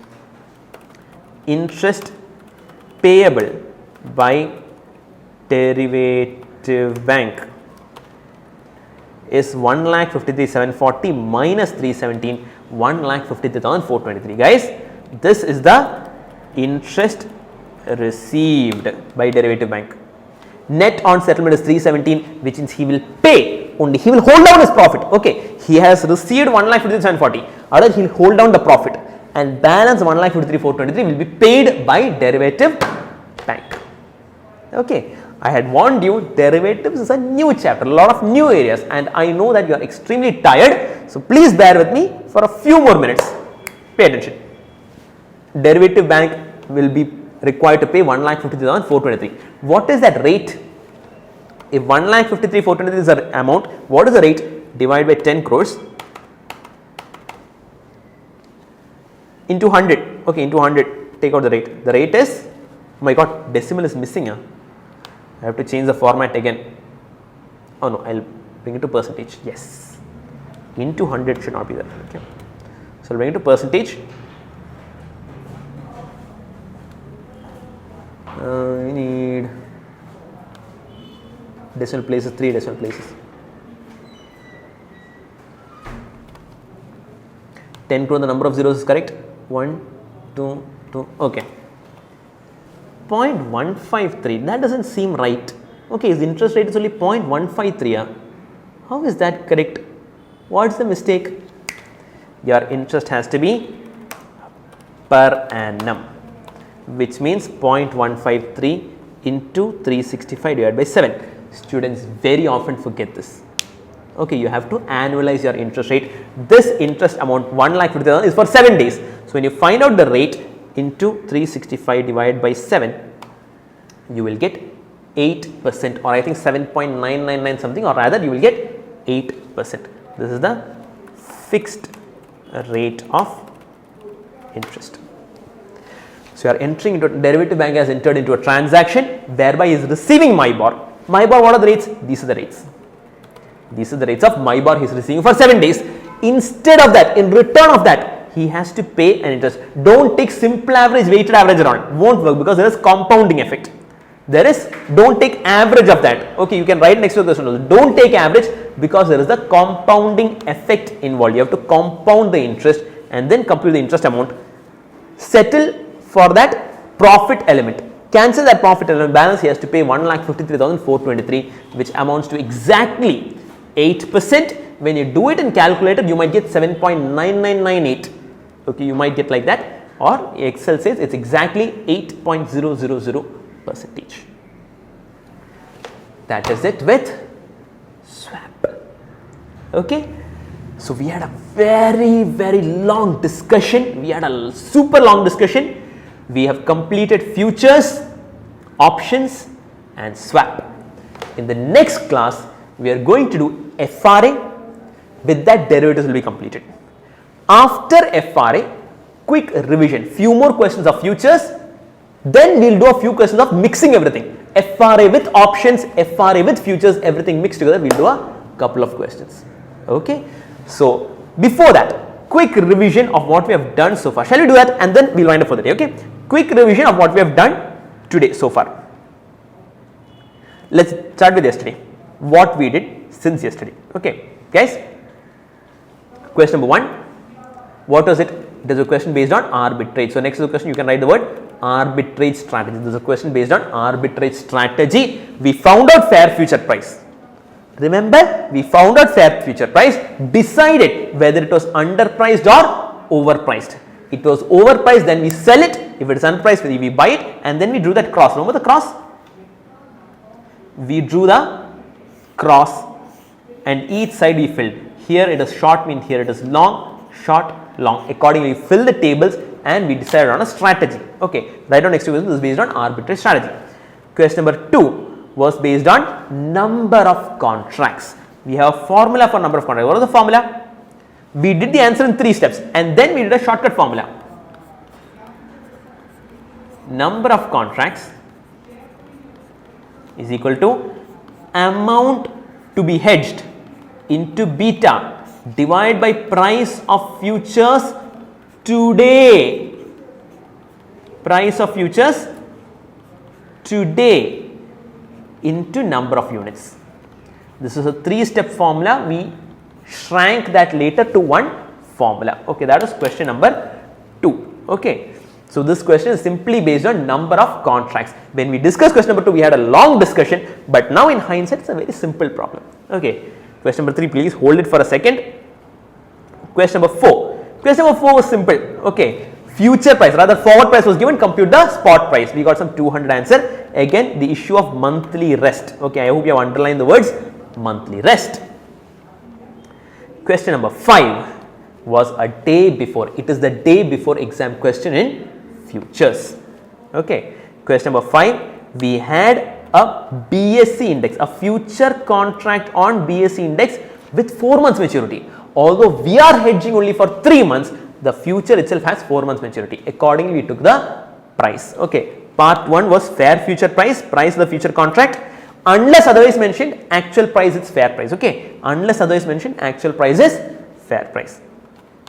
Part 2, the gain on short futures position if index turns out to be 4,500 in 3 months.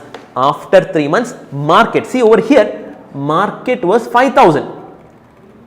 We found out in part 1 future market, okay, market futures. In part 2, after 3 months, the market is 4,500, then what will be market futures? Mind you, in 3 months, you are not reaching due date. So, you still have to compute S into e power RT or 1 plus R raised to n. Okay, S into 1 plus R raised to n, you will get 4,511.25 is the future market futures. Okay, accordingly, before it was 5050, now it is 4,511. Difference is the gain in futures into number of units per contract into total number of contracts. Step 3 was number of contracts. We found out the total gain. It's a very important question. Your thorough in question number 5 means futures over. Okay. Question number 6, we had a discussion over here. Expected annual dividend. If it is dividend, how do you do it? If it is dividend yield, how do you do it? Again, if the dividend is payable before expiry, you can just reduce it. But if the dividend is payable on any other date, then you have to take the present value, remove from spot price, and then 1 plus R raised to n. Okay, that was the discussion we had. So, underline the word dividend. Note down, if it is dividend yield, the adjustment will change. Question number 7, we had a discussion. Okay, it is based on daily netting. Okay, so daily, what is the futures position according to what is the gain or loss? That gain or loss will be reduced or added back to your initial margin. Initial margin also we wrote a formula. Initial margin equals mu plus 3 sigma. Mu is a daily average change and the sigma is standard deviation of those changes. Okay. Question number 8, guys, e power RT, we have had a complete thorough discussion. Okay. Why is it 0.1583? The interest rate for 4 months, September, October, November, December will come to I think 3.25. 3.25 per annum into 4 by 12, you will get 1.583 percentage. E power 0.01583 is 1.01593. Okay.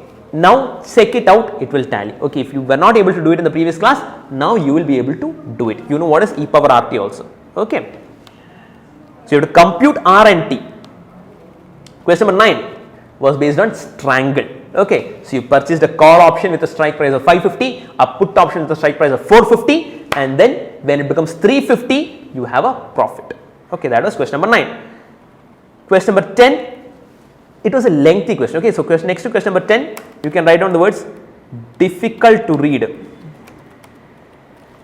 It takes time to read this question. Question number 10 is difficult to read. That's the adjustment over here. Okay, otherwise you just have to compute the probability. Okay, what is he asking? She wants to know the probability. That's it. Sumana wants to know the probability. That is it. Okay. Question number 11. You can write down the words. It's based on delta model. Question number 11 is based on delta model. How do we know it is delta model? Because of the word what combination of share and option.